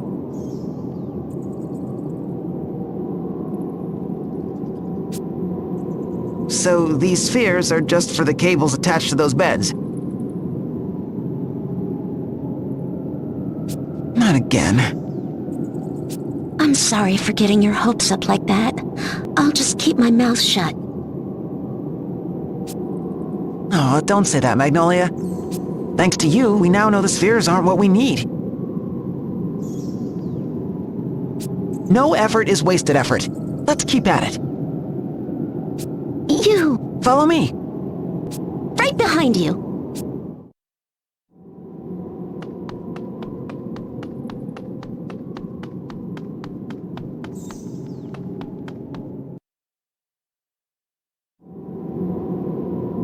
A pool of water. Are they storing rainwater? Maybe if we tried sprinkling this water on something?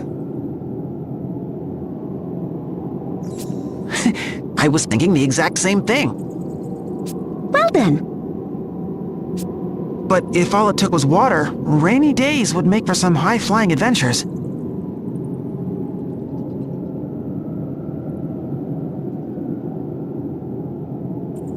And if a drought came, look out below. Seems our hypothesis doesn't pass muster. And here I thought we had it. I think we've both been thinking too hard. Why don't we give ourselves a little break?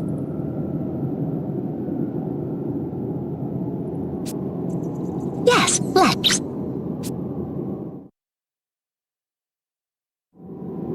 Enjoying yourself? Your eyes are almost dancing. You bet. Making hypotheses, gathering data, it reminds me of when I wanted to be a scholar.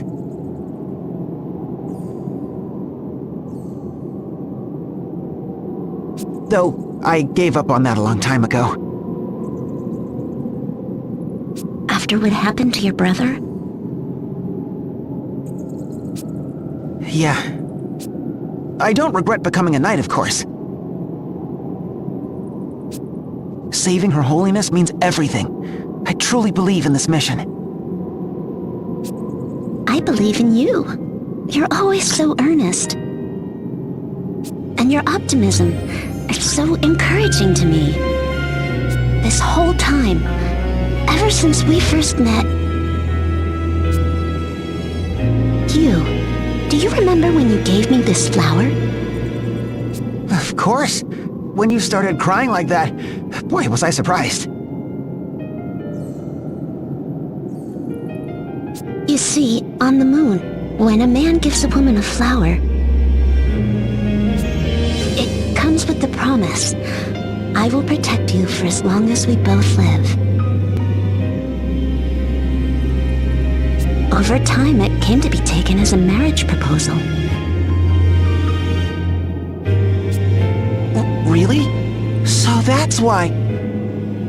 It's all right, I understand. I know you didn't mean it that way. But at that moment, when I found myself alone and afraid in a strange new world, your flower gave me so much strength, more than you'll ever know. I know it was my mistake, but the courage you gave me was real. I was ready to fight again, to stand up again. You were like the sun to me, That day and every day since.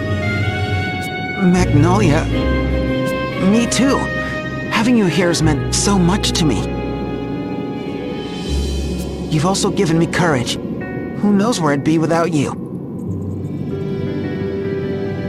Together, we'll save Agnes. We'll defeat the Kaiser, the Ball. We'll see our mission through, and it'll be... Bien sûr, our coup de gravy. But first, we'll need to find out the secret of this floating village. Right, let's get back to it.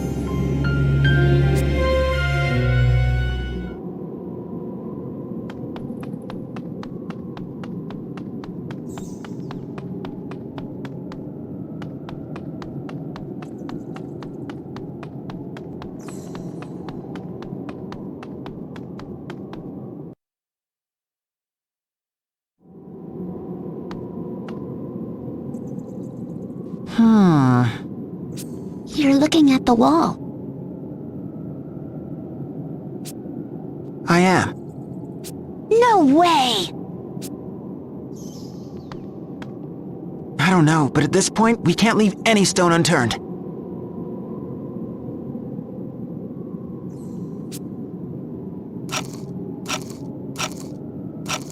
Nothing?